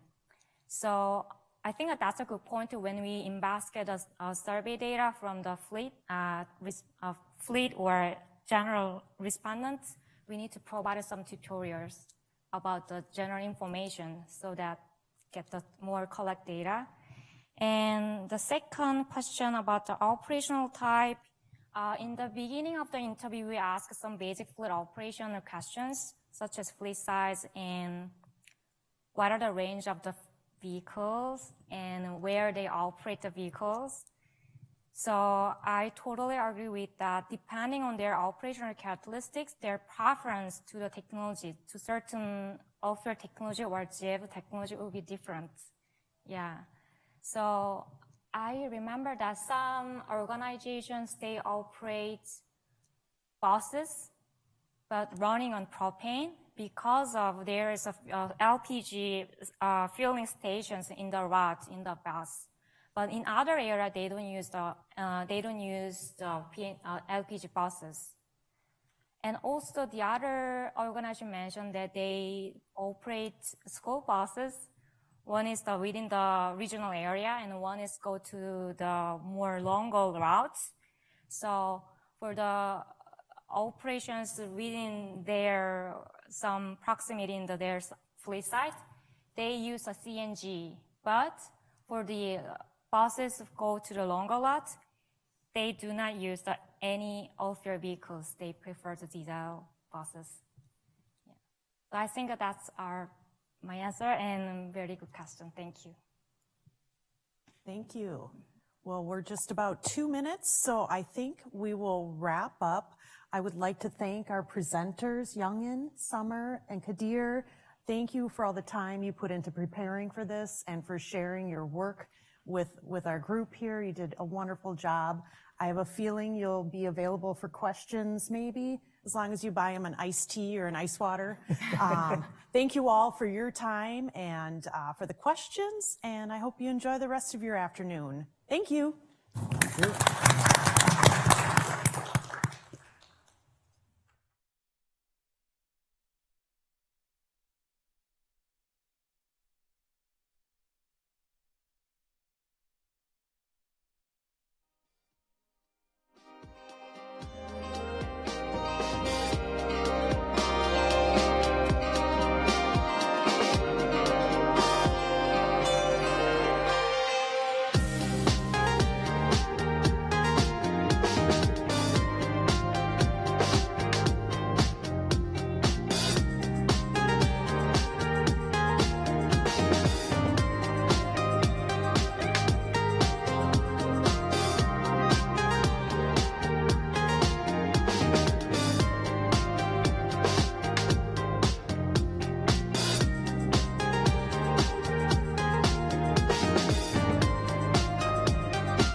All right, so it's about 3:30, so we're gonna get started here to give our speakers enough time.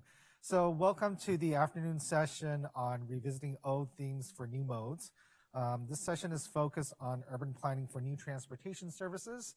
My name is Roger Chen. I'm from the University of Hawaii, Manoa, which is an island in the middle of the Pacific. And today we have three excellent presentations on this topic. So let us get started then. Our first speaker is Bing Rong Sun from NREL, and I'll let her introduce herself and her paper. Thanks. Good afternoon, everyone. Can you hear me well with mask? Is it working? Yeah, it should be on your mic. Okay. I think it's working. It's working. Great. Good afternoon, everyone. My name is Bing Rong Sun. I'm a researcher at National Renewable Energy Lab, and most of my work are related to traveler behavior analysis, the travel demand modeling, and the intelligent transportation system. At National Renewable Energy Lab, in recent years, we have been looking at the mobility and energy impact of the new and emerging transportation concept on the transportation system. So today, the topic I'm going to present is also one of the studies that we've been doing, is to understand the mode choice preference for the new and emerging transportation concept.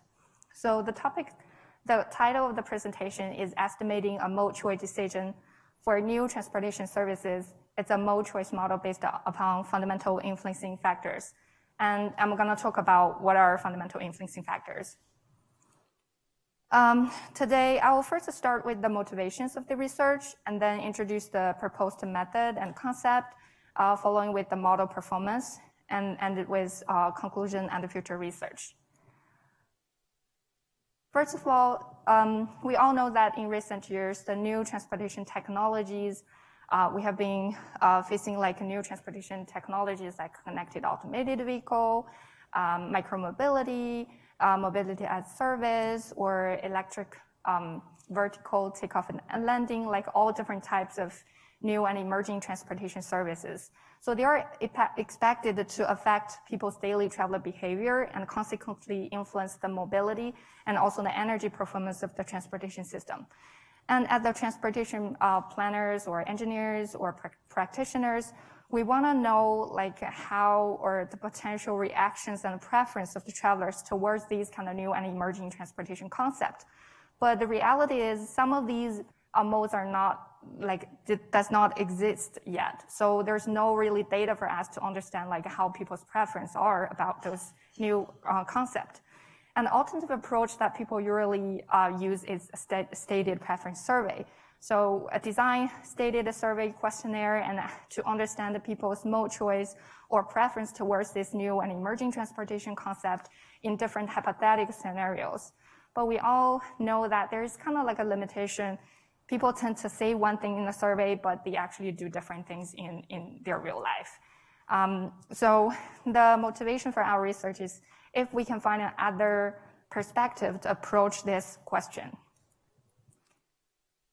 Before we really dive into the perspective that we come up with, we can look at the existing research. First, want to apologize that the literature is a little bit outdated, especially after several at conference here. I saw like a more recent and wonderful research, so definitely will add to that. But these are some of the literature we did previously. About existing methods to predict the demand or preference of the new and emerging transportation modes. So the first type is to, when people look at or evaluate the system level impact of the new emerging technology, let's see like a connected automated vehicle, people tend to adjust the travel time coefficient for connected automated vehicle to be like 25% or to 75% of conventional driving. The assumption there is like the time people spend in automated vehicles is kind of less painful than when they drive like conventional cars. And then also another approach is to use stated preference survey to understand, for example, preferences among different socio-demographic groups. You know, we often hear that men are more likely to adopt autonomous vehicle than women or younger people are more likely to adopt, more easier to accept than elder groups.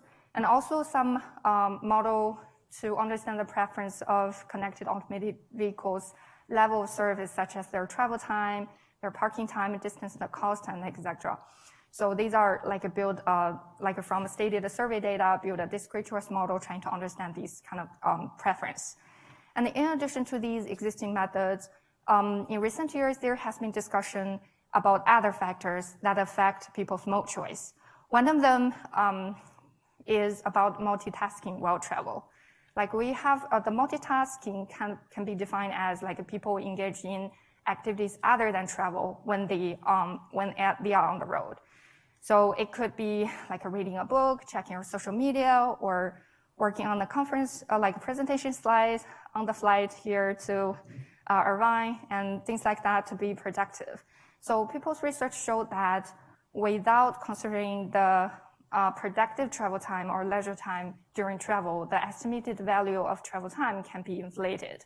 And research also shows that the reduction of the value of time can vary, when considered the multitasking, can vary across different income levels or by different travel modes. And in addition to that, there is also cognitive burden and physical efforts associated with certain modes. For example, research shows that there is kind of like a cognitive burden when you operate a vehicle and navigate the vehicle through a heavy traffic flow.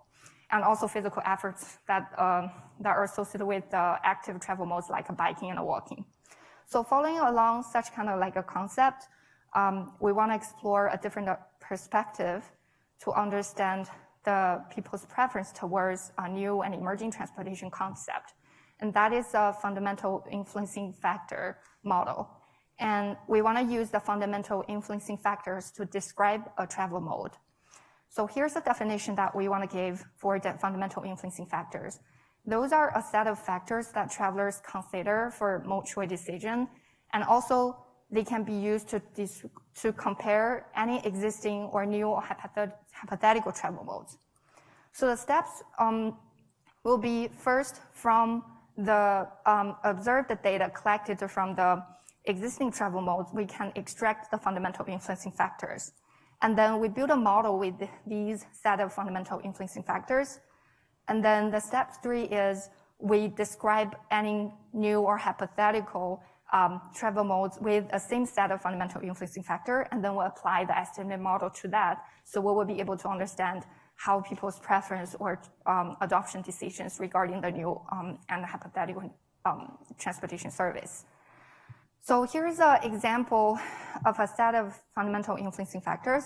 And the first 3 are kind of like a common variables considered in mode choice model. Those are access time at origins, access time at destinations, and also, of course, the cost, which is money. And the rest of the 4 are kind of like the travel time related, but has the fundamental influencing factor parameter associated with them. The first one is travel time requiring travelers to perform tasks. So this can be understood as when people drive a car or ride a bicycle, which it requires, it requires certain kind of skill. You have to learn how to operate that kind of mechanism. And also when you use that kind of mode, you need to pay full attention and concentrate on this kind of like a task. So in that case, the travel time spending on that mode, there is a portion of that is to perform like such kind of task. And the second one is travel time that can be productive. So this one is kind of similar to the travel time that can be productive, and which is a multitasking travel time. And then when people can like read a book, check social media, or like watch a movie. So those are some portion of the travel time that can make the travel less painful. And the third one is the travel time requiring sharing the space with others. So this is our, we can understand that as like a public transit versus driving a car. I can sing aloud when I drive by myself, but I cannot do that when I take a transit. Technically you can, as long as you don't feel embarrassed, but that's some situation like you share the space with others versus not. And then last one is like the require intensive physical effort. So those are associated with the situation like riding a bike or walking, or the situation where you ride a transit and there's no seat. So that's an example of a set of fundamental influencing factors. And then also want to give more detailed example, a more specific example, like how we can use this set of factors to describe existing modes as well as like non-existing modes. The first one, this is a table, like let's see we have a trip, 20 minutes trip made by different travel modes. And then if we take a walk at this as example, the walking, it doesn't really require any skill. It doesn't really require too much concentration, like operating any kind of thing. So the task time, travel time that require performing some task is 0.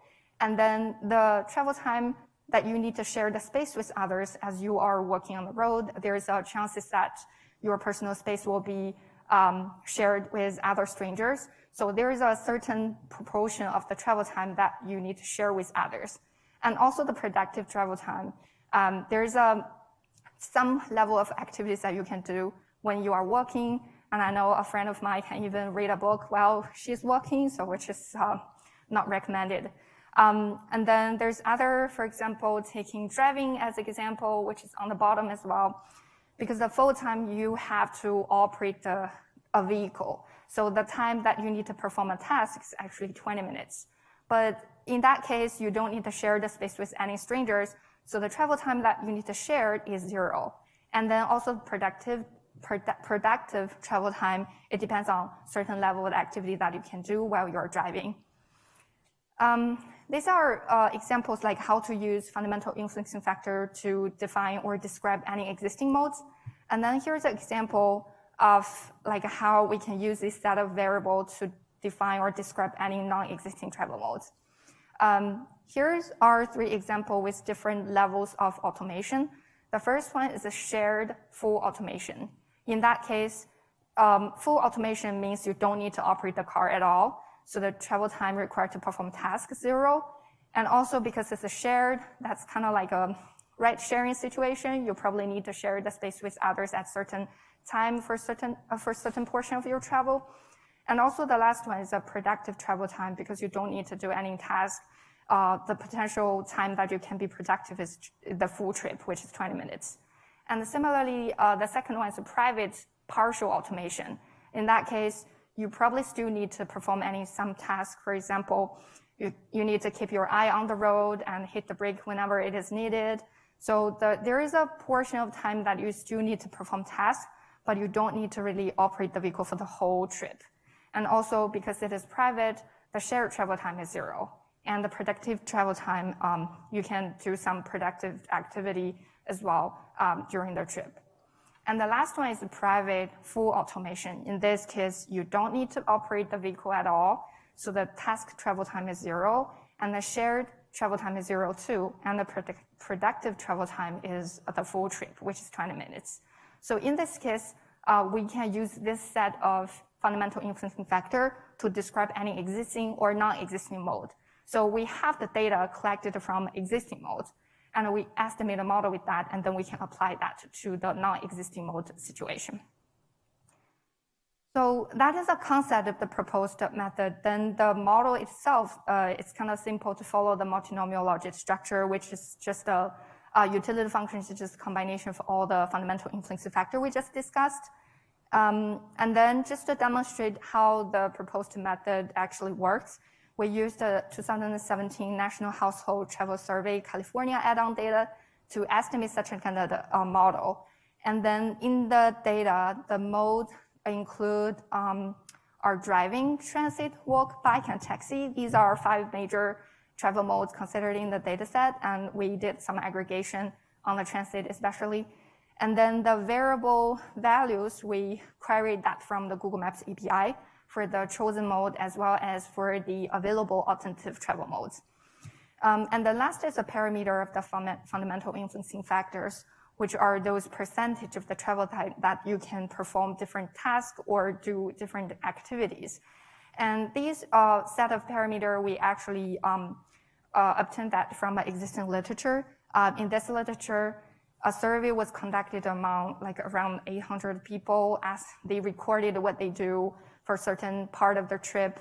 And then there's activities like reading a book, talking to a friend, or talking to a stranger. So that's all different kind of activities. We aggregate them into different types, and then that's how we get the percentage of different travel time. So with that kind of information, we are able to estimate the model. And in addition to that, we also build a baseline model, which is kind of like the model with alternative specific travel time coefficient to use as a baseline model to compare the performance of the proposed method. So here's the big table of the result. And then on the left is the proposed model. On the right is the baseline model. And like the sign, the magnitude, and the overall performance of the two models making sense. And then if you look at the bottom, the R square are kind of similar, which shows that they kind of capture the overall like trend like similarly. And I do want to draw your attention to the fundamental insulating factor, their coefficient. For example, the travel time that need to perform task is negative 0.23. And then when we look at the productive travel time, is actually the magnitude-wise is much smaller, which is making sense because the travel time that can be productive is actually much like less painful. And it's also interesting to find that the shared travel time is the most painful one. So I guess it just means that in the survey data that we use, like people really care about the privacy. So here's the result. Here's the comparison of the proposed method versus the baseline model. And in addition to that, we want to demonstrate how we can use the model to understand people's preference regarding some new travel modes. And here is a case study. We kind of add a new connected automated vehicle, which is kind of ride-hailing autonomous vehicle fleet to the existing choice set. So everyone can have access to such kind of new travel mode in addition to their existing choice set. And then we made some assumptions here, but the assumptions can be easily adjusted as long as we have like a better quality data. We assume the access time, origin, and destination are 0. And that's probably a situation where we have a large fleet size, I guess. And then the travel time is the same as the driving mode. And then we build up 3 scenarios. The first one is a base case without connected automated vehicle fleet. And the second one is the second scenario and third scenario are just different price structures. The second scenario, we have $3.5 for the starting price and then 75 cents per mile versus in scenario 3, like 50 cents per mile, just to see how that can affect the mode share in this example. So here are the mode share in 3 different scenarios. We can see from scenario 1, which is the current situation, driving is about like 80% of the whole total mode share, and transit is about 4.6. And then when we add the connected automated vehicle fleet with in scenario 2, the driving mode share is decreased to 46%, but the connected automated vehicle fleet is 47.5%. And then the transit share was decreased to about 0.3%. And then when we further reduced the price for connected automated vehicle fleet, and we found that the transit mode share is further like squeezed to nearly 0%. But we also noticed that here is some finding, like a summary. The first one is adding connected automated vehicle kind of leads to the decrease of existing mode share, which is especially like transit. So this is kind of consistent with what literature found.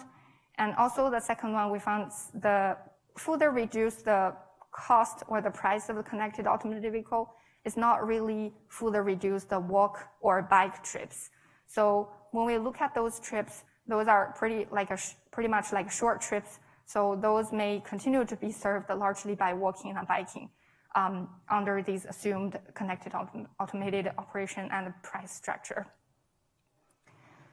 So here's the conclusion of the future research. The proposed model demonstrates similar performance as a traditional model structure, relying on the alternative specific coefficient to capture travelers' mode choice preferences. And then when we look at the estimated result, travelers' behavior and the preference indicated by the proposed model are reasonable. For example, the coefficient for travel for time that can be productive is the least painful or smallest negative impact on travelers' utility. And also when we demonstrated that with the example of having a new connected automated vehicle service added and how that's gonna affect the final like a mode share in the transportation system. So in the future, this model can potentially be applied to other scenarios with new hypothetical travel modes to predict their impact. Not just limited to connected automated vehicle or any other like a hypothetical or new or emerging transportation mode can also be evaluated in this approach. So yeah, any question and any comments are welcome. All right, thank you so much. We have about 10 minutes for questions from the audience. You can either walk up to one of these microphones on the side or feel free to just speak it out loud. Any questions from the audience? So I have one to start. So one of your results was that introducing a CAV reduced transit mode shares, right? So, going through some of the sessions here, I think one of the hopes is that it would be more complementary. So can you comment why in your results you had a reduction in transit when CAV was introduced? Yeah, of course. I think that's kind of like a two use cases. So the one that I model here is kind of like a using connected automated vehicle to start the trip from origin to destination and completely replace the transit trip, which has probably 3 legs like access, transit, and egress. So that's why like compared to a connected automated vehicle assumption here, 0 access time, 0 at the destination, it's much more convenient. So that's a situation where people kind of like the share for transit kind of reduce a lot. But in the situation where we want to use connected automated vehicle to serve at the first mile or last mile, that's probably a different situation where it can make it much easier to like increase, like to use the transit and increase the transit ridership. Any question? Okay, go ahead.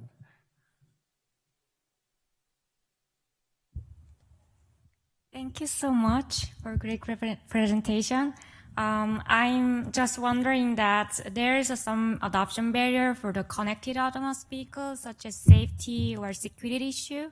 So I am just curious how this safety and security issue is incorporated in your model. Thank you. Yeah, that's a very good question. I think first, I think the model that we established here is more like the like a past the situation, like adopting a new technology, and it's kind of like a regular or what is called operation as normal situation, because the data that we use is actually people's daily travel using existing travel mode. So that's kind of like a past the transition period. But I do agree that there is other like a factor consider people's safety concern or like attitudes towards new transportation technologies. We can potentially add another more like a fundamental influencing factor as well. Like the set of factors that I used here as example, which is the subset, is capture already very well the people's preference. And then if we can further add other like fundamental influencing factor that can describe both the existing and non-existing travel modes, I believe that would like further improve the model's performance and capture the situation. Like you mentioned, people's attitudes towards new technology or like a safety and a trust issue. Thanks. Right, we have time for one more quick question if someone has a question. So I have one more question. So you applied this to the context of CAVs. Is there another emerging mobility scenario you're thinking of as well? I actually did for a different research practice. I tried the framework on the electric electric vertical takeoff and landing, which is kind of like a flying helicopter from like inside the urban area. And then I used some assumption, like the fare structure of the helicopter, like for tourism in New York City, like some kind of like a definition applied to this model, and then got a predicted percentage of the mode share of that eVTOL. And then when I compare that with the existing literature where people predicted the potential mode share for this new modes, and then it's kind of like in a similar range, so which is kind of exciting to see that. Yeah. Right. Well, we look forward to that work later. Yes. Thank you very much. Any last comments or questions before we give Bing Rong another hand? All right. Thank you very much. Thank you, everyone. So our second speaker is Ashley Depew from UC Davis, and so I'll let her introduce her work on her own. So, Ashley, thank you very much. Hi, everyone. Good afternoon. My name is Ashley Depew, and I'm a graduate student researcher at University of California, Davis. Today, I will be presenting on vehicle design strategies to reduce COVID-19 transmission in shared and pooled vehicles. It comes as no surprise that in the wake of the pandemic, shared and pooled ridership has drastically decreased as we've been advised to social distance and shelter in place at different times. U.S. public transit usage was still down 65% in December of 2020 in comparison to patronage pre-COVID. Also, transportation network companies like Uber and Lyft had suspended their pooled version of services at this time. However, not everyone can afford to stay home. In the United States, 2.8 million essential workers rely on public transit to get to and from work. Additionally, the price of private passenger cars is one that not everyone can pay. Individuals of lower socioeconomic status disproportionately rely on shared and pooled modes of transportation, which thus unduly puts them at risk of contracting COVID-19. Further, the operators of these transit vehicles themselves are at a profound risk every day coming into contact with passengers. The present studies set out to identify high-leverage design solutions that both objectively mitigate the risk of COVID-19 transmission and are acceptable and perceived as valuable to consumers of shared and pooled transportation. These insights aim to serve as tools for policymakers at the federal, state, and local levels, as well as individual transit organization decision makers for mechanism implementation to keep all individuals safe. The vehicles considered for our analysis include buses, trolleys, shuttles, airplanes, ride-hailing, car-sharing, taxis, trains and subways, ferries, water taxis, and shared micromobility in the form of bikes and scooters. Our first aim was to inventory all the vehicle design strategies being implemented or proposed to mitigate the risk of COVID transmission in shared and pooled vehicles. So we conducted a literature search relying primarily on popular media since there was limited scholarly research on the topic. Our team performed targeted searches across the aforementioned vehicle types. Our search terms included some form of the name for COVID, plus a specific vehicle type, plus the general type of strategy once we identified them, or more broadly, the word design, as in vehicle design. Examples of possible search terms are COVID-19 bus design and coronavirus airplane space conditioning. Our coding and analysis process started with defining a design strategy as observed in the academic or media source. We coded each design strategy on a number of variables, including vehicle and service types referenced, if the feature was a possible retrofit modification or if the vehicle needed to be manufactured with the feature, and if the feature had been implemented somewhere in the world or if it was still in the conceptual design phases.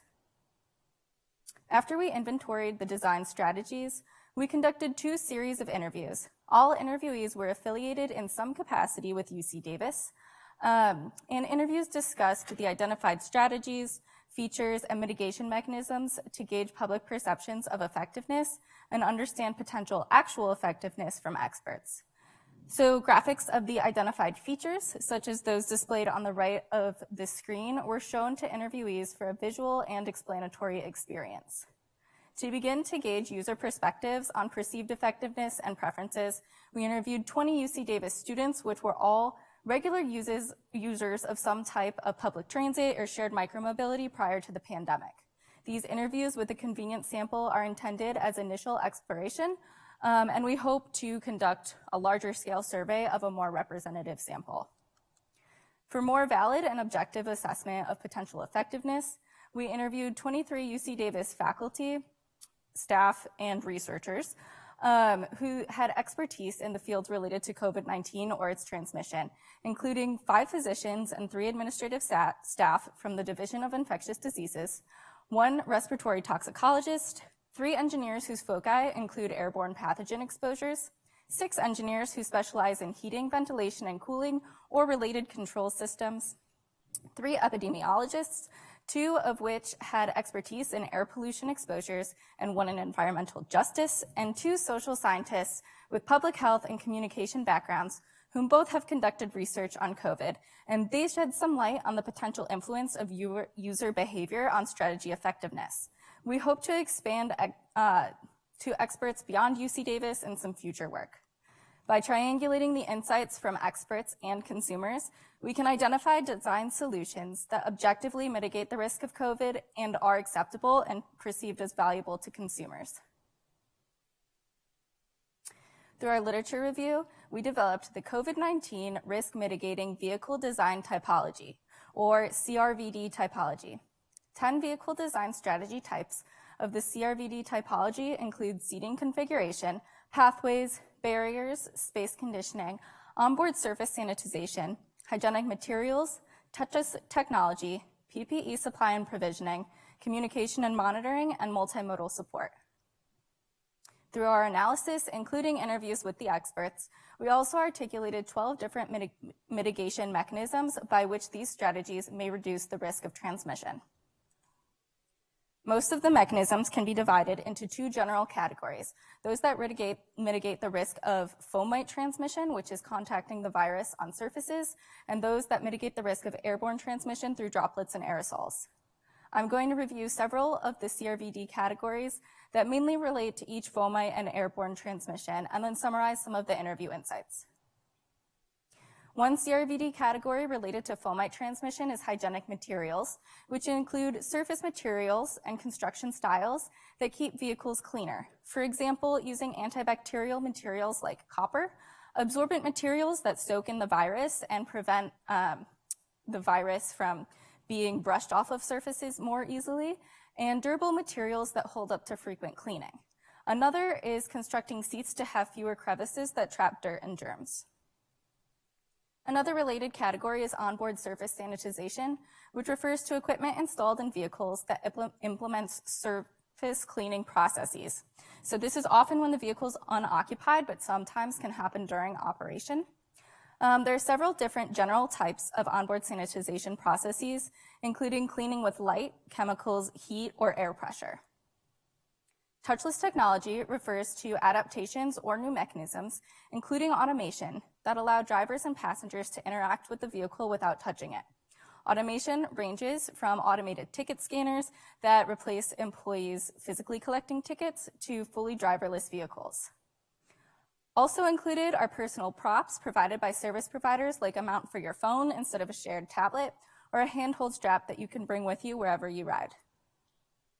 Most student and expert interviewees felt that these strategies would be valuable to mitigate COVID transmission, but only to a limited degree, and thus should not be high priority in terms of resource allocation.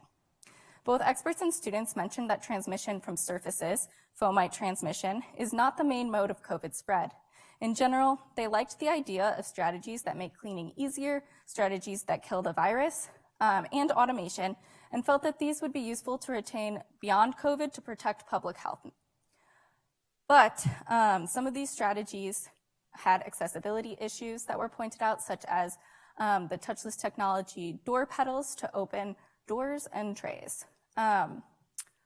Overall, some said the strategies might give people peace of mind and make them feel safer, but warned not to solely rely on them because fomite transmission is not as important as airborne transmission. Interviewees also felt that these would be more important for high traffic vehicles that have little opportunity for cleaning in between rides, such as trains or buses. Experts and students both pointed out that there could be some uncertainty and skepticism, particularly among students, about utilizing chemicals and the potential hazards that could arise from such. There was also skepticism about the effectiveness of less familiar and less visible technologies, such as self-cleaning handles and absorbent materials. And our social scientist interviewees noted the importance of including an educational component for any strategy that is unfamiliar or invisible in order to promote understanding and perceptions of safety, but as well as compliance in some cases. Moving on to airborne transmission.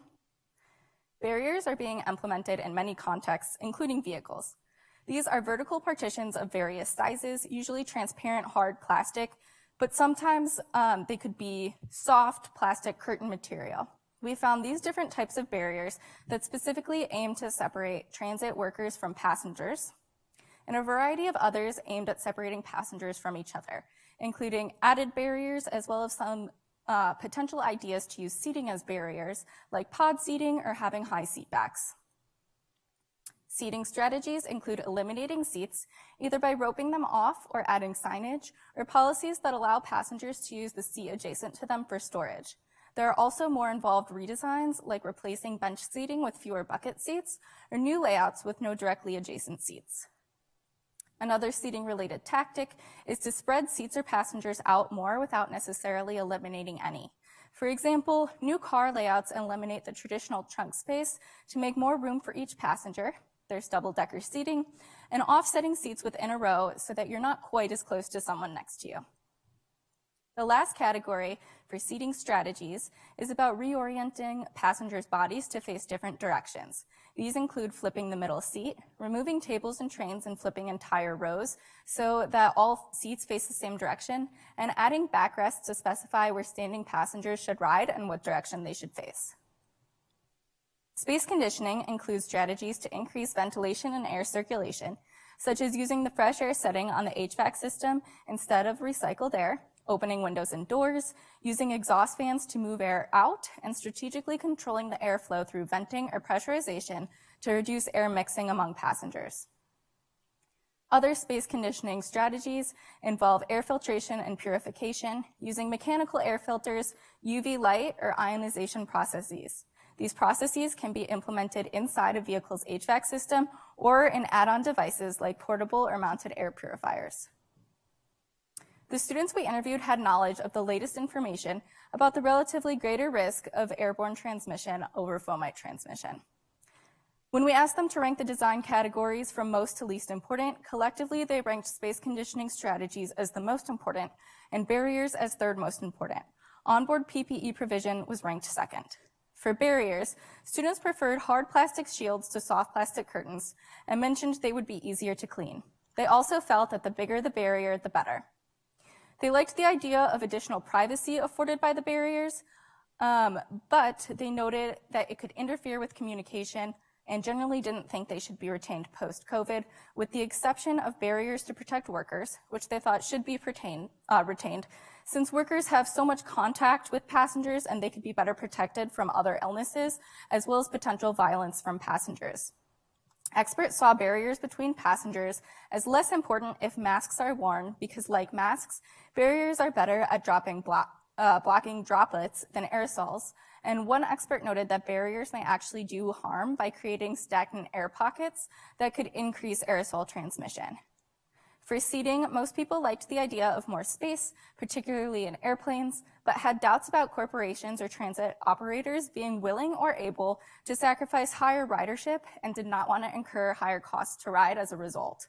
Many thought blocking off, temporarily removing, or repurposing seats was more practical than eliminating or reconfiguring seats permanently, and some strategies might make it harder for groups to travel together.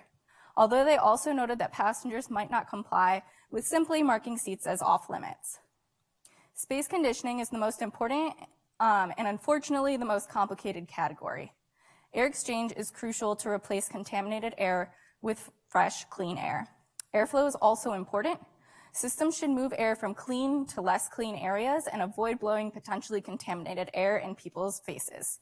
And they should push air towards the exhaust outlet, whether that is at the top or the bottom of the vehicle. Our experts noted that the virus particles are relatively large, and a MERV rated filter of 12 or 13 would catch them. And for reference, the highest MERV rating is 20. They also confirmed that HEPA filters are good, although not every HVAC system can use them because they require a large power draw. They noted that there could be some potential benefit to adding UV purification, but that it also introduces more room for error because it's introducing more equipment that needs to be maintained to function properly. One expert pointed out that ionization methods could actually be harmful as they could introduce other air pollutants, namely ozone, into the air environment. A powerful quote from one expert was, "You can't ventilate your way out of crowding." That was a brief overview of some of our identified CRVD categories and interview insights. We have a white paper that represents the CRVD typology and a pending publication on the full study. We're hoping to continue this research program by expanding our inventory of design strategies to transit service stations, including bus stops, train stations and platforms, and also airports, as well as to transit and mobility service app website features. We also want to interview experts outside of UC Davis and conduct a large sample survey of essential workers who use public transportation and shared mobility services. I'd like to thank my research team and acknowledge that our funding came from California Senate Bill 1. If you'd like to be notified when our publications come out, please contact me or Principal Investigator Angela Sanguinetti. Thank you so much for your time, and I look forward to any questions. Right, thank you, Ashley. We have time for questions. If anyone has a question from the audience, or go ahead. Yeah, you can either come up to the microphone or you can just speak it out loud.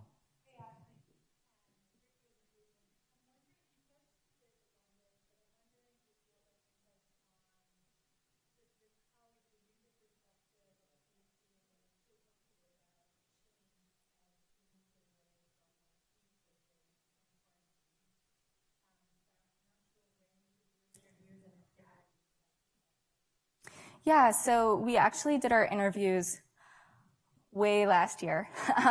So in general, the consensus was, before the variants created other peaks, that our consumers did not use shared or public transportation at all during peak COVID, but started to return after that peak had decreased. However, none of our interviewees were essential workers, so they had the freedom to make that choice.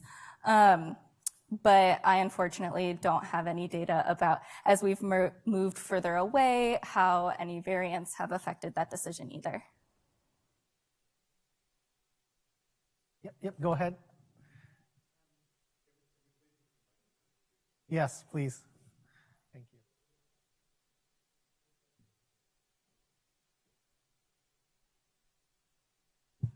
Yeah, I guess my question is about understanding the long-term implications of this research, because I think it could be informative for broader public health conversations. So did the experts speak to sort of practices that would help with the common cold or other viruses? And did you identify sort of strategies that had more broader applicability? And another question I had is also, did you ask about cost effectiveness and costs and sort of who would incur the costs? So the latter question, we did not talk about cost effectiveness and who the cost burden would fall on. I am so sorry, Molly, to make you come back down, but could you repeat your first question? Broader application, yes. So we talked about general hygiene and public safety. We focused primarily on COVID transmission, especially with space conditioning experts that talked specifically about different filters due to the size of the COVID virus. We talked about general applicability with health and hygiene overall, especially with people in the infectious disease division. But again, it was primarily COVID oriented. Right, any other questions? Well, I have one quick one. So your study was focused more on vehicle design. Did you also look at like designing for spaces where, people get hand sanitizer or masks? And so did you find that also relevant in the responses from your experts and also just non-experts as well? Yes, so for the consumer group, They actually ranked, we called it PPE and supply provision, which was masks and hand sanitizer and sometimes sanitary wipes. And the consumers actually ranked that in their top 3 most important categories, but the experts did not. And I think that was a tribute to the fact that fomite transmission at the time of these interviews had just come out as not as important and not as prevalent than airborne transmission. So most of the experts really focused on the fact that, I mean, giving out masks to people that didn't have them was very beneficial, but other than that, they thought that those supply provisions were more of a general health and hygiene definite plus, but not necessarily COVID specific. Oh, that's very interesting because, I mean, we see it everywhere, and I think it adds to like a general perception of safety. Absolutely. So that is something that could also bring ridership back up too. Because, and that was why we did the consumer group as well, because it would be great to know just from experts what actually works, but what is also going to get people back on these shared and pooled modes. Because if, you know, the general public isn't educated about a specific MERV 13 filter, they have to feel safe while riding. Right. Any other questions? I actually have a question. So, like among all different types of strategies, did you prioritize any like over others, like in terms of some strategies might work well in the COVID cases, but like their afterwards impact on like a future, even after COVID, like the impact on the transit ridership? For example, I remember one you mentioned, like put the bag or on the seat next to each other. It probably works very well in the COVID, like prevent like people sitting too close to each other. But after COVID, if people get used to that, and then it's kind of like reduce the ridership in a way. So did you consider that kind of prioritize certain type of strategy over others? That's a really good point. We didn't prioritize what the after effect would be if those strategies were taken away. We did generally ask both consumers and experts, but primarily consumers, their opinions on if certain strategies should be retained and what they liked or didn't like about the strategies that didn't have to do with COVID. And so, for example, with the barrier strategy, we got some interesting insights about how it would make it hard to travel with groups. And if someone has a small child and the middle seat is flipped, that's very difficult to travel with them. But we didn't adjust our resources and focus on any specific strategies because of that. All right, just one more question. So in your future studies, you talked about extending your study to like terminals and ports. Do you see anything different from the factors considered in this study that you would consider for those, or do you think it's going to be pretty much the same framework? Definitely the same framework, but could also be expanded. So one of our categories that I didn't present on here because it didn't fit specifically into fomite or airborne transmission was communication and monitoring. And that included things that would take the temperature automatically of passengers. It was crowding data that was distributed to passengers and data that they could get on their phones through websites or apps. So by expanding it, there were a lot of articles in which stations would kind of incorporate these strategies as a means of getting into the station. And then once you were in, you could ride the vehicles. And so it would allow for an analysis of a broader application if we could incorporate the transit stations. All right, very good. Very interesting study. So let's give Ashley another hand. And our last speaker is Kyung-Soo Jung, who's also from NREL, and I will let him introduce his research on his own. Thanks.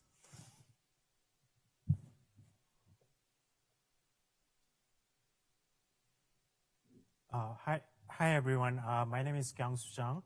I'm a transportation system, freight transportation system modeler at NREL.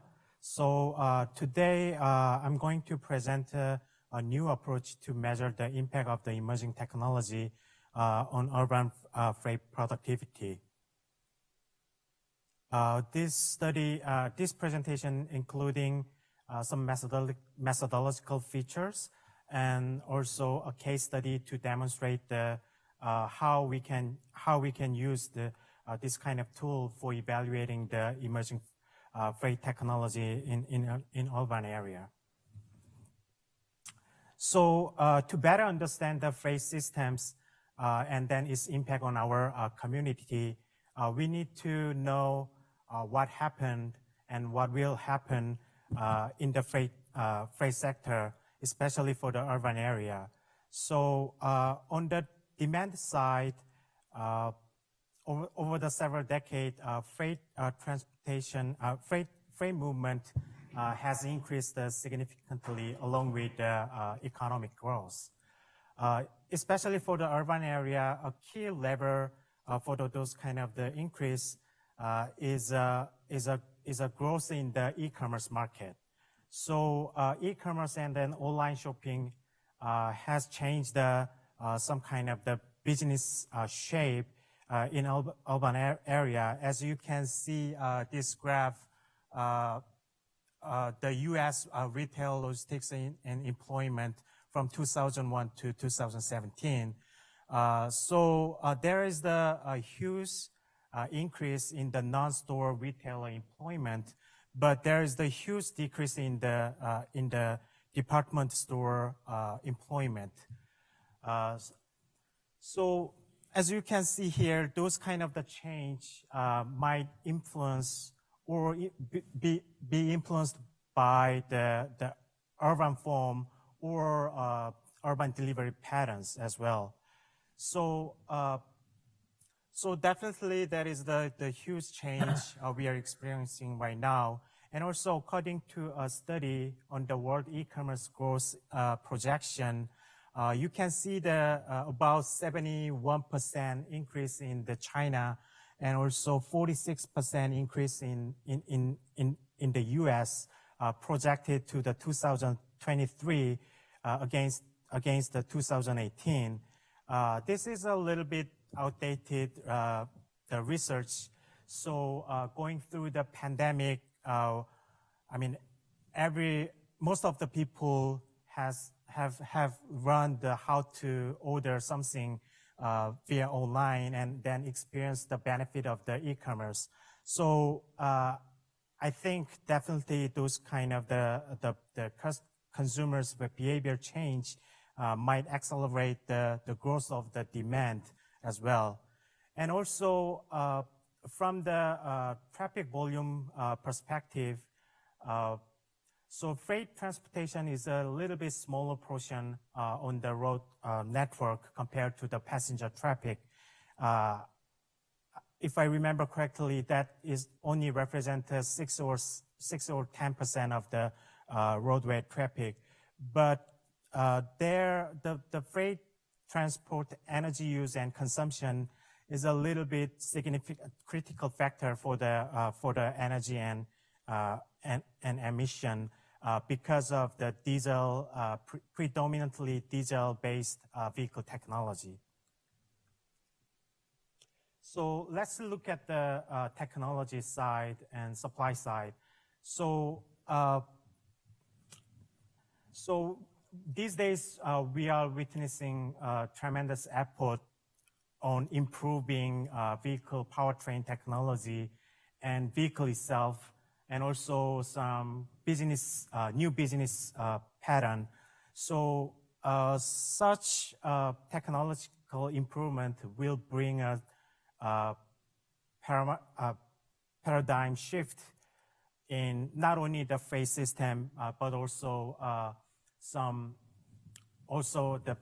the individuals' shopping behavior and their travel pattern, and then corresponding system efficiency. However, we don't know how much it will be yet, and also those kind of the change might very different by the different reason. So we would like to seek a way to quantify the quality of the freight system even that is the existing or for the future system. So that is a reason from this study, we would like to develop a new metric that quantified our system and also the method that can be used for the evaluating the future mobility systems. So here is some conventional metric that has been widely used by the government or local agency or transportation researcher. Those metrics are well known, trunk mile and ton mile or VMT or link level speed.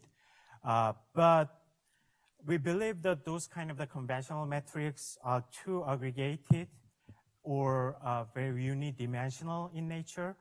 And also, most importantly, there is the very little emphasis on the energy efficiency of the freight transport at the system level.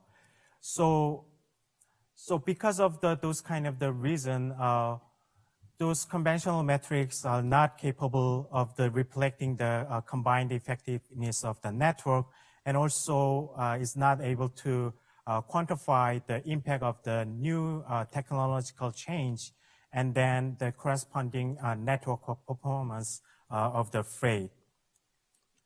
So to fill this kind of the gap, we proposed a new approach that can measure those kind of the performance of the freight system.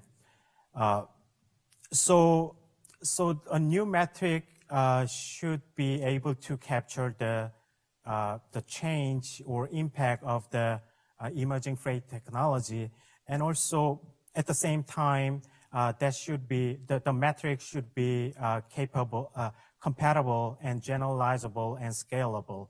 So with such underlying principle, we adopted an accessibility approach that can measure some easiness of the system with which a shipment can be reached from a given location to the all other different location using the various mode. This metric is designed to combine the multiple dimension of the freight performance, such as the energy, cost, and time. And then we provide a single metric that can have the researcher or policymaker to define their decision making, and also so this kind of the new metric also should be enabled to perform the technological scenarios without having the very complicated transportation model or simulation model. So we labeled this metric is the freight mobility energy productivity, simply called FMEP. So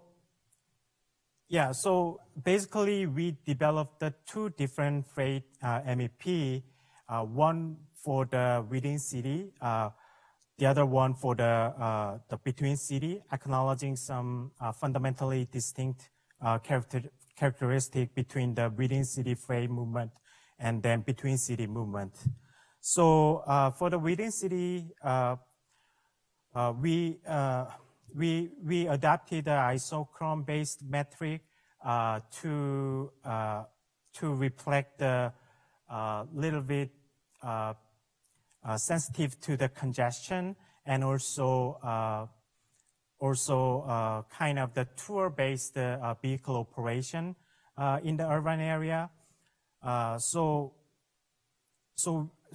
using the isochrone-based metric, we developed the FMAP for the within city. But in the contrast for the between city, we adopted the gravity-based metric to address the commodity-specific and distance-specific characteristic of the long distance, the freight movement. Yeah, so here is some kind of the methodology, the very high-level methodology concept of the freight F-map. So today's presentation, we are pretty much focused on the F-map for the within city, not the between cities. So basically, F-map is designed to quantify the mobility energy productivity from rather than to. Which means a single on specific zone within the subject area, they might have a unique score that can evaluate some efficiency with which the freight within the origin in the zone can be shipped to any other zones within the certain time range. So this figure shows some high-level concept of the graphic. So if we want to calculate the F-map for these certain zones in yellow, in that case, each potential zone surrounding area will have the freight mobility benefits in red in this graph. So 20 and 10 and 15 and 3 and 2, that is the freight mobility benefit. And also, and those freight mobility benefit will be multiplied by the impedance. That impedance is a kind of the function of the sum of the travel time and money and energy between the location from this to all the other locations. So it's showing in blue. So in our F-map methodology, the freight mobility benefit are represented by the potential delivery opportunities in that region. So that means those kind of the potential opportunity can be any type of the business in this area. So for example, the warehouse location or residential location or trucking stops or office location and etc. So after getting the mobility benefit multiplied by the impedance of the function of the travel time, money, and energy, so then we calculate the F-map scores by mode and opportunity, and then we summed up those for all the destination surrounding this area. And then finally, we will get a single score for these zones. So basically, all the zone within the subject area will have the unique the F-map score that can represent efficiency or productivity in which freight can be shipped from one location to all other locations. So after summing all the information, we will provide a comprehensive score to the users. So here is some mathematical formulation. So this slide shows how we calculate the cumulative delivery opportunities, these terms. So as I mentioned before, we use the isochron approach. So basically, through some geospatial processing, we identify the polygon by different time range. So in this example, for example, we set up the 10-minute auto driving isochron, and then the 20 and 30 minutes. And then we will get this kind of the polygon graph. And then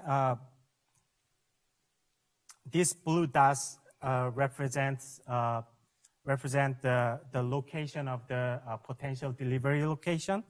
So this the opportunity mapped into this polygon, and then we calculate the potential opportunity. We consider relative size of the opportunity population across the different city. And also we consider this kind of the weight factor that has some frequency of the delivery for the certain opportunity type.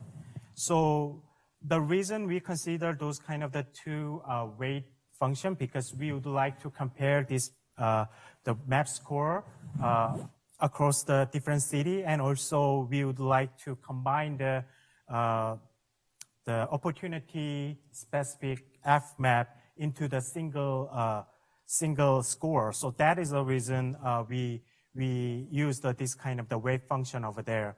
So basically, this opportunity is a cumulative delivery opportunity. So when we calculate this one, when we measure the value of this in this dark green area, and then the entire dark green plus the light green area, so then we calculate this cumulative delivery opportunity, taking a lower travel time isochrone polygon from the little bit bigger travel time polygon. So basically we will get this kind of the donut type of the opportunity from there.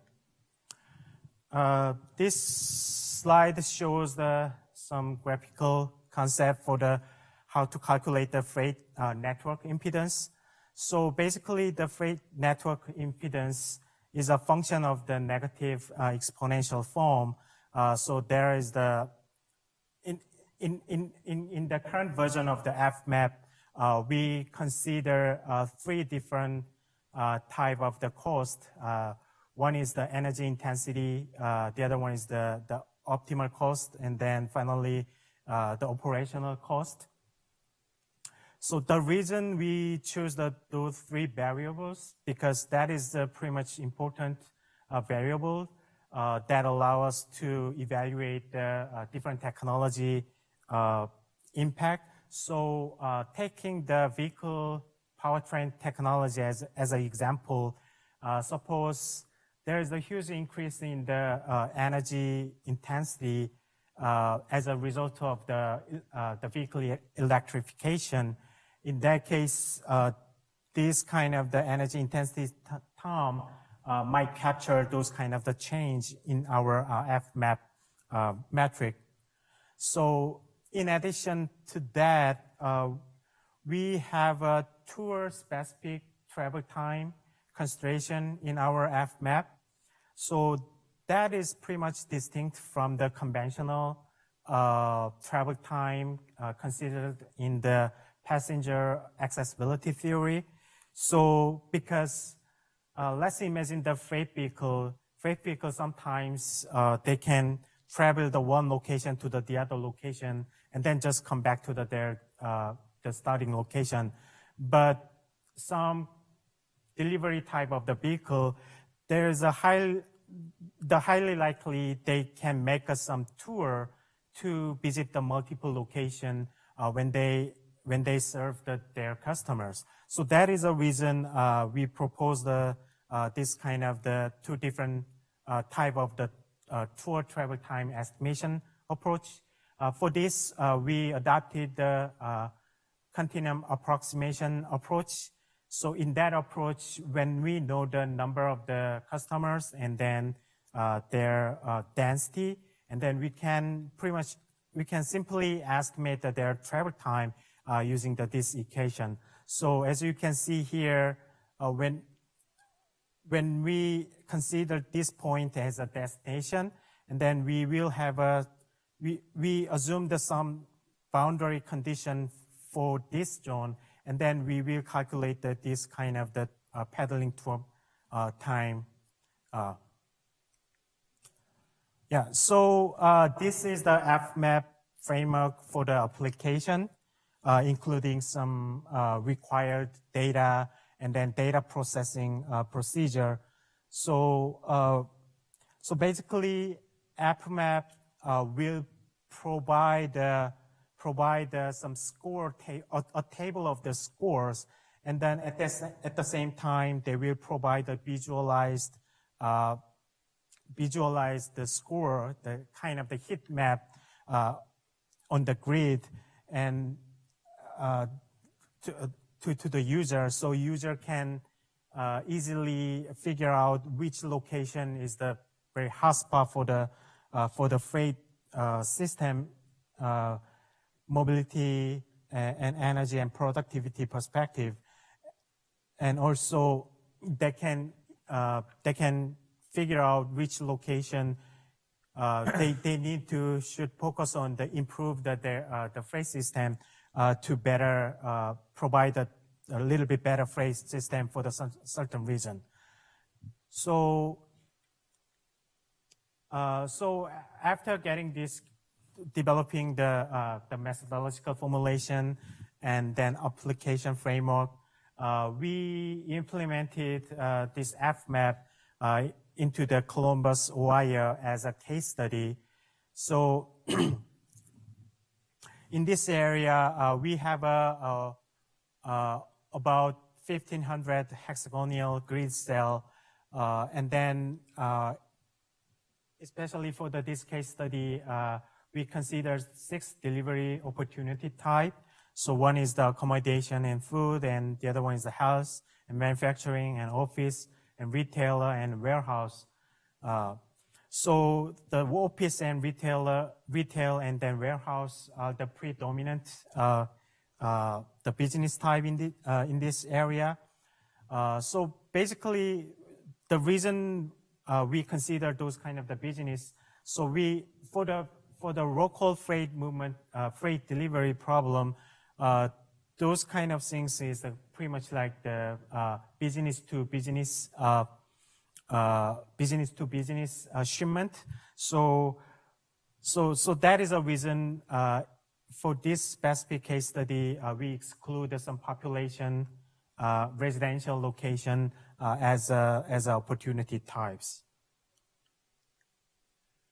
So here is some base scenario input. So base scenario basically means some conventional urban delivery with the existing diesel-based vehicle. So in this base scenario, we consider the 3 vehicles type. All of them has the conventional diesel engines. So one is the Class 4 delivery truck, and the other one is the Class 6, and then the Class 8 trucks. So, and also, as I mentioned, there are 2 different truck types. So we assume the Class 8 trucks serve for the direct the tour. That means only one customer in the tour. But Class 4 and 6 will serve for the pedaling tour type, meaning then that they might have a multiple stops in tour. So here is some input condition. So Class 4, we might have 20 stops in a tour, and then Class 6 will have 10 stops in the tour, but Class 3 will only have one stops in the tour.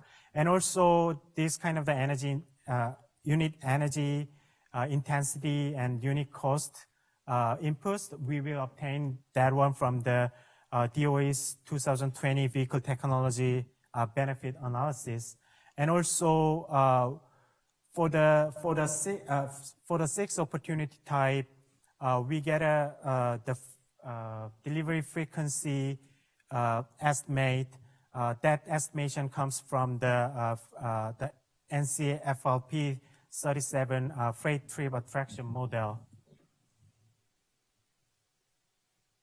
Yeah, so here's some result. So this shows the FMAP visualize the heat map. So this FMAP has been scaled from 0 to the 100 scale using the white green gradient scale. So So darker green means higher efficiency or productivity of the freight system from that zone. And also this graph shows pretty much aggregated FMAP scores, including all the modes and then opportunities.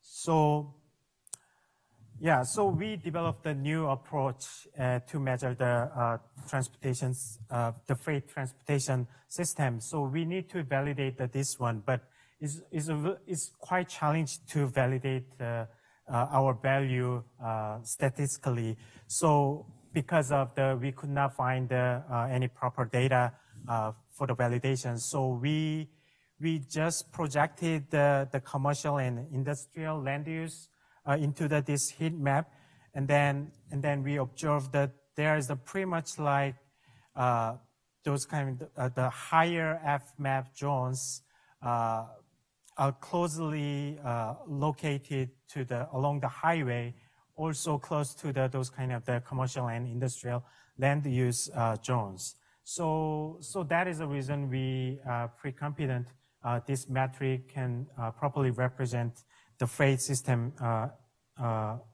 productivity. And this one shows some kind of the disaggregate capability of the FMAP. So this graph shows a class 4 delivery truck FMAP, and then the other one is the truck class 8 truck FMAP. So we can provide pretty much disaggregate the FMAP to the user, so user can evaluate the FMAP score by different vehicle type. So as you can see here, there's a little change. I'm not sure you can see those kind of the change, but compared to the class 4, the class 8 truck, they have a little bit higher score along the highway. So that means the class 8 truck is much more frequently used the highway compared to the class 4 truck. So here is some kind of the scenario analysis. So this is the little bit consolidate Irvine delivery, assuming that the fleet operator might have a little bit less stop location, combining some delivery across the different time of day or across the different of the week. And then, so this scenario, we just assume the 50% reduction of the stop location for the class 4 delivery and class 6 trucks. And then after running the FMAP score calculation, and then we calculate some percent change against the baseline scenario. So you can see the location by location, we will see the very different impact.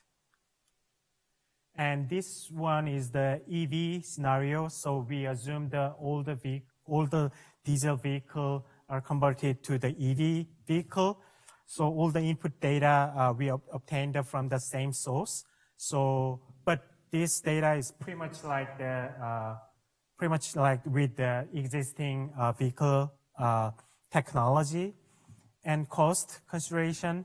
So we got this kind of pretty much like the similar heat map to the consolidation graph, but all the values is the negative. That means this kind of the EV scenario worsen the FMAP score. So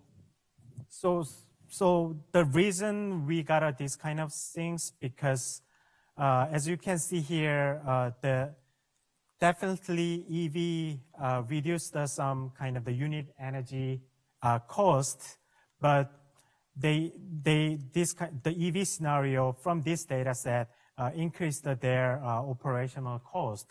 So I think that the increased cost overwhelmed the decreased energy, unit energy. So that is the reason we got this kind of the worsened result for the FMAP score. So this is my last visuals. So we also did some new mode scenario. we're considering some micro-urban delivery. So as you can see here, we can see some e-bike and then e-boat for the delivery, in addition to the EV delivery ban. So this is a totally different scenario that we explored so far. So this one is pretty much like the end consumer delivery scenario. So that is a reason instead of having the 6 opportunity type, I selected the 2 opportunity type. Is pretty much related to the end consumer delivery. So one is the household and then the other one is the office. So, and also because this operation is pretty much small area, so I use the isochron estimation using the cycling mode. So here's some input data, but yeah, I just want to show how it changed this one. And also, similarly, I did some kind of the intuitive validation, projecting the residential and office area into this heat map. So as you can see here, the little bit darker, the F map zones, pretty much close to those kind of the residential and office area. So here is the conclusion. So definitely we need some practical and holistic metric for qualifying the productivity of the freight, especially urban freight, and also especially if we want to do some introducing the new delivery mode and to evaluate that one. And through this study, we successfully developed and then illustrate the freight productivity by integrating multiple indicator into the one single metric. And also this tool is pretty much flexible. So the reason why I use the hexagonal grid, we can easily change the size of the hexagon because that hexagon is pretty much unique. It includes a unique identifier. So we can apply this method with the various geographical region. And also, so this study is not to provide what is the benefit of each scenario. It's just to provide the capability of this tool that can be used for evaluating the emerging freight technology. So using some intuitive check, we proved that kind of the concept. And also earlier I mentioned the F map for the between city. So we already published that kind of the study through the TRL. So you might, if you are interested in the between city F map, you can find that paper. So as a future research, definitely, as I mentioned, to calculate the tour specific travel time, we use the pretty much simple approximation method. But if we can get more data from the real fleet operator, we can have a much more complexity of this of the city logistics in terms of calculating those kind of the tour travel time. And also, the current tool is very useful to provide the agile analysis very quickly. But if we want to do the very complicated or sophisticated analysis, in that case, this tool can be easily integrated into the agent-based transportation model or conventional transportation model. So we would like to integrate this tool with those kind of the agent-based simulation model. So yeah, that's all my presentation. Thank you for paying attention. So I'm happy to take some questions. Okay, thank you, Kyung-soo. Yep, that was quite a good presentation. Any questions from the audience first? We have time for 1 or 2 questions. Yeah, go ahead.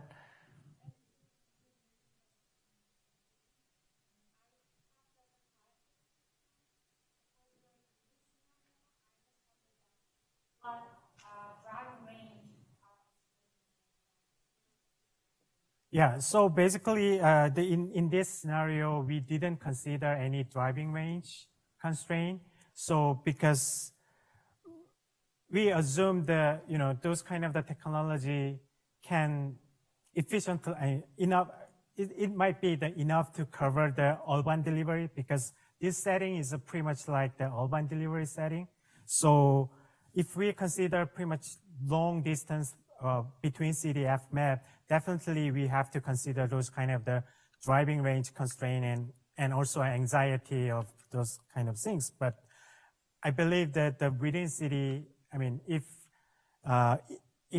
the fleet operator provide enough charging capability through the over the night, and also some public charging facility provide enough the charging capability for the freight delivery truck, in that case, I think that kind of the driving range, considering the current battery technology development status, that is not a big deal for that. But definitely for the within city, between city FMAP, we need to consider those kind of things. So yeah, thank you for your comment. Yeah. Follow up on that. In your result, you show electric truck really doesn't have a cost benefit.